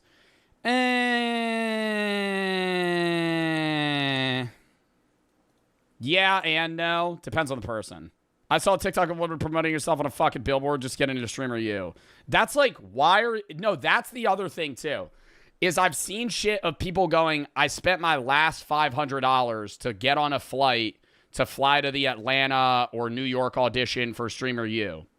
And I'm going, would that money not be better invested into equipment to make content versus like blowing your month paycheck on, you know what I mean? Like, I feel like it'd be better to be like, okay, I'm going to upgrade my PC and buy a better camera and lighting so that I could stream at a higher quality and do this versus being like, okay, I'm just going to pour everything I have into the 1 in a million chance that I get in. Yeah, that's, I think, what I was saying. There's a difference between being a hater and being real. Every kid and their 91-year-old grandma are trying to get in. They have a chance when they get accepted rate is less than 0.01%. Yeah, I mean, it's like, that's the thing, too. It's like, half of the people that are getting in are going to have connections. And even if they don't, it's like, bro, the odds, I don't want to say this. The odds, the acceptance rate of Streamer U is lower than Harvard. Like, keep that in mind. You know, if you apply, it's not even you're probably not getting in. You're not getting in. Like, unless you're the 1 in a million golden ticket. For real? Yeah, bro, what do you think the odds are? 7%? They accept 200 people. They accept 200 people. How many do you think applied? 50,000? 50,000? Like, Lacey and Marlon made it in. They're streamers and they're teachers. If Marlon's doing gym and Lacey's security, that's different, bro. I'm saying, like, you have 20 viewers on Twitch, you apply. I don't know, bro. I think everything he said there was real. Like, in the sense of, you know, he's not hating. He's just saying, yo, the odds are you're not getting in. Chat lock in. We're going to try and rip through this video in not as... India's infamous neighborhood, pure chaos 24/7.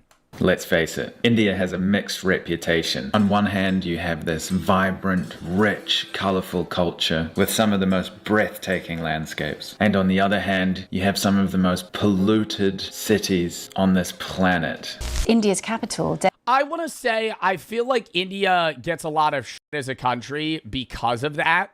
but it is also like just extremes of the ends. You know what I mean? Like there's really bad parts of the United States and really good parts of the United States. It's the same.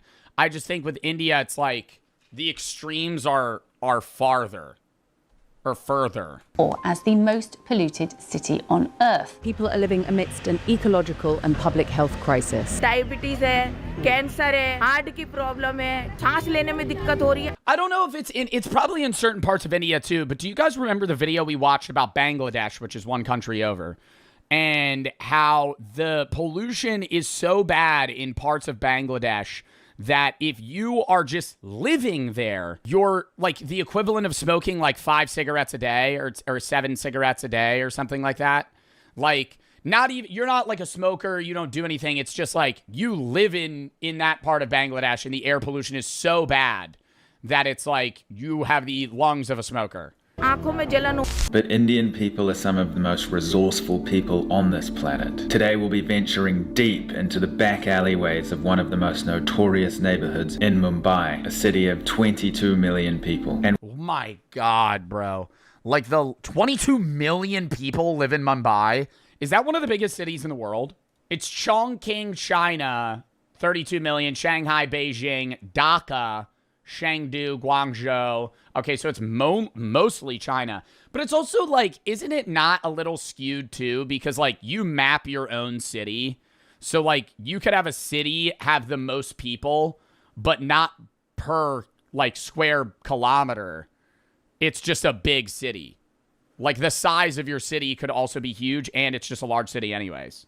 And witness the incredible ways that the locals here put bread on the table. No stone is left inhaling fucking microplastics unturned. And we'll see how one man's trash really is another man's treasure. Let's do this. I mean, you see that shit. That's not even just in India, though, where people are like going into like landfills and picking up certain electronics in the trash to try and recycle them for some sort of money. Like where they break open. It's not even just like copper tubing. There's like other parts of electronics that are semi-valuable, but like by hand, you're making literally like $10 a day. This already stresses me out. Whenever I see a vlog like this where they're in India or somewhere where just people are honking the horn and also just walking through moving traffic. Oh my God.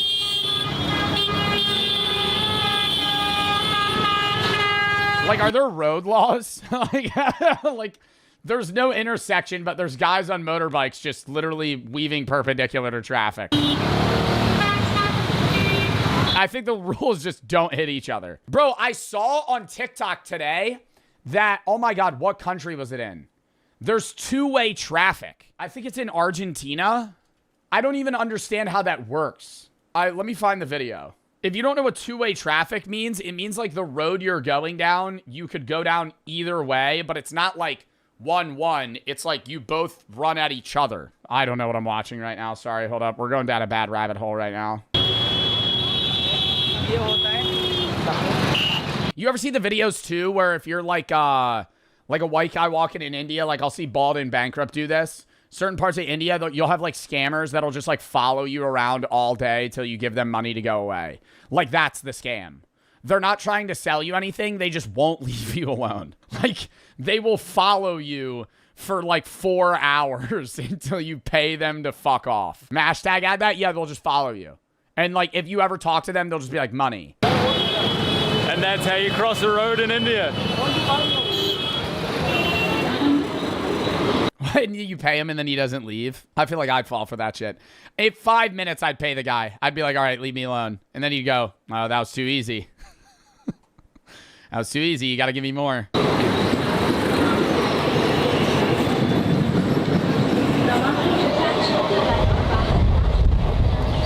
Run at that point, I just start gagging myself and throw up on him. I'd back up if I were you.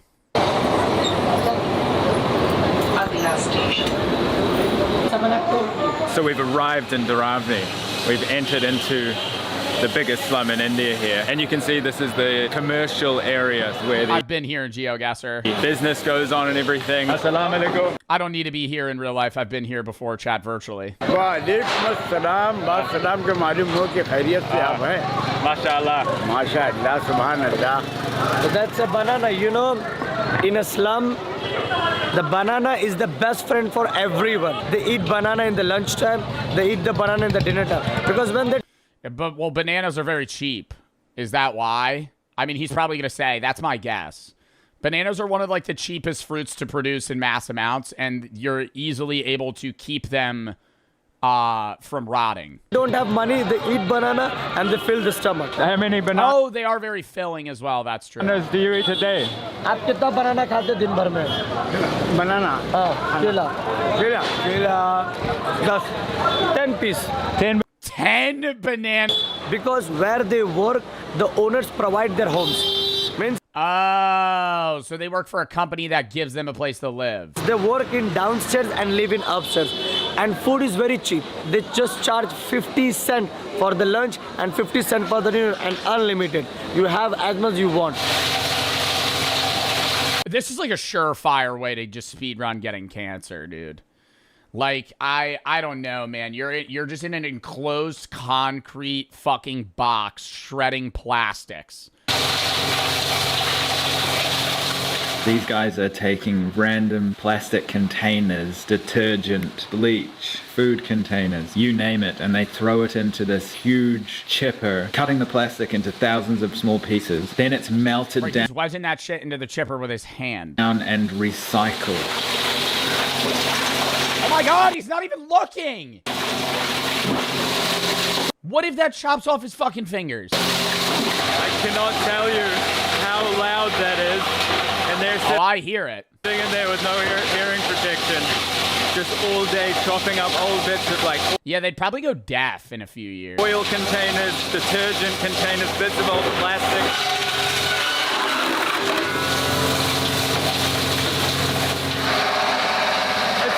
I wonder workplace injuries in jobs like this. Like, in that exact room, somebody has to have, like, chopped their hand off. Like, there's just an open saw, and they're wearing, like, flip-flops. Insane industry! And you can see this man here is organizing all the plastic by color, and he owns this business. And it's just him sitting in this small little brick hole, sorting through plastic for hours every single day. But what does he sell? I don't understand. He's sorting plastic by color, then what? Like, he goes to a bulk seller and gives it to them, and they give him, like, 10 cents? Like, I don't understand. Even if he shreds it, what is this worth? How many hours a day do you do this? 12 hours. 12 hours a day, he sits in a fucking corner on his hands and knees and sorts plastic by color. 12. Is it boring working for 12 hours doing this? You enjoy it? You like it? Yes, I enjoy. Oh, really? And is it a good business for you then? You're lying. Right. Amazing, man. It's inspirational. My father. Do you have a family? Yes. You've got kids? He does not want to talk to you, big dog. Nice, man. One kid. How old are you? Do you mind if I ask? Huh? How old are you? 30. 30. How is India? Is it a good place to live? Very good. You love India? Yes, of course. Wow. Amazing. And you gonna stay here for the rest of your life, or? Entire life I will stay here only. You love it? Yes. Amazing. Thank you so much, sir. Good luck. What are all these bags? Oh, like, in every room, there's just bags. Is this trash? Or, like, goods that they're gonna, like, recycle? There's no way this is just walls of trash. So here, this is a Wi-Fi. Yeah, they're gonna sort. This is stuff they've sorted. Like, they take trash, sort it into one big group, and then sort it into smaller groups. Modem station. These look like fucking smoke detectors. And you can see there's just hundreds of Wi-Fi modems. Oh, these are Wi-Fi modems? And this man sits here all day, pulling them apart into little pieces and separating them by color and parts. And then they'll go on to get recycled. How many hours a day do you do this? Maybe 8 to 9 hours. Do you get bored? You do? Yes. All right, he's being honest here. I was gonna say the other guy surely got to be lying. I don't think any human could sit for 12 hours and sort plastics in this position and have fun. Like, there's that has to be, I feel like an hour in. Must be quite boring, right? Yeah, just watching the movies Oh yeah, he watches a movie while he's doing it though. on mobile. Oh, are you watching movies on the mobile? This one. What are you watching today? Bollywood? Vertical movie? South Indian, Bollywood. Yeah. Is this going to be your permanent job for the This future? is my own business. Oh, wow. Wow. And you're going to keep doing... When they say it's my own business, do you think he has like a registered... See, I don't know how other foreign governments work. Like, does he have like an LLC that he owns and is like running? Or is this just like he owns this specific property here and therefore it's his business because he's sorting through it and he's the only employee? And how is India? Is it a good place to live? Yes. You like India? Yeah. Happy with how everything's going and the government and everything? Maybe government is doing the wrong decision. What are they doing wrong? Something is related to the religions dividing. That's it. Well, isn't that a larger problem in India in general? Just because, as a part of like Hinduism, it's not even just Hinduism and the large amount of differences in between that, right? Like somebody that is Hindi might believe something drastically different, but also there are 1 billion plus people in that country. Like you're dealing with so many different beliefs. Beyond, like they have 3 times as many people as the U.S. with a land size that's what, like half as big. Nothing else. Okay, so the government's dividing Muslims and Hindus. Yeah. Right. The world's second most populous country is grappling with a fundamental issue. India was founded as a proudly diverse... What did that say? This country is grappling with a... Sorry for the inconvenience. We're trying to save the country.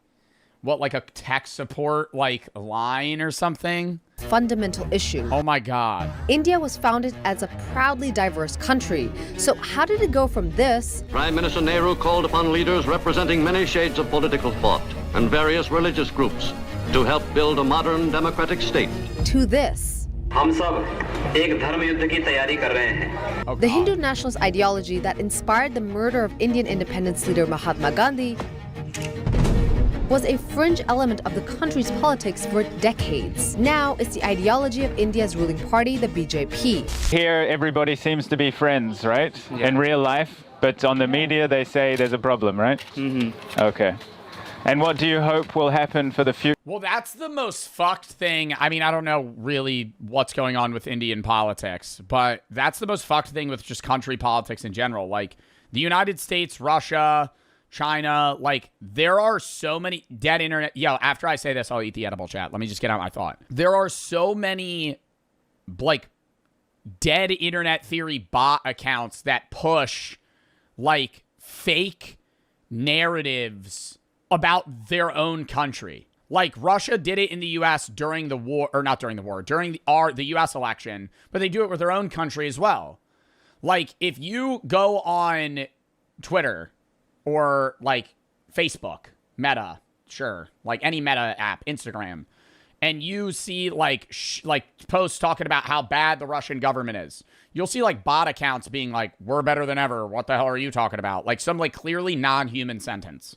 Like, why, like, and are they paying for that? Or is that like an auto-flag ChatGPT thing that's just like picking that type of stuff up and then commenting? I don't understand how bots work, if I'm being honest. Future is good, but this politician is a very bad decision to dividing the Hindu and Muslim. Okay. Oh, well. And you're Hindu or Muslim? I am Muslim. Okay, cool. Shukriya. You're welcome. Thank you, sir. Do you think he just pokes his head into a building and is like, can I interview you? Like, how is he getting these people to be like, yeah, sure. I feel like he's walking around the streets just literally peeking his head in and being like, yeah, I'm filming something. So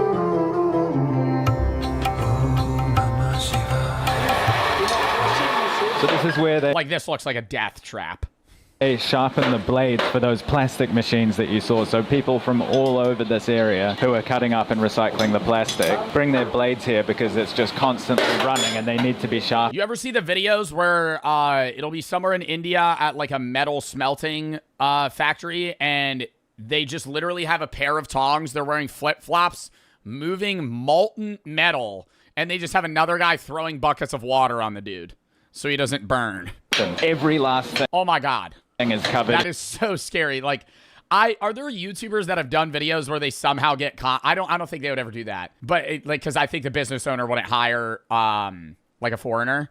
But I'm curious if there's like a world where a YouTuber is able to like vlog themselves working at like an Indian metal factory. Yeah, it's like medieval times when there were shops for each thing in the neighborhood. You don't have to go to a big factory or a big trades shop.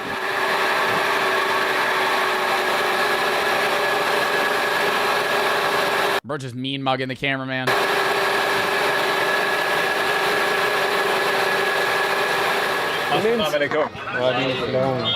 What's your name? Abdul Qadir. What do you do for a job? He's a tailor. He's working in the textile. Oh, wow. And do you like living here? Yeah, you love it? Okay. Shukriya. Thank you. Cheers. Bro, it's so weird. It's like so many of the people, like whenever I see videos like this, it's like they're living in such bad poverty, but they like are outwardly so happy. And it's like how, I don't think they're lying. I think it is like a deep religious faith they have, but I'm like, wow. Like I'm like, wow, that's like awesome. They're still able to find joy, you know? This is like the... When they're making $6 a day. Car parts recycling area here. This is all recycling. They don't know? What do you mean? You're saying this is their baseline. You're saying the allegory of the cave, they're in the cave. They're in the cave, India, in their part of India, and Mumbai is the cave. Yeah, but they see everything else because they all have phones. They all have phones. They're like the guys watching Bollywood videos, like they see what life is like elsewhere. So it's like I mean, maybe they haven't experienced it, but it's still like they get it to a degree. I don't know, man. I'm just like... Old bumpers of cars. Namaste. Machinery, loud noises, the smell of food, and a lot more, I'm sure you can imagine. It's absolutely incredible here. Like, what is he doing, brother? It's just like, what? He's just undoing a car part?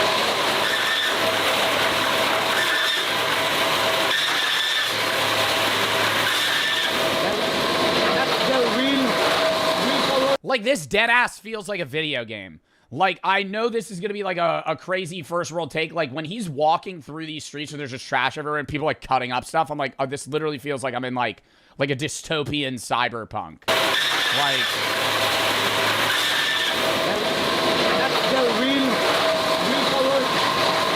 Yeah, like a campaign in a video game, actually. Filter, yeah. Nothing goes to waste here at all. The biggest industry in this... No, don't say that. I'm not dissing India or their country. I'm saying I feel bad that it's like the average job somebody has to do is literally sifting through trash.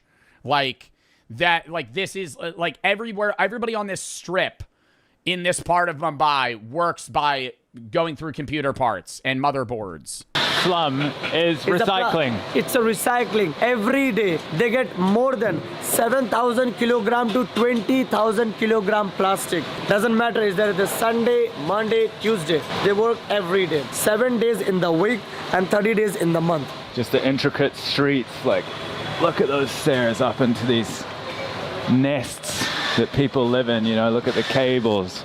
Look at all these stairs. What do elders in India do, though? Is there a system that helps pay, like, their bills? Like, say, because this is such manual labor that at some point, dude, you're like 60. You're not going to be able to do this anymore, and your kids can't provide for you. Everywhere. Every last square inch is taken up. You've got people migrating from all over the subcontinent of India to come here because... The children do provide? This is where you can get your start in life. What's your name? My name is Rajesh Suleimani. And do you deliver all around Mumbai? Mumbai, all Mumbai. Like is this like the equivalent? Money? Where is you from? I'm New Zealand. New Zealand? Yeah, you know. Oh, mashallah. Yeah. Is that good pay? Good job? 1,500. He works $15 a day. So he's making almost 3 times as much as the guys that are scrapping metal, but $15 a day. Bro said not bad. Yo, not bad. Minimum wage in New Jersey is $15.93 or some shit. Minimum wage. The lowest you could get paid in New Jersey for 1 hour is more than he gets paid in a day. Yes, the cost of living is far higher, but I'm saying still, even with that, there's not a world where you can live a comfortable life making $15 a day. Are they getting taxed on this money as well? Like, is this guy having to give part of his money to the government? And he's making $3,000 a year. Or like more than 3. He's making like $4K a year. sitting in a one position, you're driving in the traffic with the dust. Good luck. They sacrifice this for an Islamic tradition, right? It's for the Islamic tradition. What is that? Sacrifice this for an Islamic tradition, right? It's for the nuts. Are those balls? Islamic tradition. Is this goat on steroids? No. It's huge. Because of the breed. These breeds Yeah, what's going on here? are different. They grown much more faster. Right. But their meat is not that much tasty. So this guy's doing welding, and his eye protection is a little piece of glass you can see there. Awesome. He's welding with glass. Glass to protect his eyes. Thank you, sir. So all these guys are preparing hundreds of meals for the other parts of the slum. So you can actually get them delivered up into the other parts of the slum. So we've got rice here. And then we got bags of curry here. Amazing. Assalamu alaikum.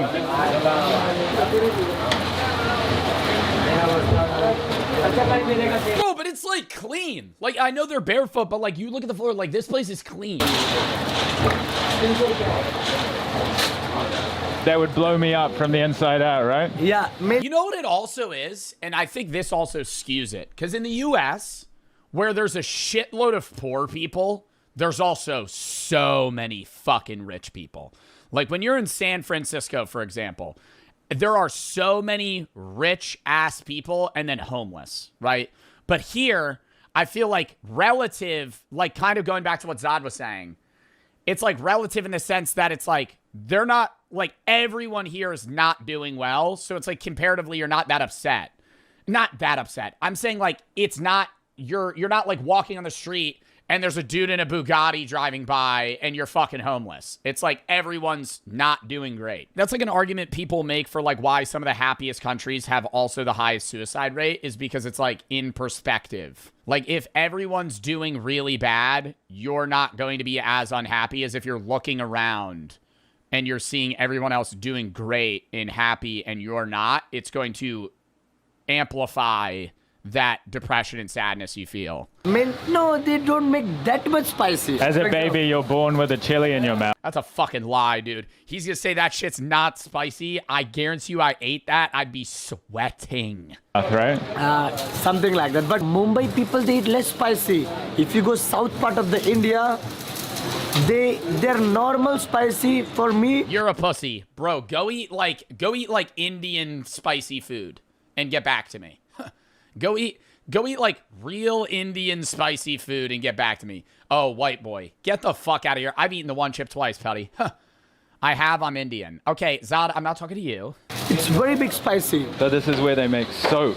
Yeah, so what they do, they collect the used soap from the hotels. Tomorrow you're gonna left the hotel, you're gonna left the piece of the soap. For them, it's... You're Indian, Zad? I didn't know that. See, I don't know. I didn't know that at all. Not used, and for you, it's not used. So all the waste soap left over from the hotel. You're like 100% Indian? Yes, you did. I mean, you probably told me, but I forgot. Tells an old half-used soap comes here, gets all melted down into these cases here, combined, mixed with animal fats and cooking oil, and then made into soap used in laundries or for cleaning purposes. Unreal. And you can see here the guys cutting it into squares and packaging it up ready to be sold. With Mumbai having 22 million people in it, you can imagine there's a lot of waste and there's a lot of people. Wait, what is this that he's cutting? I need to pay attention. Wanting to make a dollar. What you're seeing here is the result of that. What is that? That's soap?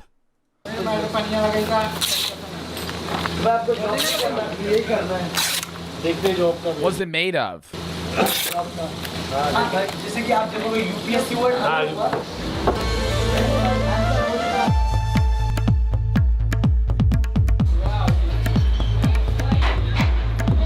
So we've come up one of these extremely steep ladders here, and in here what are they doing here? They color the clothes.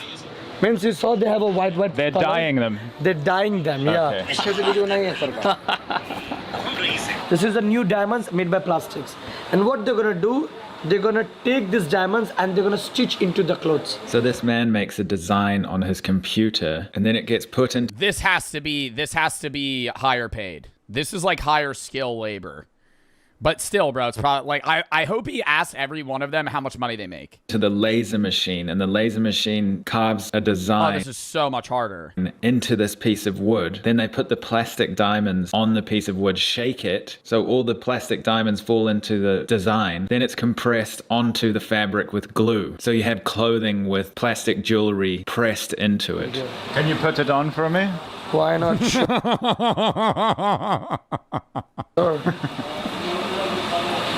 Very pretty. This is not for the me, it's for the women. No, it suits you. Okay. The tiny plastic for you, it's waste. But for them, it's a diamond and it's good quality. Ladies t-shirts. Butterfly. Half butterfly. I think you're a butterfly kind of guy, right? Beautiful. And that's... Nah, this guy's funny. This guy's funny. Oh my God, that's getting a like. A Porsche. The car. You like the car? That's a Porsche. No, this one's definitely your style. Bro, that's like a good bedazzle. Thank you. Thank you so much. Thank you. Keep up the great work. So this is... Do you have League of Legends installed on that PC? Could I get a quick ARAM in? You got CSGO? Actually keep it shut because they don't want people stealing their designs because everybody makes their custom version of it. And so the recycled diamonds are viewed as, you know, a thing of value, right? So they keep it top secret here behind these shutters.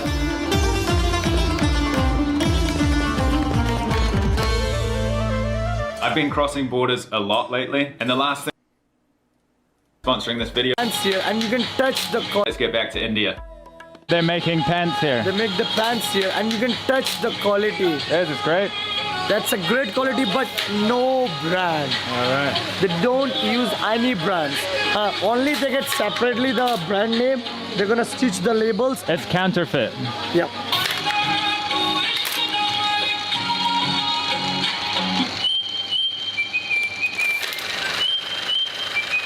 How old is this? So how much do they get to sell a pair of pants for that's counterfeit? I feel like I'd rather buy just like a pair of pants with no brand than like fake like brand dress pants. Man. Like I'd rather you just not even put a label on it.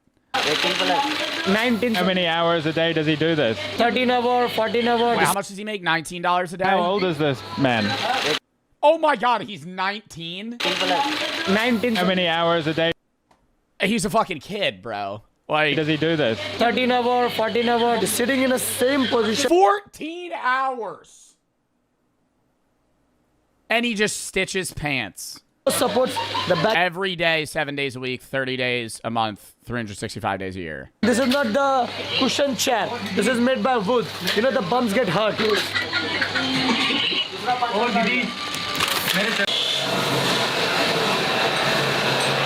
What are we making here? Using the plastic here. Looks like Legos. But then who do you sell that to? Somebody buys that? Absolutely. When they smelt it down and remake it? Incredible. Oh my God. What is in that bag that he could carry that? You can see.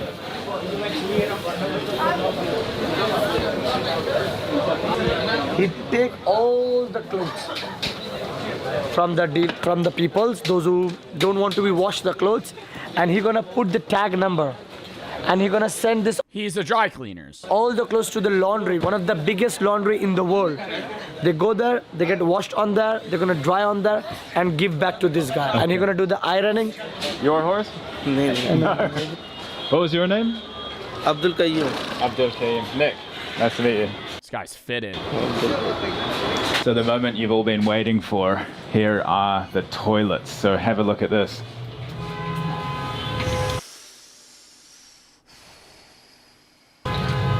It just goes straight through to a river underneath.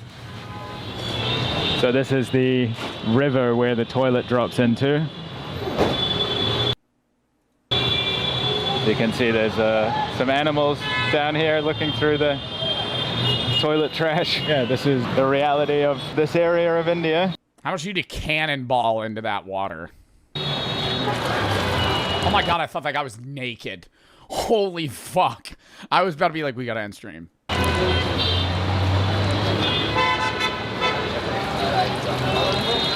So we got some apple juice here. Apple juice. But has it got milk? Apple milk. I've never seen an apple milkshake before. No, they have apple milkshake, they have a banana milkshake. And where does he get the ice from? They have the equipment to make ice cubes, and they call them, I want a 1 block. They give them a blocks, and the people put it here. You need this supply, you will get this supply. You will get everything in the slum. You don't need to go. Listen, loose ass underpants. What the fuck are we?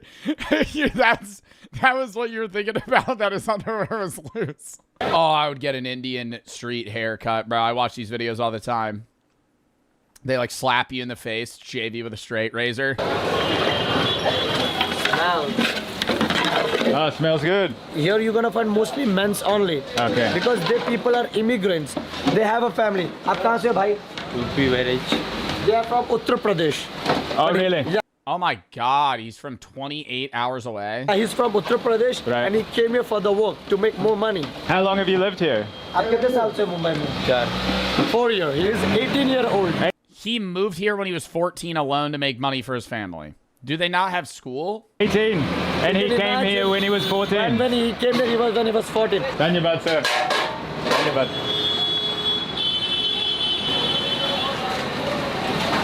Behind every one of these doors, there's 1,000 stories to tell, and there's just people on computers, people doing physical work, all kinds of different activities and money-making industries and residential areas. It's everything that you can possibly imagine and more goes on in these incredible streets. Hey, salam alaikum. The people are honestly so hospitable and friendly. I think that's the thing too. It's like impoverished, but they're not. I feel like you never hear about like people being violent. You know, it's like, and at least violent towards tourists, rather. You know, they seem. I could be wrong, but I'm just saying through the vloggers that I watch that go to India, they're always like, yeah, it's safe. Okay. Come. Okay. See, just as I was saying, I've been invited up. What's your name? Sakhawat Khan. Sakhawat Khan? Sakhawat Khan. Khan. I'm Nick. Nick, me. My name. Nick. Why? Nick. Yeah. Nick. Wow. This is your house? Yeah. Oh, wow. Where? This is his house? Why? Nick. Yeah. Wow. This is your house? Yeah. Oh, wow. You live in here? Closed. Oh, building. Yeah. Okay. What? Oh, it's not his house. Shifting on. Oh, you're moving. Okay. Okay. What about upstairs? I don't think this is I don't think either of them are understanding what the other is saying. I have a feeling that this is a conversation that is going nowhere. You show me? Come. Yeah, that's a language barrier. Oh wow. Assalamu alaikum. Oh, is this a workplace? Salam. Assalam. Printing. Oh, printing. Yeah. Clothes. Yes. Fish, making fish. Fish. Are we printing clothes? Are we making fish? What are we fucking doing, dude? What are we talking about? Is this a double business right now? One side's chopping up dead fish, the other's printing clothes. What are we talking about? Oh wow. Oh, they're printing fish on clothes. What kind of fish you got? Nope, they're making salmon. Oh. Nope, they're actually processing fish. Okay. All right. What's your name? Saif Khan. Saif Khan. Oh, nice to meet you. That looks like that was enough for like lunch for them. I don't know if that's, I think that they were just saying, yeah, we're also making fish right now. Quit talking and start doing, motivating. Why is it separated like this? Quata and stew? Like, what is the red? Hui it talking. Are you from? New Zealand. New Zealand. Yeah, you know it? Cricket. Cricket. New Zealand. India cricket. Yeah. Rohit Sharma, Virat Kohli. One of the most favorite sports of India is cricket, and in New Zealand. Dude, I've tried to get into cricket before. I don't understand how the game works. And it's very popular, so it's always a way that I've found to bond with Indians is to talk about cricket. Instagram? Huh? Yeah. Instagram. Same as again, Indigo Traveler. Oh, 1 lakh. There you go. That's it. They're all subscribing to my channel and follow me on Instagram. Yeah. You like that? Thanks, brother. Appreciate it. Yes. Isn't it here? Kenya. It's soaking wet. No, that's Sudan. Sudan. That's a Sudan. South Sudan. Africa. What about Africa? What do I know about Africa? We are here. Vlogging video. Assalamu alaikum. Your brother? Yes. Oh, wow. Real brother, cousin. This is where it gets real awkward, bro. He's just stuck here having a conversation with this dude's brother. It's like when I've gotten recognized, they're like, yo, let me FaceTime my friend real quick. And then they just hand me their phone. And I'm like, hey. Brother. Hey, don't really know what to say here. Cousin brother. Okay. Selfie. Brother. Awesome. Where are you from? Auckland? No, South Island. Oh, South Island. Yeah. We're video calling everybody now. He goes in alphabetical order down his contacts and just starts FaceTiming everybody. Look at this guy. Look at this guy I met. Your mom? Wife. Your Oh my god. Oh my god.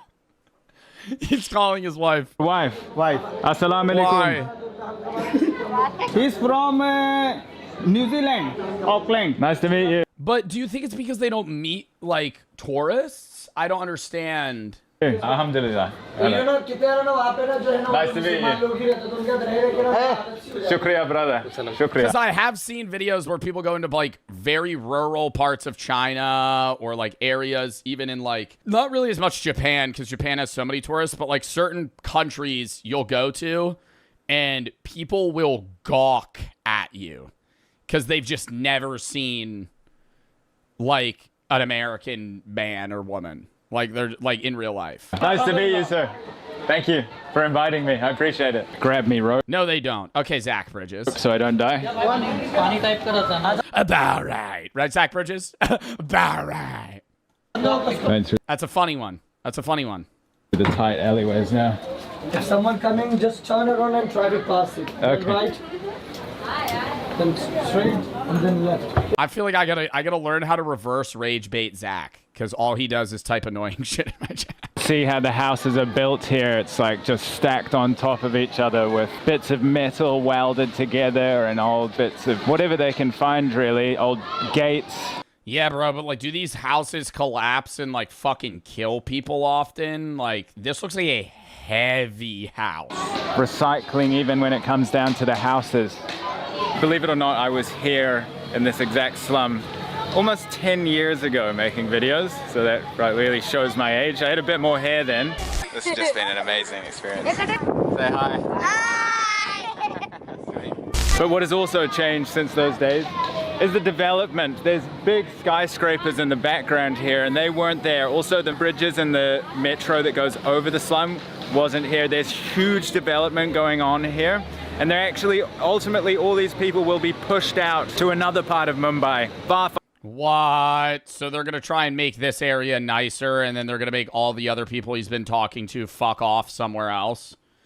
I mean, that's like literally what the United States does, where it's just like you have like a homeless people problem, you're like, leave. And the rise of the financial and middle class, the neighborhoods are developing at an unmatched pace. And this is prime real estate. Back then, Mumbai wasn't as big, but now it's growing astronomically. Remarkable to see from a first person's perspective, over 10 years, how much it's changed. Mumbai as a whole has day and night difference. It's so much more developed than it was 10 years ago when I first came to India. It's pretty impressive. This is a tannery, so you got the animal skins here from the goats and they dye them, and also they live here.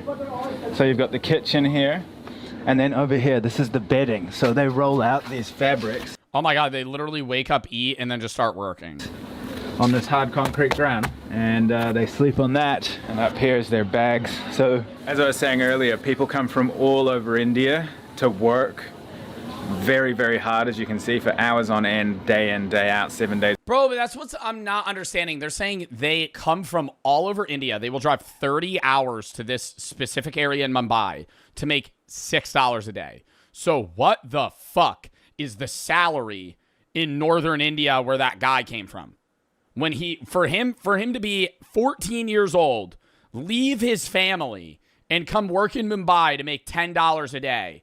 What the fuck is the working conditions over there? Like literally nothing? Like you're just like living on the land? A week, and they live in these conditions, but they're so hospitable and kind. I mean, it's the same thing that you'll see in a lot of places, but it's always... Yo, I know this is going to be so random, but this is making do you guys remember the TikTok live era where there would be like two guys at night in the woods in India laying on like the dirt, and every time somebody would donate a rose, they would stand up and do the chicken dance, and then they would lay back down, and they would do this for like 10 hours a day. And I remember going, bro, they're making like $30 a day. How is this worth it? Because it's more than like what they're making. Like obviously I knew that the conditions were bad, but it's like, holy fuck, they're making more doing that than this. A family house here, it's just basically a few meters by a few meters. So Naira, yes, you live here in this house? Wait, they all live in this one room? Yes. How many people live in this house? 4 and 5. 5. Wow, and do you sleep upstairs or on the floor here? Yes. Yes. On the floor? Yes. Yeah. Wow, so your mom, your dad, and your... All of them? There's 5, there's 4 kids, 2 parents. Your brother and sisters all sleep down here? Yes. Wow. This is my sister. Oh, wow. So sister, brother, sister, mom, dad working. Yes. Do you like living here? Yes. Yeah? And you've got lots of friends? Yes. Do you go to school? Yes. Will you live here for your whole life, or will you go somewhere else? All life. What do you want to do for a job when you grow up? Navy. Navy? Yes. Wow, and that's a very brave job. Yes. So why do you want to be in the Navy? Navy is my father tell to you job Navy. Oh, your dad. Wow. What do you want to be when you grow up? I want to be in the Navy. Why? Because my dad told me I'm doing that. Damn. I can't stop thinking, bro, if they're like the average home here, they have that many kids and they're varying in ages, but they all live in one room. I'm going to ask a genuine question here. How and where are these children being conceived? Lawyer. Oh, you want to be a lawyer? Yes. Oh, wow. You're going to be very successful then. Yes. Good luck. Nice to meet you. High five. Thank you. Welcome.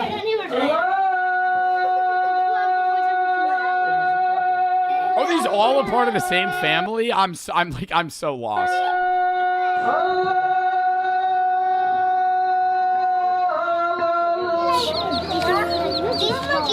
It's a bit of chicken. Is that one died?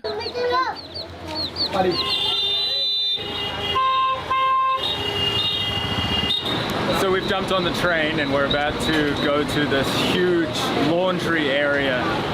Oh, the shit where they said they wash all the stuff? Oh, there's only a minute left. Lock in. This is the biggest open air laundry in the world. In the world, they wash Oh, they hang dry everything. 100,000 pieces of clothes in a day. They get all the clothes from the hospital, restaurants. This business was started by the English people in 1890. Thanks for joining me as we ventured. They wash 100,000 pieces of clothing a day. Where the fuck are they hanging all that? Deep into the heart of Mumbai today. Although India does have a mixed reputation, the one thing that can't... That is insane, bro. This guy makes great vlogs. That was fucking such an interesting video. On hangers? Yeah, but you don't have enough space, like, even with that many hangers. That next video, lock it in.